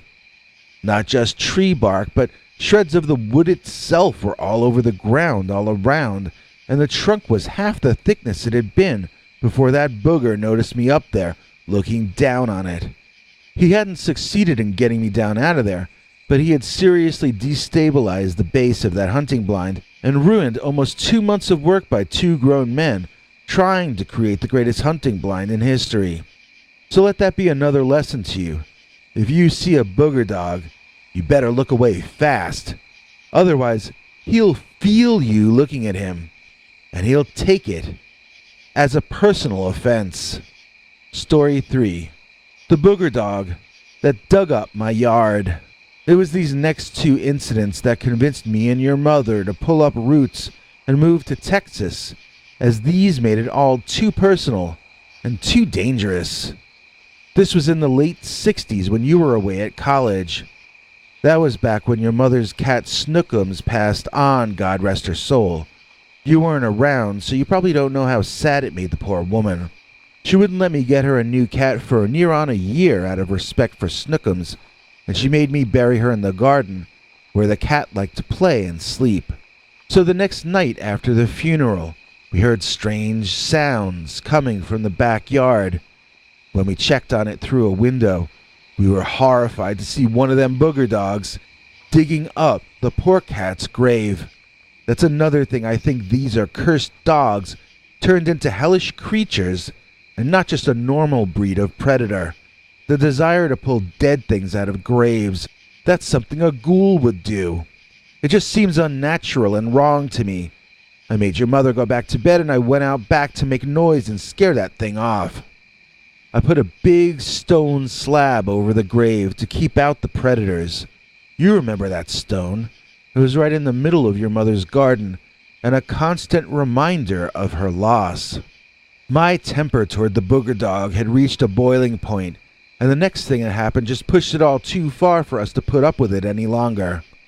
Your mother was washing the dishes in the kitchen one night when that dog-headed freak came right up to the window and stared right in at her. She screamed and broke some dishes and the thing ran off, but that was the last straw. They had gotten so brazen as to come right up to us, inches away, and just stare into our home like they were the landlord or something. They had decided there were no boundaries between us and them, and it was only a matter of time before there was going to be violence, or maybe something a lot worse than that. This was when we contacted real estate people and put our old place on the market. We were in our new home near Redwater before Christmas. It's only 20 or 25 miles west of Garland City, but it's on the other side of Texarkana, and I just don't think booger dogs are as plentiful over here. At least, we've been mostly left alone since our move. And that ends that story. I do remember one more Dogman story my father used to tell, but that one is pretty violent, and it made my daddy cry to tell it. If you want that story, just let me know. But in the meantime, I hope you enjoyed my retelling of 3 of my daddy's booger Dogman experiences. Dogman zapped by UFO, aka Dogman followed our daughter home. Dear Scary Stories NYC, my teenage daughter I'll call Z had a Dogman experience I'd like to relate to you on her behalf. She and I had been drifting apart, but her sighting brought us back together as I told her about my own Dogman experience, which was also a UFO experience, back in the 1980s, when I was just a little bit older than she is now. I'll tell you what I can remember about that one also. It was very involved and extremely strange. So although it has been a father-daughter bonding experience, Z wants me to keep her name and our immediate location private. She's going to be a senior in high school this coming fall, and nobody wants to spend senior year being called Dogman Girl, or worse yet, Dog Girl. What I can say is that we live in a suburban area in the middle of Pennsylvania, somewhat east of center, I guess. It's a nice place, and there are beautiful hills surrounding us. I especially love that, being able to see green mountains in 2 directions. Like here we humans are, down in our world. And right there, with the naked eye, you can see that other mountainous world, inhabited by raccoons and bears and cougars, and let's face it, this is Pennsylvania, so you're looking directly at where the Bigfoot and the Dogman and the weird flying creatures are all supposed to come from, at least according to local legend. So my daughter Z called me up one night last week, panicked. She was walking home from her friend's place on the other side of town when she saw a huge dog, like Marmaduke, extra large size, but with more of a wolf-like head, and it was walking on the other side of a tall fence surrounding a yard. She said the fence was taller than she was, and the fur on the back of that dog was taller than the top of the fence. Hearing me repeat this information, my wife immediately jumped to the conclusion that our daughter had been drugged, and I have to say it was a possibility that could not yet be ruled out.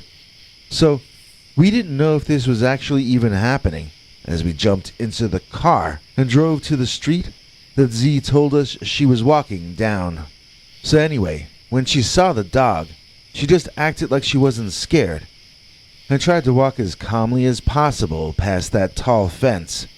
The dog paced her down the street. Z felt that the big canine was looking at her, but she just kept looking forward, pretending to ignore the creature. Up next on her left was a tall hedge, just as tall as that fence had been. At first, she felt great relief to not have to see that dog any longer, but then she heard an odd sound above her head. Looking up, there was that wolf head, looking back down at her. Z accidentally made eye contact with the dog, and that huge creature barked loudly at her. She screamed and ran across the street, and that dog continued to bark at her. It also followed her as she walked down the street, its head sticking up over the top of the hedge. Z was imagining that it was balancing itself on that hedge as it walked along, but when they both walked past the hedge property, she saw the great creature leap over the next fence and continue walking bipedally, its head staying up at the same level. This next property was surrounded by a chain-link fence, which that dog did not ever need to lean on. It was walking quite well on its hind legs, and its front legs were back at its sides, more like human arms than like the appendages of a canine. So at that point, my wife started quizzing Z about what she had eaten or drank or smoked or ingested in any way that night. I could see she was fine. I was more interested in understanding if the tall, upright canine was still stalking her. And that was when Z broke down. I could hear her struggling with fear and emotion when she told me that she couldn't even tell anymore if it was still following her or if she was walking alone when we picked her up. While my wife shook her head and tisk-tisked, I took a shortcut and got our daughter into the safety of that car. Immediately, my wife started doing all she could to get Z even more upset in the name of being concerned. I shouted, "Look!" and pointed. This quieted everyone down fast. They wanted to know what I was pointing at, and both of them were looking where my finger indicated that they should. "Oh, too late," I said. "It just ran behind that patch of trees. That thing looked taller than me." I threw the car into gear and peeled out, saying that dog-headed man was heading our way, and we better get home fast. Of course, I hadn't actually seen anything. I just wanted to validate my daughter, who was clearly not drugged or hallucinating.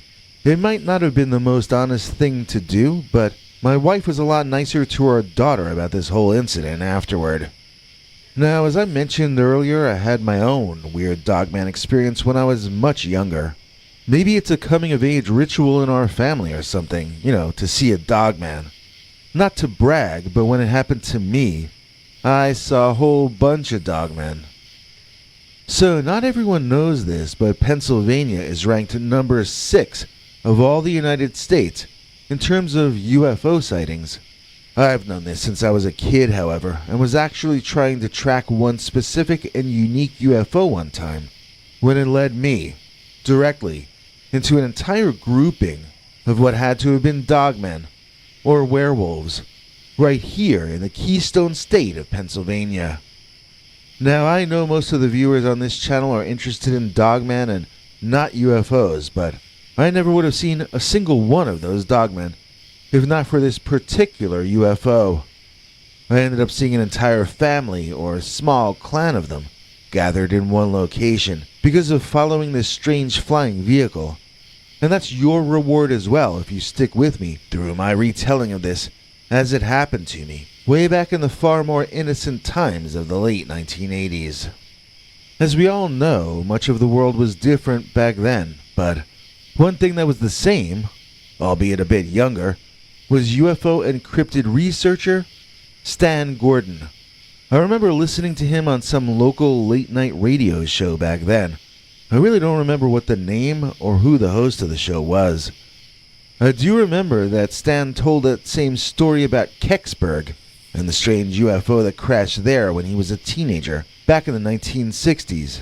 I was 20 when I heard that story in 1987, and I thought at the time that if Stan could become an investigator when he was a teenager, I could certainly do it when I was 20. My best friend back then, who I'm going to call Melvin, because he was a big Jerry Lewis fan in those days, had camping equipment that he never used.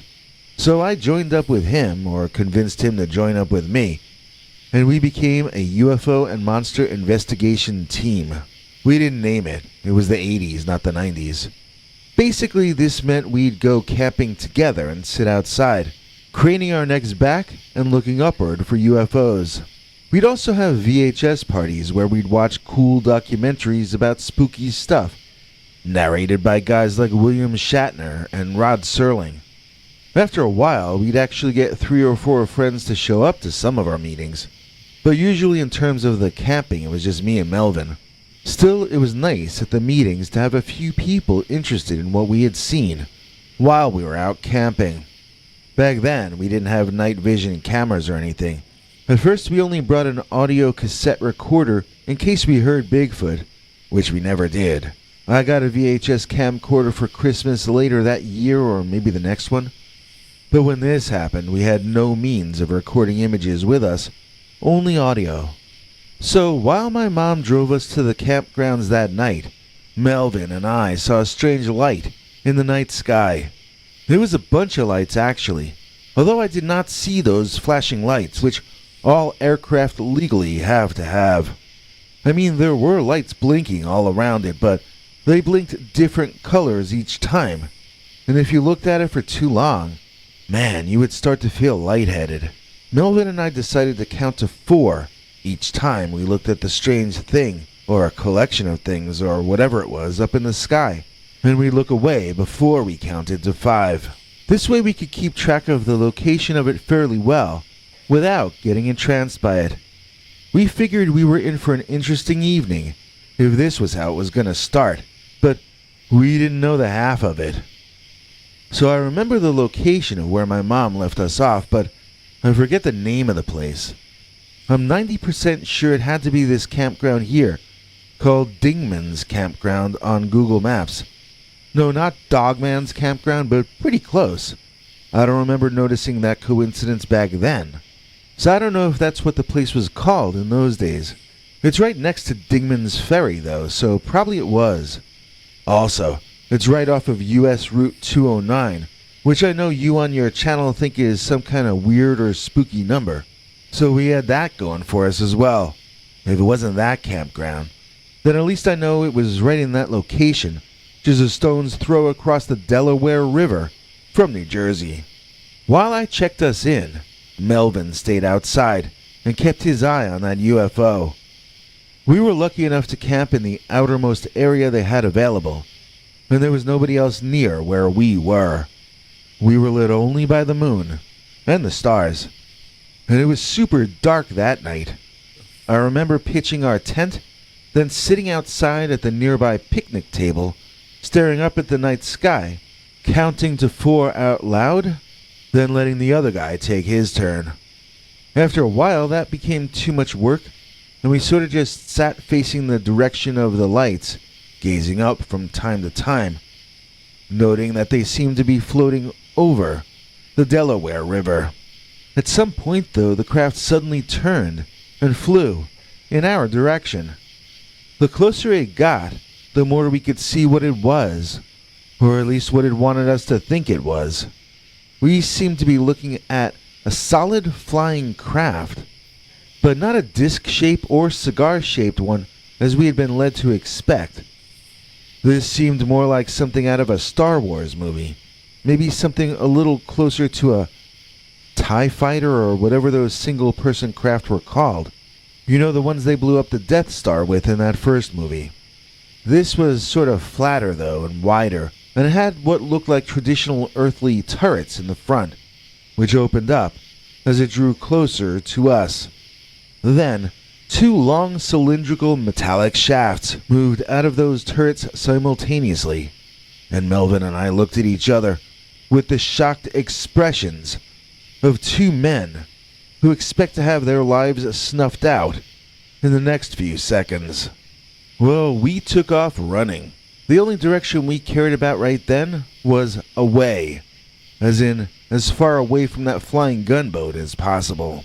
And the further we ran away, the quieter it got, until suddenly there was an eruption of very unhappy canine sounds from somewhere back closer to the river.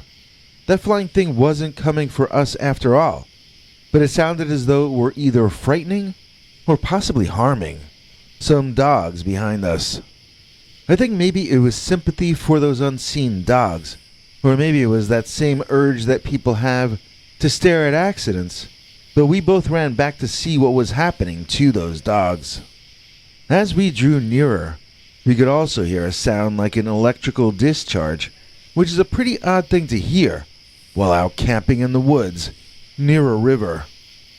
Finally, we walked between two trees and came out into an area where we could see what was making all that noise. The flying Star Wars craft was firing some kind of intense blue light beams out that joined together into one larger beam.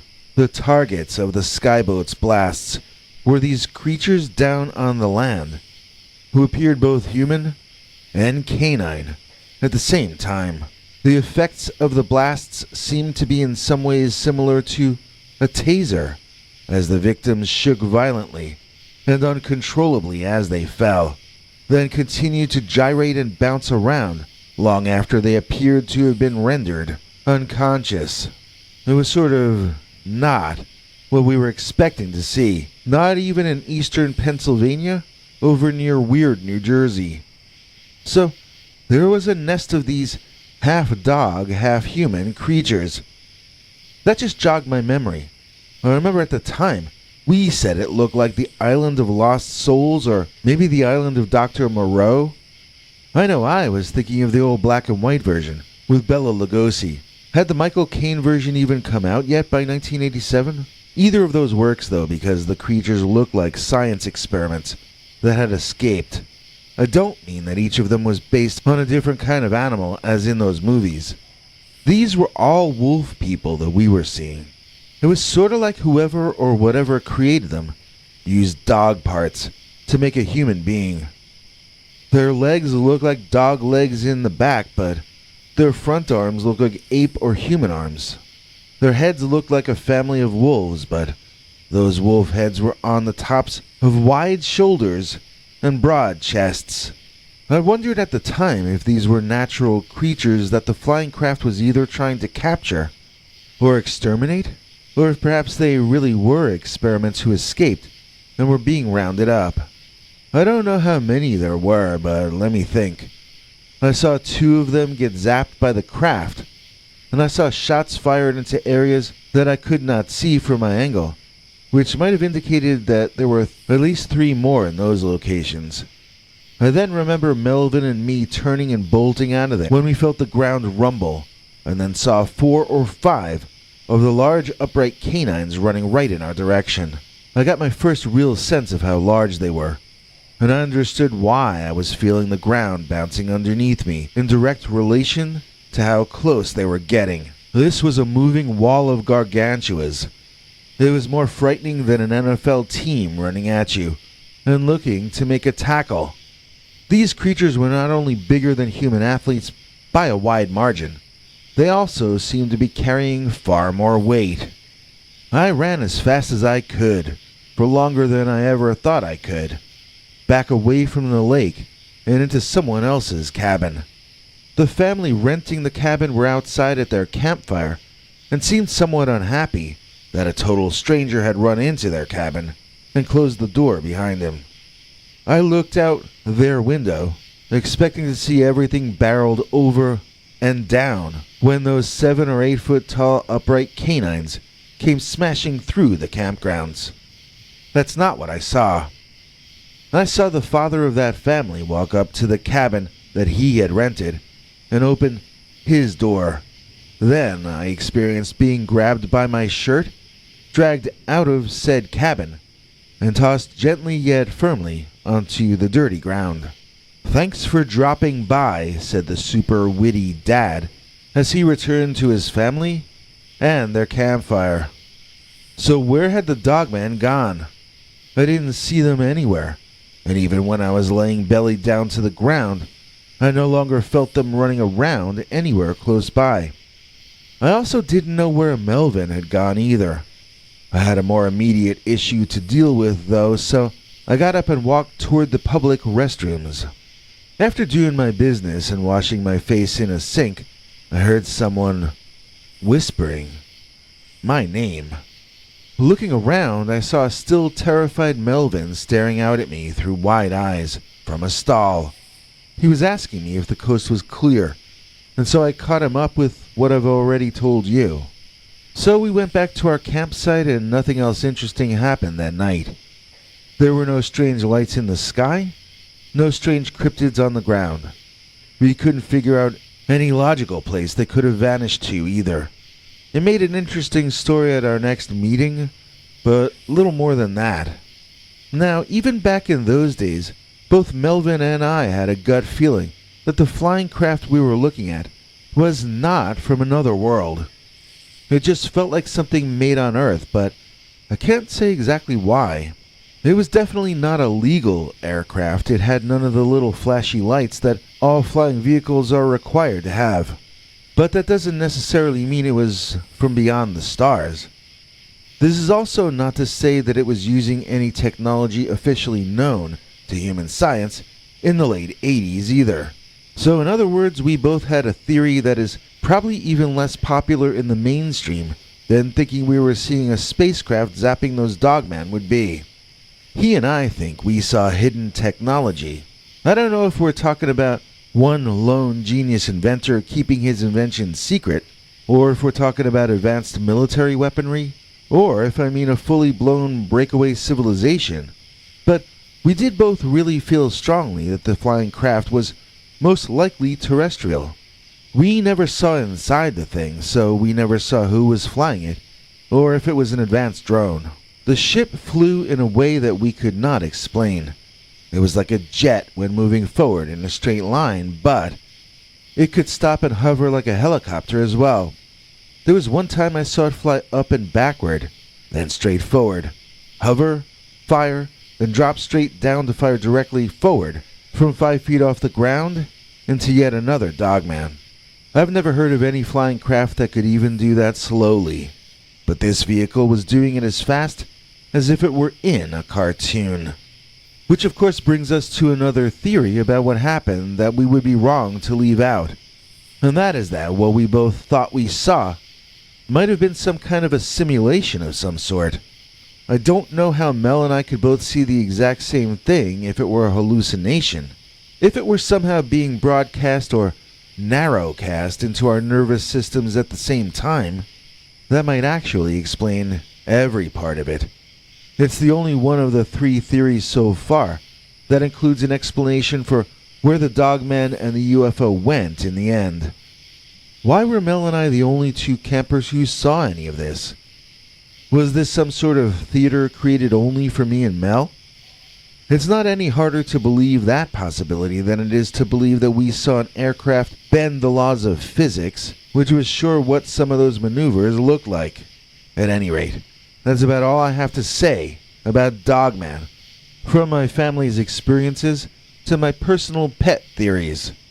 I'll never forget the time that I saw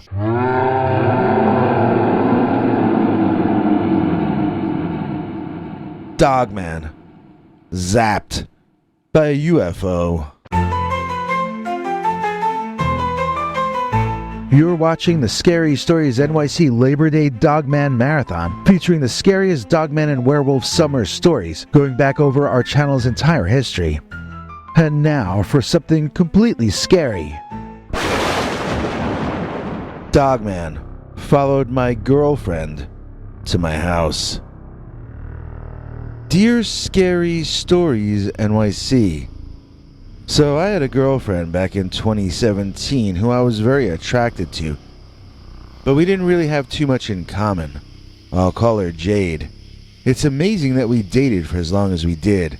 I think we were exclusive with each other for like 6 or 7 months.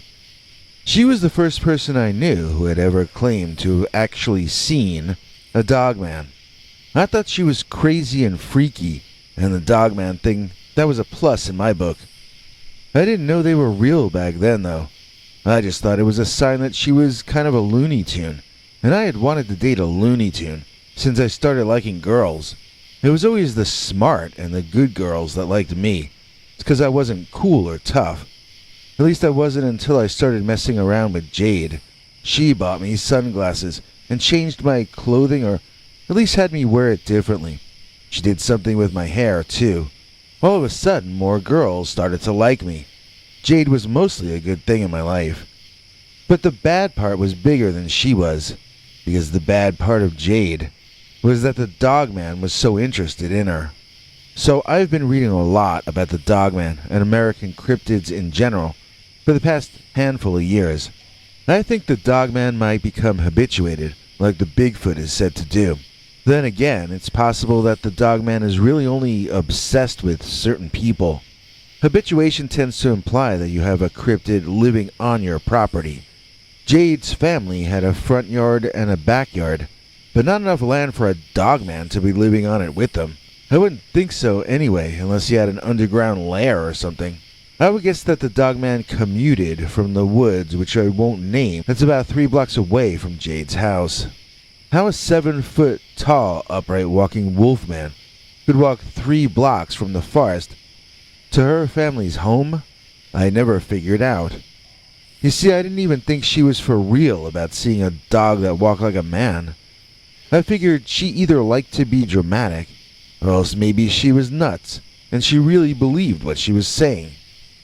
With her eyes, hair, and lips, I was happy to deal with some crazy.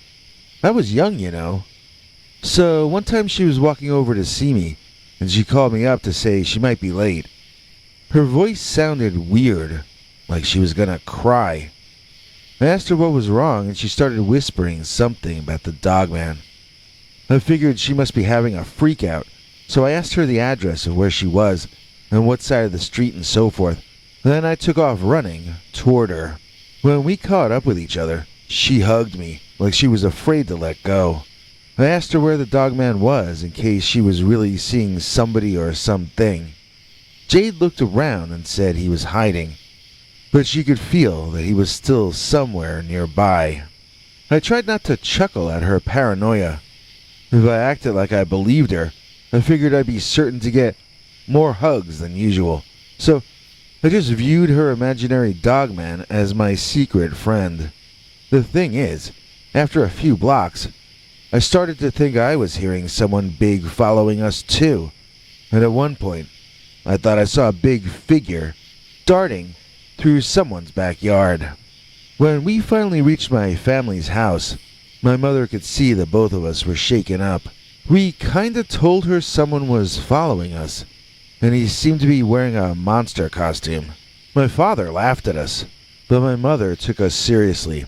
My parents started arguing about whether to call the police when my mother decided that Jade was going to stay over at our house that night. She felt it wouldn't be safe for any of us to go out there with some lunatic in a wolf costume running around. Heading into the guest bedroom to make it up, which is on the ground floor in the back, my mother let out a scream like I'd never heard her make in all my years of knowing her, which would technically be my entire life. Jade and I were at her side, looking into the room to see what Mom was upset about.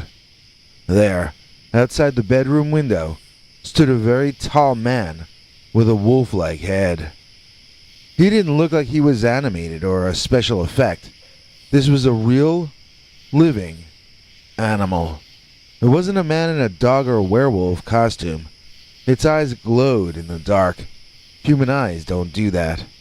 The creature sped off out of view, but it had seen me and Jade, and we had all seen him. All except for my father, who was still in the living room watching sports ball on his widescreen. My mother got on the landline without asking my father's opinion, and she called the local police. 2 officers that my family have known for years came out with confused and skeptical looks on their faces. They seemed surprised that the only one who had been pumping down beers was my dad, and he was also the only one who didn't say he saw a big hairy monster. They walked around the house with flashlights, but didn't see anything that seemed weird to them out there. They suggested we keep the yard lights on all night if we were scared of the thing coming back. They guessed it was probably a skinny bear, possibly one with mange, and they urged us to stay indoors. Usually the mangy bears are too weak to attack anything as large as a human, but sometimes the poor things get scared, and they can really hurt a careless person who gets too close. Jade and I knew that these cops were never going to believe us, but my mom was convinced that if she insisted enough, sooner or later they would start to take us more seriously. The 2 young officers were as polite as they could be, but kept deflecting anything my mother said, and physically walking backward up toward our front door. When they finally went outside and left, slamming the front door behind them, we heard shouting and a gunshot literally 1 or 2 seconds later. Jade and I ran to the front windows, and we saw one of the officers fire a second time in the direction of a gray blur that must have been that Dogman running away faster than that speeding bullet. Racing outside, we found both officers pretty shaken up. They said that when they slammed our front door, it scared the beast, who had been crouching behind the far side of their police car. This was the creature. This was the Dogman. My mother was like, "I told you so. What are you going to do about it now?" Well, the cops sheepishly told us they weren't going to do anything about it. If they told their superiors that they shot at a wolfman or a dogman, well, they just couldn't tell them that.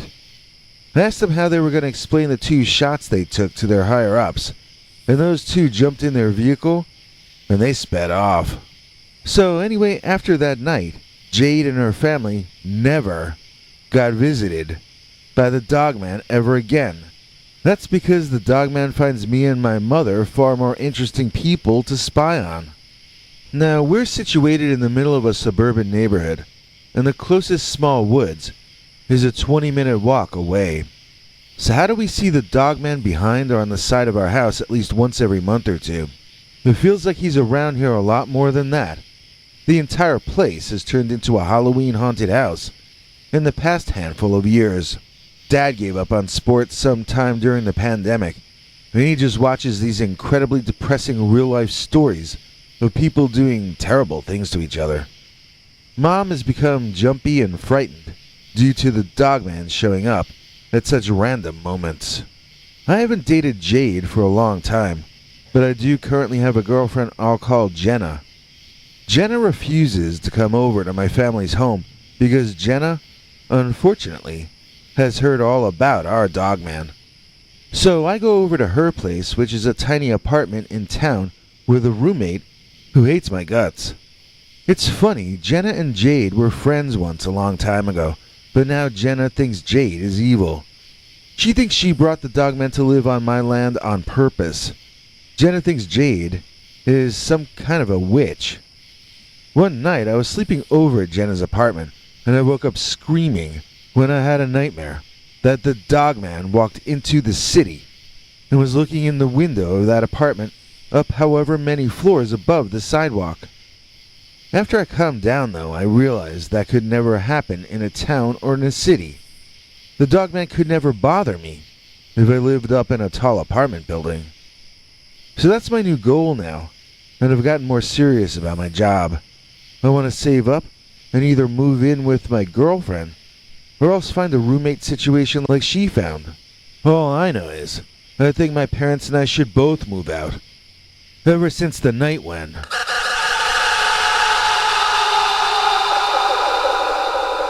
Dogman followed my ex-girlfriend to my house. You're watching the Scary Stories NYC Labor Day Dogman Marathon, featuring the scariest Dogman and Werewolf summer stories, going back over our channel's entire history. And now for something completely scary. Pennsylvania 666 Devil Dogman. Dear Scary Stories NYC. I used to live near Sheffield, Pennsylvania, which has a road running through it that they call Pennsylvania 666. The main U.S. Route 666 has been renamed due to accidents and people feeling it was an evil devil road. PA 666 has not really gotten nearly as much publicity. It doesn't run very long, to be honest, and the strange Dogman sightings that happened there never got any press at all, as far as I can remember. I've never seen any of them written about online at all, which continually disappoints me. That's why I finally figured I'd take on the responsibility of writing it into the folk record myself, and send it to you to see if you wanted to read it on your show. So there were a few Dogman encounters that all happened in 1972, right near where I lived, when I was a young man. I don't know of any appearances by the cryptid since then, but I moved out of the state before 1980. Now, I don't want my name attached to this because I'm telling this all based on my memories, and I might be remembering things wrong here or there. This is the best I can recall now, 50 years later in 2022. I'm not going to use anyone else's name in case I'm remembering them doing something that they say they didn't do or whatever. If you're okay with those ground rules, I'll get started right now.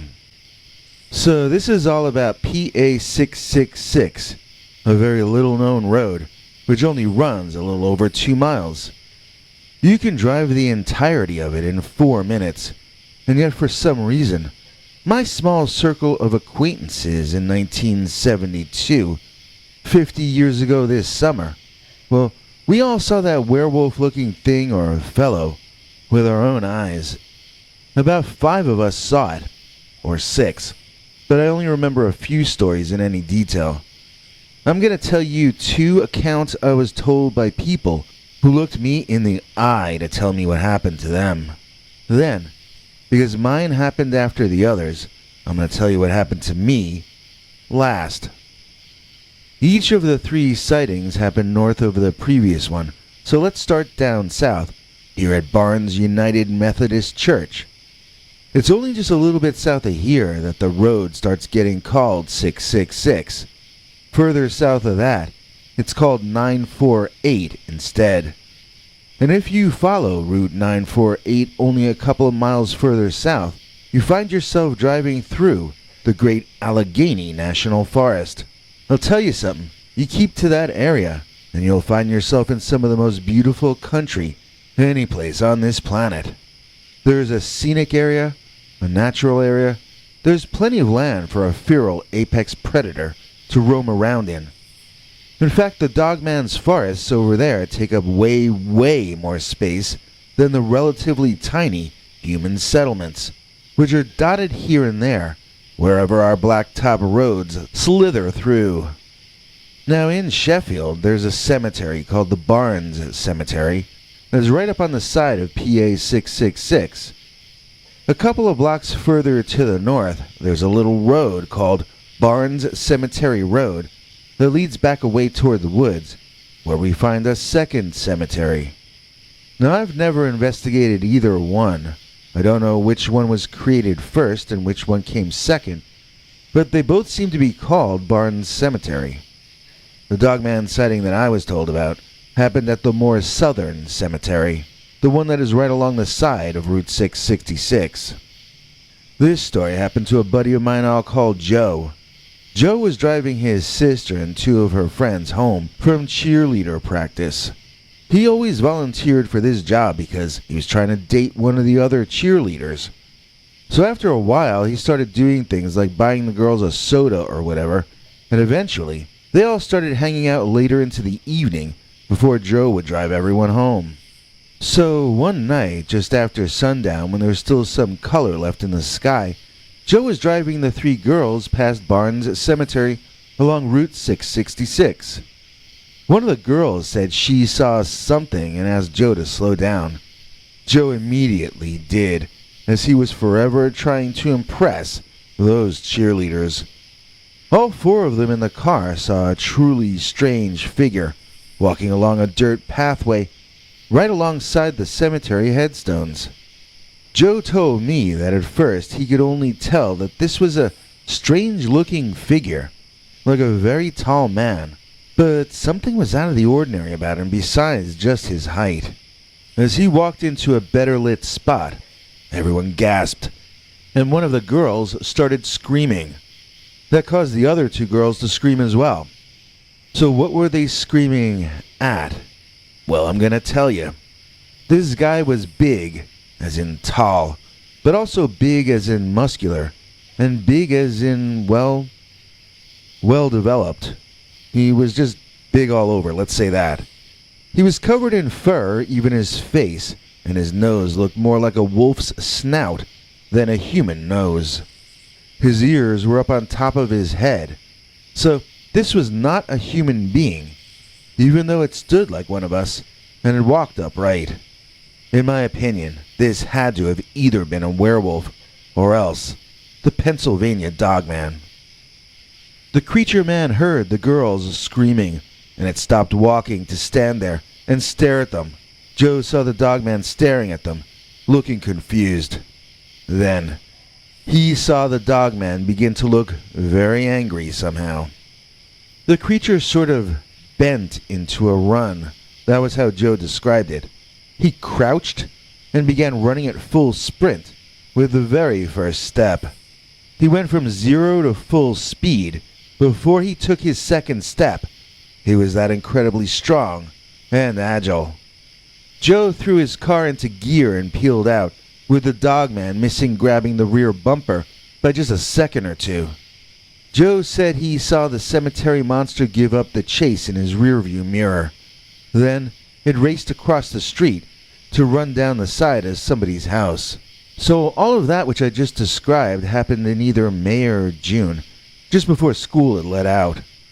Our summer started with chatter among our group about this 666 Dogman, and it would continue to be our personal most interesting topic until the autumn. My other friend Jimmy told us a story about seeing the Dogman that probably happened a little before July 4th, I would estimate. He was by himself at the time, so there were no other witnesses, and there was nobody else to back up his version of events.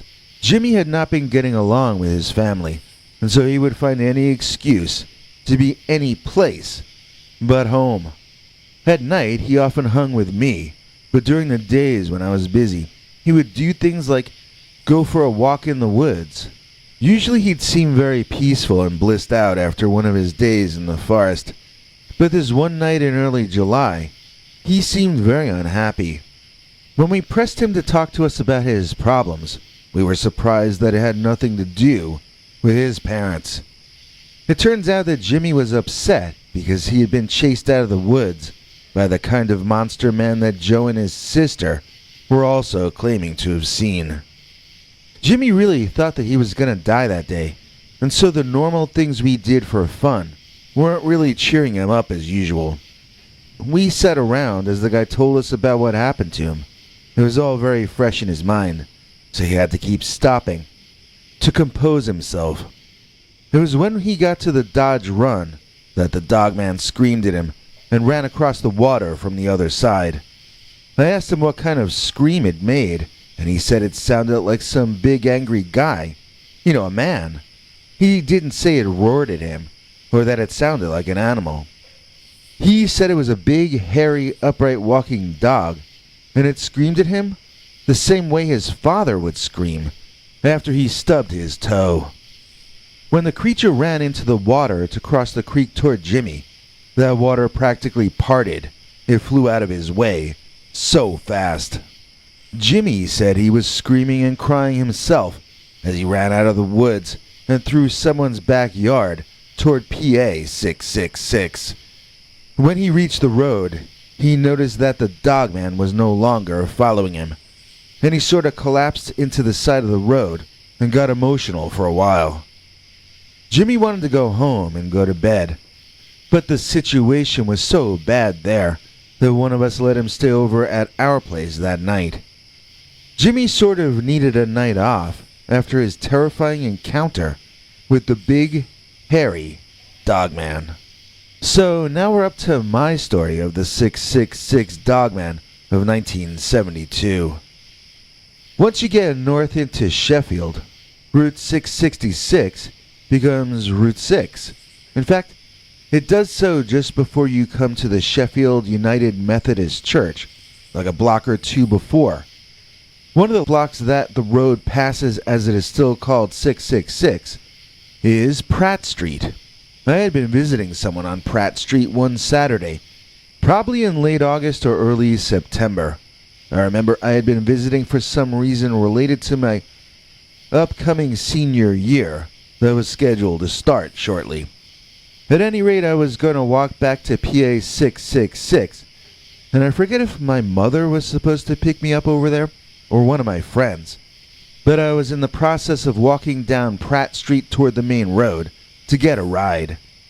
In fact, PA 666 over there is even called Main Street. That's literally its name.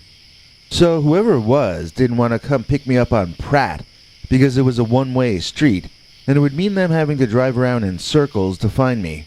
I figured it was easier for me to just walk down to Main Street 666, and so that's what I was doing.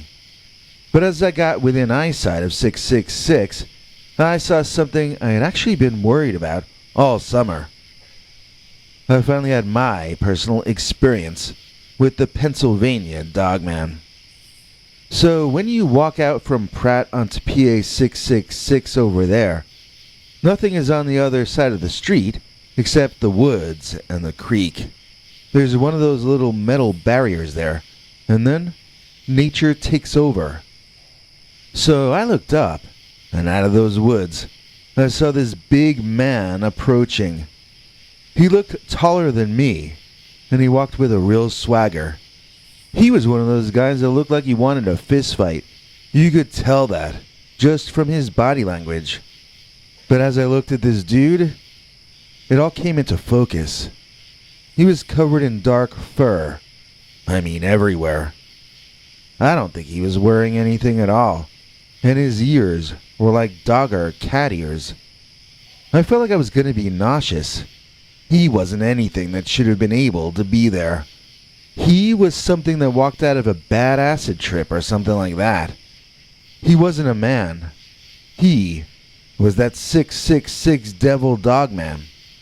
He was the beast of Sheffield. As I watched, this hairy humanoid dog walked up a very big step from the woods over the metal barrier and onto the road, revealing that, as tall as I had been perceiving him to be, he was actually almost 2 feet taller than that. His legs seemed wet from the knees down, so he must have been walking through water in those woods. No matter what anyone says, that was some form of a man. It might not have been human if you tested its DNA, but it was definitely a man in some sense. A primitive man. A caveman, maybe. But that was a man. And when he looked up to see me staring at him, he turned into a furiously angry, hairy, dog-headed caveman, and he dropped to a sort of a chimpanzee gallop, using his front arms to help propel him along as he ran across the street toward me. I turned and rushed back to the house I had been visiting and ran their doorbell like it was a pinball machine. I looked back, and I did not see the Dogman anywhere. I didn't know if that meant he had returned to the woods, or if he had run into someone's backyard to hide. When I got back inside that house, I called my mother or friend or whoever was coming for me, and we all gave them directions for how to come get me in front of the door. It's weird that I don't remember who came to pick me up, because I would guess that they were unhappy with me for making them go through all that extra driving. Maybe I was in shock from seeing the creature and getting chased by it, and that's why I've blocked out so many other parts of this story. I mean, that was a truly shocking moment. It was sort of the last thing I was expecting. Nobody had been talking about the werewolf for a couple of weeks. We were all just thinking about finally being seniors, you know? I still have nightmares about the 666 Dogman. He was the one who taught me that I am not immortal. He was the one who made me realize that life is short. He kind of woke me up in a lot of ways. I guess I should be grateful to the Dogman for that, but really it's my shrink who should thank him, as I've never really been the same since that terrible experience. To me, the Dogman is the boogeyman. To me, the Dogman is every nightmare that you've ever had come to life. To me, the Dogman is one of the signs that we might not live in a benevolent universe. It represents everything painful about reality and life that you don't really want to think about or acknowledge. And I think that's all I've got left to say about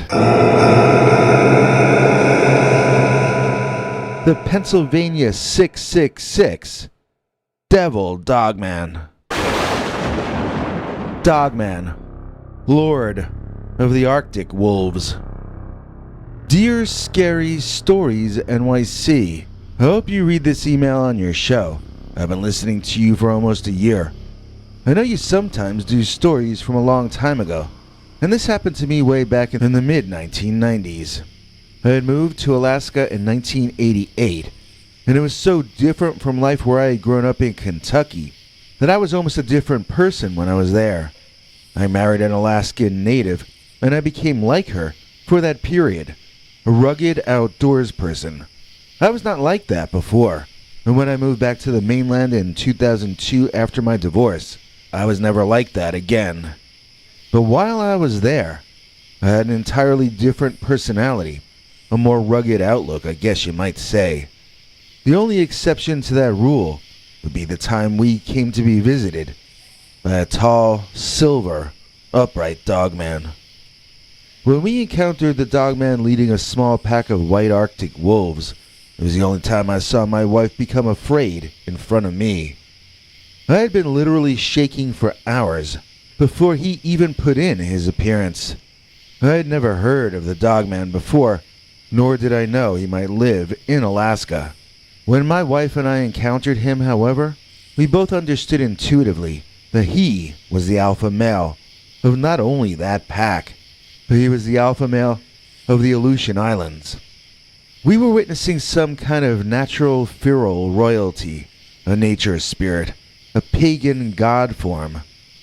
This was something more powerful than human beings, in any number of ways besides just physical, although he was certainly superior to us in that sense as well. But this was not a kind or benevolent god. This was not even a god of humans. It was a god for some of humanity's competitors, other alpha predators besides ourselves. I'm getting ahead of myself, though. I want to put this down in the order everything happened, so there's as little which might confuse anyone as possible. I'm going to call my wife at the time Papaluk for reasons I hope she will find amusing if she ever listens to this. She's from Cordova, Alaska originally, and we went to stay with her family there for a while before she suddenly decided that we should visit the Arctic wolves out on the Aleutian Islands. Now, if you imagine Alaska as a kite, the Aleutian Islands are sort of parts of the kite string. They are one of the few places on Earth where you can see Arctic wolves. They have white or very light fur, but they are not albino. So, Papaluk spoke to her family about this in their language, leaving me out of the loop. And the next thing I knew, we were packing for a boat ride to the Aleutians. Some of her family came with us onto the rickety, creaking old boat, which I was fine with. Safety in numbers and all that. I mean, we were on a hunt to get to see Arctic wolves from fairly close range, so I wouldn't have minded if she invited 3 times as many people along. When we reached Unimak Island, I was quite surprised when her family hugged us goodbye. They had only taken the boat to see us off, and they were going back with the ship. Oh wait, now that I remember it, they had also come to talk to one of the local tribe leaders. We were going to be passing through their town and coming back to it when we were leaving. Apparently these people were all friends, and so they were cool with us grabbing some Dunkin' Donuts before we headed out into the rest of the island, which is really still mostly as God created it. Not one of the family or townsfolk joined us. It was only myself and my wife walking out into the wilderness to camp overnight and look for Arctic wolves, which could in theory have decided to have us for supper. This was an upsetting moment to me at first, but I bit my tongue about it. Once we left the people there, everything started to look a little bit less hospitable than I had expected. It took us some time to find the place we were both content to set up camp in. It was green, not snow-covered, but I just couldn't get warm.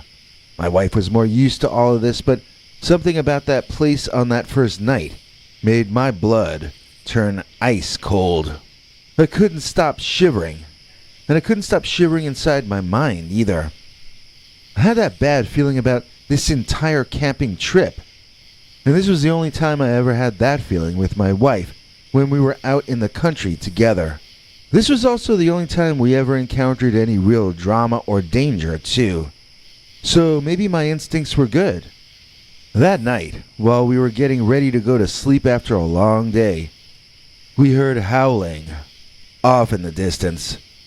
My wife put her boots back on, acting like she was going to walk off into the dark, looking for the wolf pack. I reminded her that was insane.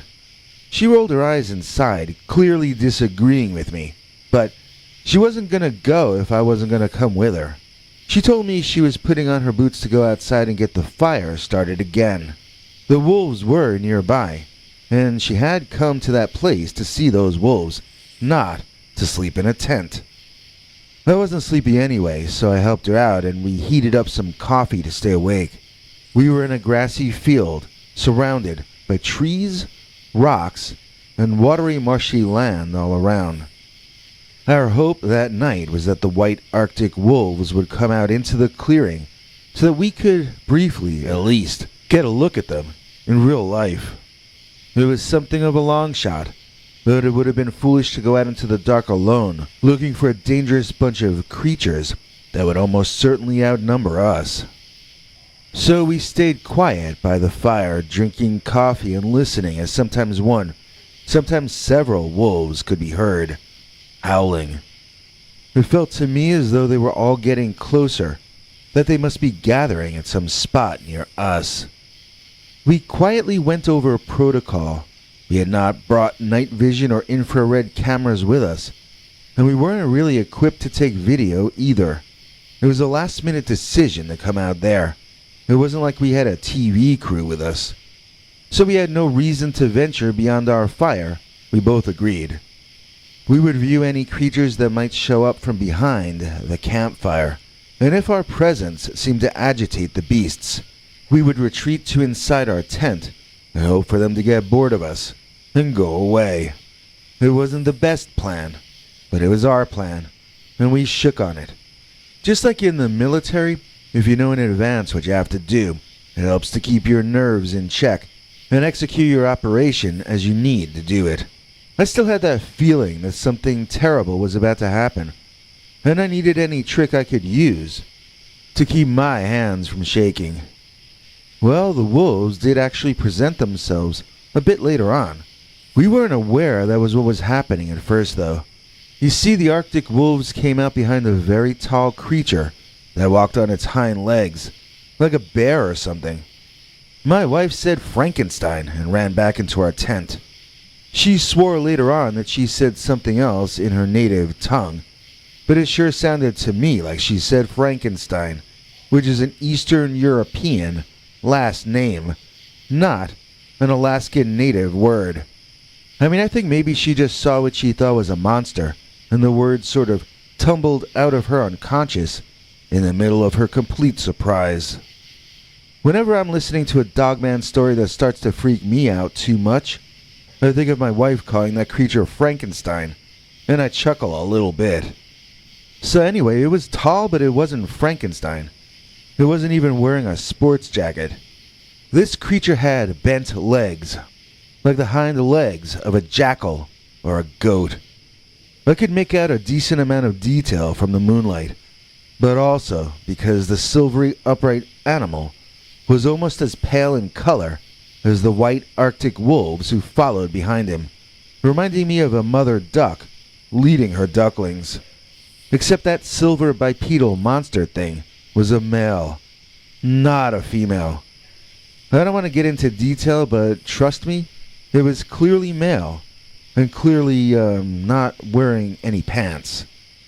I continued to sit there still behind the fire. It was not that I was brave. It was more that I thought I'd attract the attention of those beasts if I got up and ran inside the tent at that moment. I felt like it was my best bet to sit there still and hope those animals just kept on going.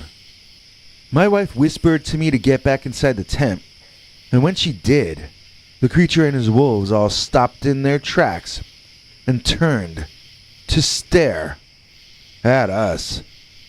I saw 1, 2, 3, 4 sets of eye shine, maybe more. That was when I first noticed the pointed dog ears on top of the upright lead creature. I saw its eyes shine and its dog ears both first at that moment, and it was a truly awe-inspiring sight. It was terrifying, but I had been terrified the entire time I'd been on that island.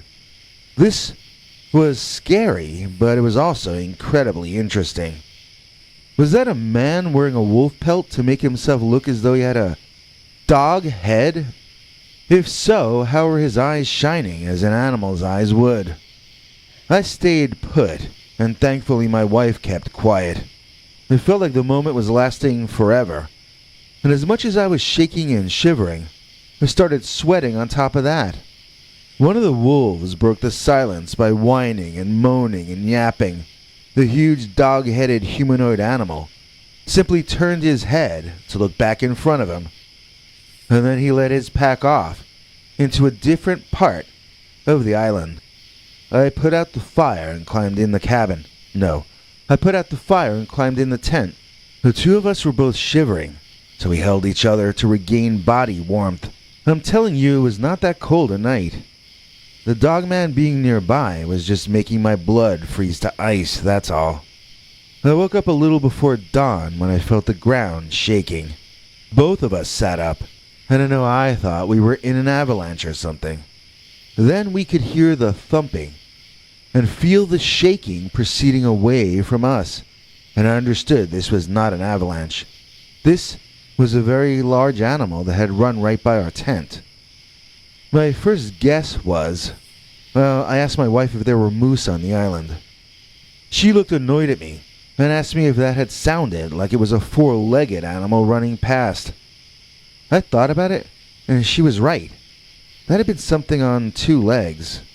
We stayed up until the sun rejoined us, then packed our bags and walked back toward the Dunkin' Donuts in town to get us some breakfast. Our adventure with the upright walking wolf of the Aleutian Islands was over. So my question for you is this. What was that upright wolf? Was it a mutated Arctic wolf? Or was it something more like a human being who had taken on those wolves as his pack and his clan?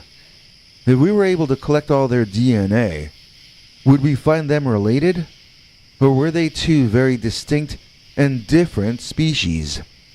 In the decades since this all went down, the legend has grown larger and larger in my memory and in my mind. I no longer feel as though I'm the same person I was back then. but I know I still see the upright silver wolf who stared me down as Dogman, Lord of the Arctic Wolves. When my cat has a hairball, he says hack hack, but our channel member Hairball, we welcome back. Please join us in thanking Hairball for rejoining our channel members. Their contribution helped make this episode possible. If you join either our PayPal subscribers club or our channel membership, you get cool perks like secret or preview episodes, but you can also donate directly to us using our paypal.me/PeterBernard2009Earl, or by clicking the thanks button under this or any of our videos. When we're doing a stream, we also accept super chats, and I'm trying to do 3 to 5 of those a month. Is Dogman no longer nocturnal? Dear Scary Stories NYC, I have a Dogman story from Florida, believe it or not. It didn't happen to me. It happened to my father and mother, who moved to Miami after I finished my postgraduate studies back about 4 years ago now. They live in western Miami, away from the Atlantic Ocean, but right near the edge of the Everglades. This was where the two of them had a very strange daytime Dogman sighting. I should probably preface this by saying I saw the Dogman in Michigan once, back when I was in college. I was driving to go on vacation with a friend in the Roscommon State Park, but I got lost and turned around on the way there. We had to double back, and at one point, we were driving through this really strange, almost science fiction landscape. There was nothing but grass and dirt around for miles, and this huge area had been cut into square and rectangular shapes. Each plot of land seemed to have something on it. Well, not every plot, but a number of them. Some had these inexplicable-looking half-house, half-shack buildings with sort of pipe engines on the side or something. And on other sites, they seemed to be drilling for oil or for something else down there under the ground. I don't remember seeing signs up anywhere explaining any of this, so it really felt like I had driven to another planet. I mean, maybe it doesn't sound creepy to you, but it was night out and dark. So it felt like we had found an abandoned city on the moon or something. Very creepy. And then, off in the distance to the right, there was a very large humanoid figure, running. My camping buddy saw it first. We both thought we were looking at a Bigfoot, to be honest. That's kind of what we said to each other, like, that's too big to be a man, so it's gotta be a Bigfoot. Neither of us were from the Midwest, so we weren't thinking werewolf or Dogman, until the thing ran a lot closer, and we could see that was what it was.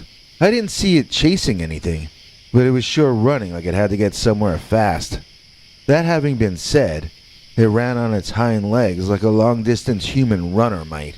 He seemed to be pacing himself, and I sensed that he could run much faster, at least in shorter sprints. Even so, his long dog legs and sheer strength and agility were propelling him much faster than I can imagine any human runner going. At the closest point we came to each other, he was running from our right to our left, about 90 feet in front of us. I say 90 because he seemed to be about as far from us as first base is from home plate, and that's 90 feet. When he entered onto the road in front of us, I thought I saw him briefly turn to look in our direction, but it might have just been to make sure we weren't going to run into each other.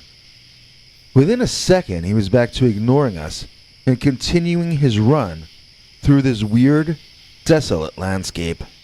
Well, when we finally got to the woods, all we could talk to anybody about was the Dogman that we had just seen.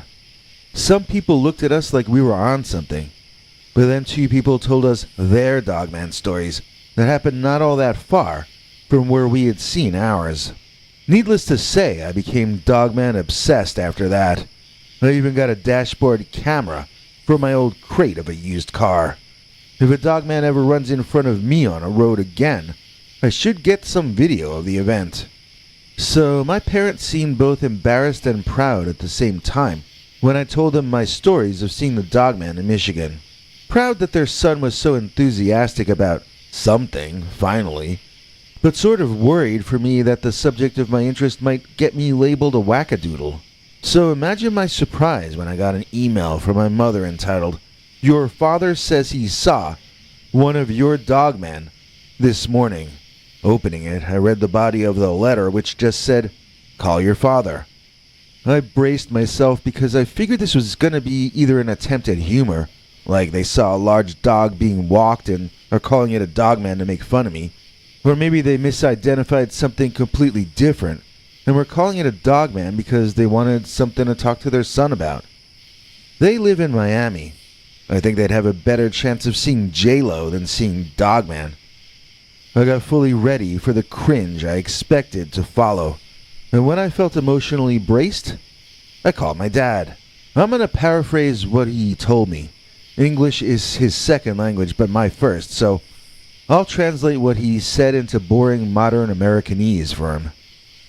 Okay, so Dad's story starts off in the morning. On sunny days down there, the two of them like to go for a walk after breakfast. Then they sit on a bench near the Everglades somewhere for a while before returning home. Already I knew Dad couldn't have really seen a dogman because Dogman is nocturnal.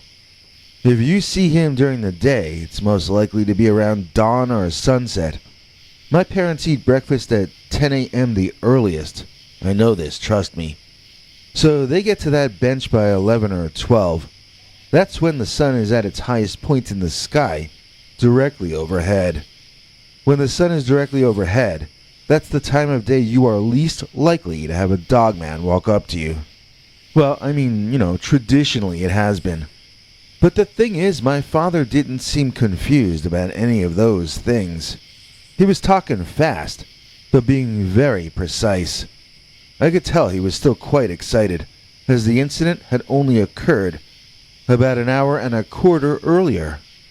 The first thing he said was that this thing might have been blind because it was walking around in the bright sunlight. So he knew that the dogman is supposed to be nocturnal, that it is only supposed to come out at night. The next thing he did was to give me a description of what he saw that was fairly detailed. He kept asking me and my mother for the words he didn't know in English. My mother and I don't understand much Spanish, so we weren't always able to help him. After a while, he sat down at his computer and typed the hard-to-translate words into Google Translate. This was the first time my father ever had this much trouble speaking in English, but he clearly wanted to be as correct in his description as possible. The fascinating thing to me was that some of the things he was telling me about seeing were things I had seen on the dogman I saw, but never took the time to put into words when describing my dogman experience up north. My father took great pains to describe the different shades of gray on the creature's head and back. It was lightest on its belly, but darkest on its back, its tail, and on its very dark face. The eyes were the first thing Dad saw, and that was because they were so bright, and the canine head they were in was so dark. The eyes looked like they were floating in space toward the bench that he and Mom were seated on. I hadn't talked about any of that kind of stuff with him, or really with anybody. I think I just said it was dark, or that it was a range of gray to black. When my father was struggling through his description, he was reminding me of details I had forgotten from my own encounter. Even when the details were different, they still reminded me of what I had seen in more detail. Like, he talked about how tall the ears were, whereas the one I saw either had short ears or possibly was holding them close to his head for whatever reason. So Dad had convinced me that he was sincere, and that somehow he had encountered a real dogman in Miami. During the middle of a bright day, no less. The thing is, I still found all of this so unlikely that I needed Dad to start from the beginning and tell me everything that happened. Now, obviously, with the way this had all played out thus far, I assumed that the dogman sighting happened when Dad was alone. Mom only said that he saw it, but as soon as the story began, Dad said he was sitting next to my mother on their morning bench by the Everglades when this all happened. I interrupted him to ask my mother, who was on the other line, why she was making Dad tell the story, if it happened to her at the same time. She started making gagging noises and clucking sounds or tutting sounds. Your mother thinks the Dogman is ugly, my father explained. In reaction to that, my mother tutted and clucked and bristled and made all sorts of inarticulate sounds. I asked her if what Dad was saying was true, that she found the Dogman ugly. And she just said something like, "This is your father's story to tell," and hung up on her extension. After we both chuckled for a while about Mom, Dad told me what happened to the both of them. They were sitting on the bench, and they had moved past the point where they chat, and they were inside the part where they just sit there silently and enjoy the day. Dad said he heard someone moving behind him, but felt too lazy to look. Mom heard it too, and when she looked, Dad said she made very unhappy noises. He asked her what was wrong, and her response was that he better not look behind them, unless he wanted a heart attack. Well, when Dad looked back, he saw the really tall, fur-covered, and dog-headed man with the tall ears that we've been discussing. The guy was emerging from the Everglades and walking in their direction. I interrupted at this point to ask my father a question. Did my mother actually see a Dogman walking up behind them and then tell my father to not look? Dad laughed but said nothing. He knows better than to criticize anything my mother says or does. He just finds her amusing. On the other hand, I was kind of annoyed and weirded out that she could see a man-eating animal walking up to her and her husband and think that if she just ignored the creature, everything would be fine. Like she didn't even make a move to get out of the way of this dangerous beast man. Dad laughed some more, but warned me against criticizing my mother. He told me that he took her hand and that they both walked calmly home. He knew the Dogman wasn't going to walk out of the Everglades onto the streets of Miami. He said he did feel some very intense fear until he was certain that the creature was not following them, but he never actually thought they were going to be killed or anything like that. I mean, he knew enough to get out of there and go home, so that proves he knew they were in danger. He just took steps to bring himself and Mom out of there. When they got home, he asked Mom to text me, which to her means emailing me.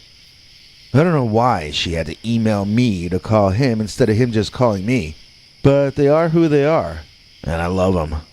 So I can't believe I'm saying this, but I think my parents actually saw a Dogman, an upright walking dark gray Dogman, and they saw it walking out of the Everglades on the western edge of Miami.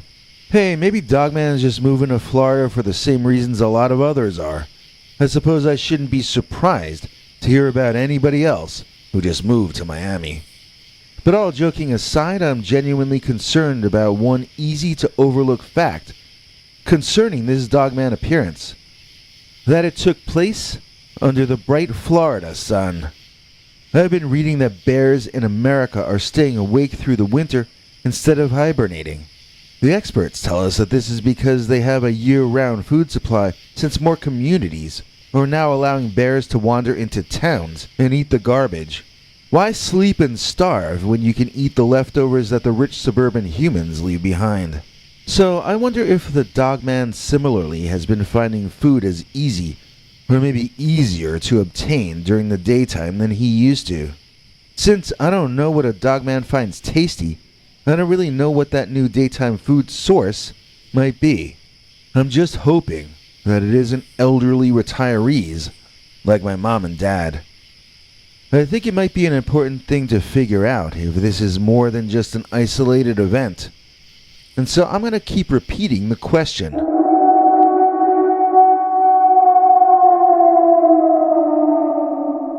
Is Dogman no longer nocturnal? We got this next allegedly true story just after the one I just read you. It seemed to be the theme of that week, Dogman coming out while the sun was high in the sky. And we call this next one The Werewolf of Wirt. Dear Scary Stories NYC, I live in western New York State, not very far north of the Pennsylvania border.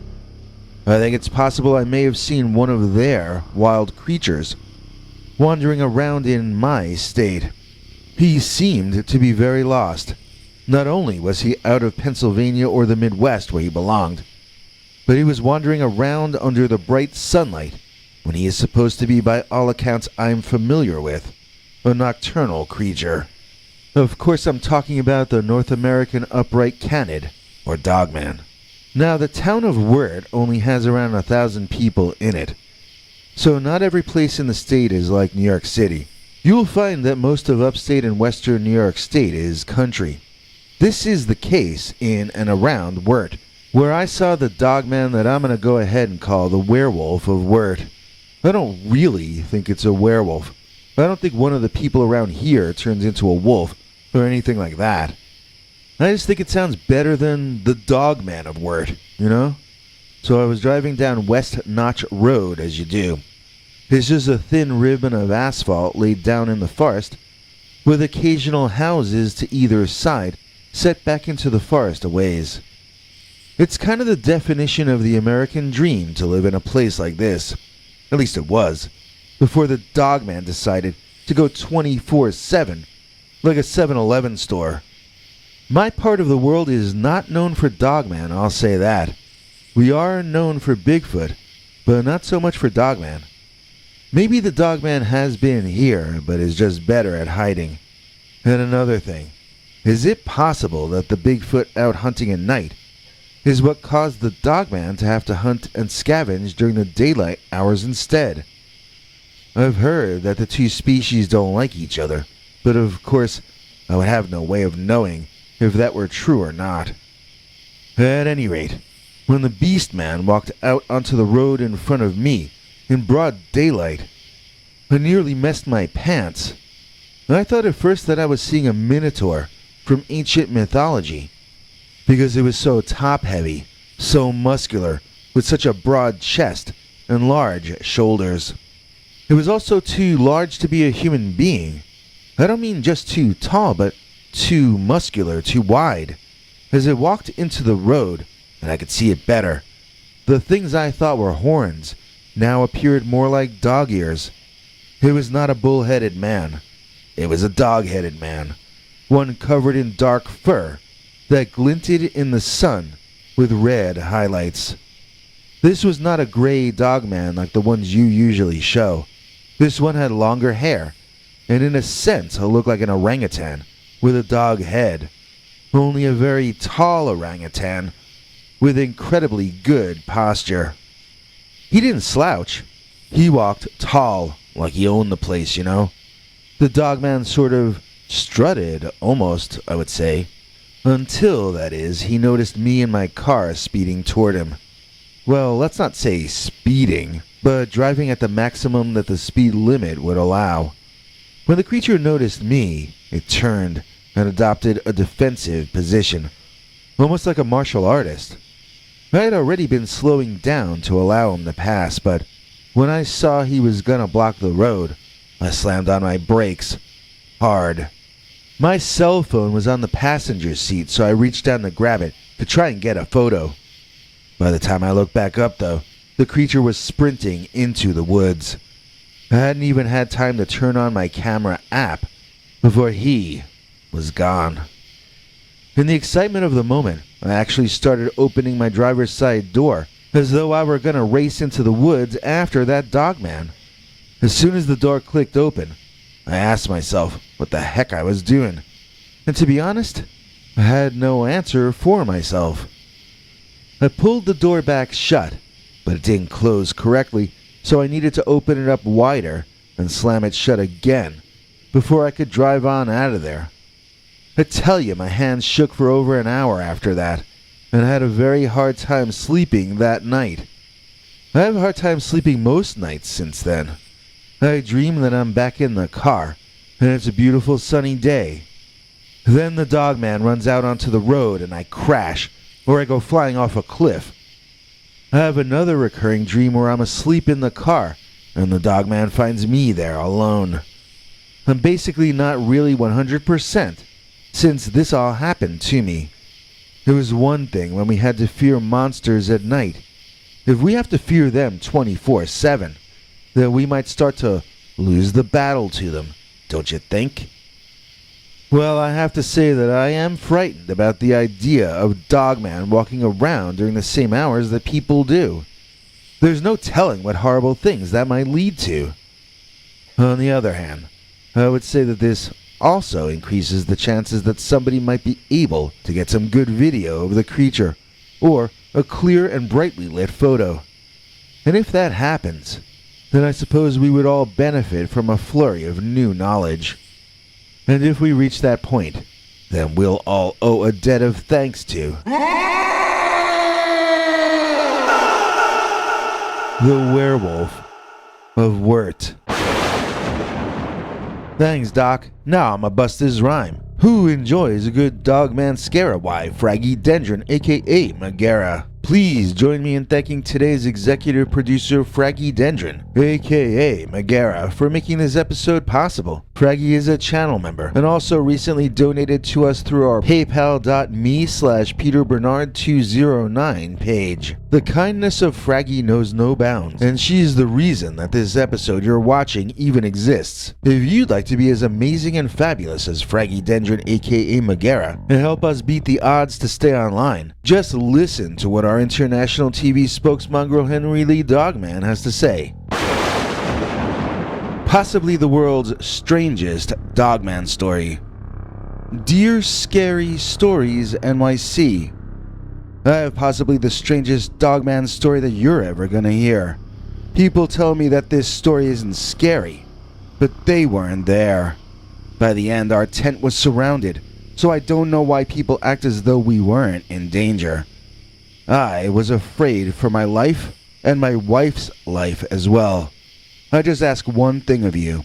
While I tell this story, please try to imagine yourself in my place.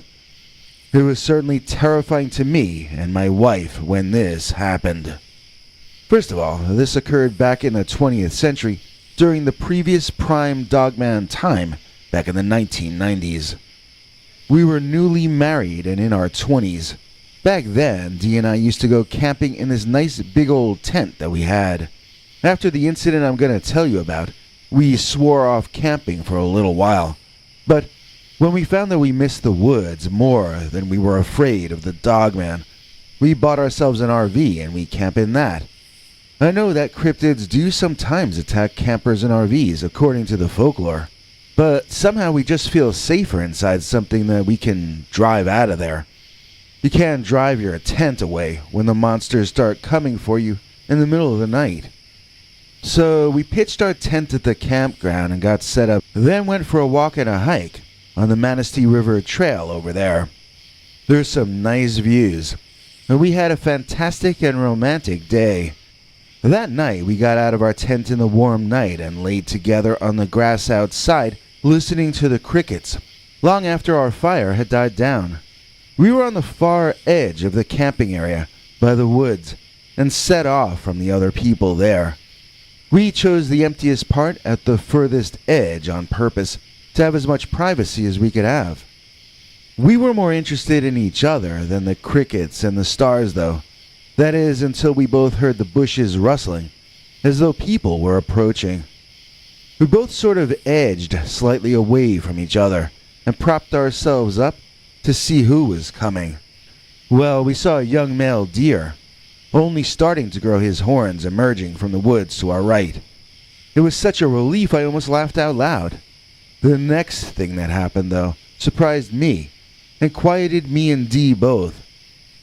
A very tall man, wearing a shaggy jumpsuit, walked slowly, I guess 2 or 3 steps, in front of us, looking at that deer through eyes that were not human. Refocusing my eyes and my attention, I saw that the man wasn't wearing a jumpsuit. He wasn't wearing anything at all. And although he stood straight and tall on 2 legs, he could not have been a man. His head looked a whole lot more like a dog's head than even some actual dog heads that I've seen. It was like a German shepherd with larger eyes and completely different markings on his fur, which was gray to black, not tan or brown. But this was bigger than a German Shepherd, or at least it seemed to be standing up like that. You know, the legs were like more muscular versions of a dog or a wolf's back legs, but the front legs were totally different and more like human arms. Even though they were hairy, I don't want to say like ape arms, because he used them more the way men do, and not so much the way apes do. My mind told me that I was about to witness that tall dog-headed man do in that deer, and my first instinct was to run. Dee usually knows what I'm going to say or do next, and she placed her hand on my arm to silently tell me that I should stay put. She was right. Better the dogman not notice us lying there. But then I almost screamed when a dog, this time a real, ordinary-sized, four-legged German Shepherd, burst into the scene from the woods behind the upright canine. It ran around both the dogman and the deer excitedly, jumping on the upright dogman and being well received there. It looked like the dog was welcoming his master home from work. Then, the dog and the deer touched noses and sniffed each other politely for a while. I don't know what they were saying to each other, but whatever it was made that pooch quite happy. His tail wagged harder and harder until he wiggled his butt to make it wag even harder than that. Dee made a motion to her neck like she was slicing her throat back and forth. I've seen that used as a sign in show business to cut something short, so I thought she was telling me it was time for us to leave. I got up, and I made a break for it back to our tent, which was right on the other side of our smoldering former campfire. I dove in and held the flap open behind me for Dee, who wasn't there, as I had expected her to be. Staring out into the night in confusion, I finally did see Dee running toward me. The trouble was, she was being followed not only by the dogman, but by the young male deer as well. The German Shepherd was running circles around my wife gleefully, and I thought I was going to witness something horrible happening in front of my eyes. Instead, she threw herself into the tent head first, like Ricky Henderson diving into third base, and I zipped the flap shut behind her. Well, we were not left alone after that. This was the 90s. It wasn't like I could call someone to help us.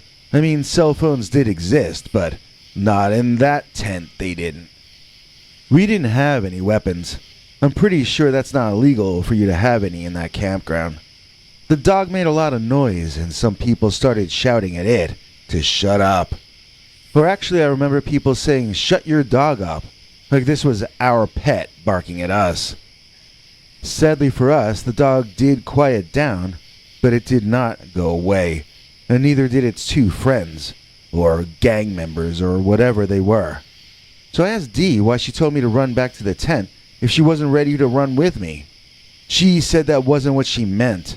She had been pointing to her throat and making that slicing motion because she was trying to point out that the dog was wearing a collar. That was a domestic pooch, a family pet, running around with a young buck deer, and whatever the giant man with the dog head might be referred to as. They seemed so familiar with each other. But were they? I still don't know what their relationship really was, if in fact they had any at all. They didn't seem to quarrel, though. I have no explanation for the dogman, so I certainly have no explanation for his relationships and allies. I could hear the dogman walking and breathing like he had asthma. The deer's hooves drummed the ground when he would walk, and sure enough, the dog's collar tags would jingle when he would race about. So you could tell which one was where. But there wasn't anything you could do about it. I sat with my legs under me in the very center of the tent, and Dee sat with her legs and arms wrapped around me, tight. At one point, the dogman reached down and started pressing on the exterior canvas of our tent. I was afraid he was going to push it all down on top of us, but one of his very long and sharp claws cut through and was visible to us. I started to hear a ripping sound, and I saw my life flash in front of my eyes.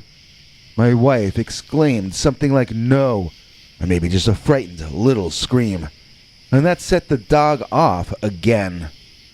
When the dog started barking, the claw removed itself from our tent, and I could hear the Dogman and the deer going back toward the woods, where we had first seen them. No humans shouted. I don't think the dog barked long enough to wake anybody that time. So either it was dawn right after that, or else I fell asleep and woke up at dawn, because I remember how tired we were at breakfast, and how we spent most of that sunny day passed out, sleeping inside the tent. But that was our last day sleeping in a tent ever, and we made certain to be out of there before it got dark. Now, I don't want anyone to be afraid to camp over in this part of the world. In fact, we've returned to this very campgrounds 3 times since those days. We're older now and happier in our camper than on the ground in a tent, but we are still there. There have been no reports I've read of any other dogman in the area, whether they had an entourage of a dog and a deer with them or not. Neither of us fears seeing the Dogman again, and we don't think you should either. Be prepared for the Dogman, then you don't have to fear the Dogman. That's my advice to you. And if you know of a weirder Dogman experience than this, I would honestly like to hear it. My wife and I don't really want to hold a title for having lived through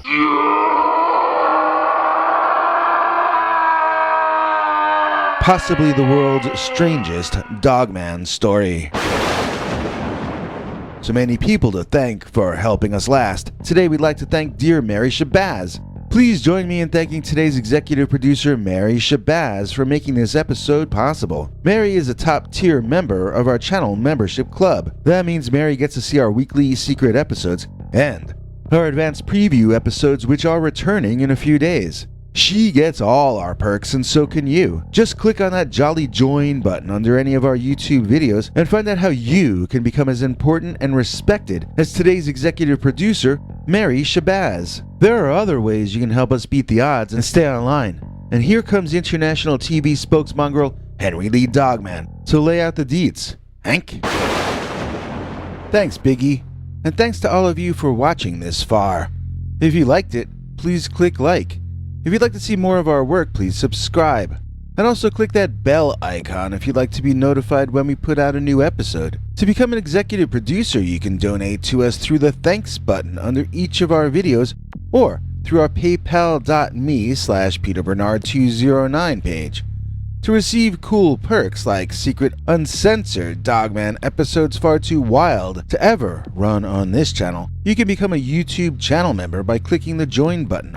Or join our PayPal subscribers club at peterbernard.com. Joining either at the $3 a month level or above gets you access to our over 25 hours of secret uncensored Dogman stories available nowhere else. Do you have a scary story about Dogman or some other kind of high strangeness that happened to you? Let us know by emailing us at scarystoriesnyc@gmail.com or by leaving us a voicemail message at 804-LA-SCARY. You may need to call back on that one. It cuts off after I think 3 minutes. And if you don't want to do any of that stuff, thank you for simply watching to the end.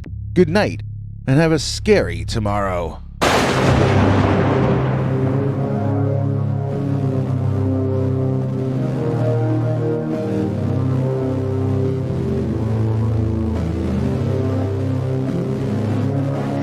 Come back for more scary stories.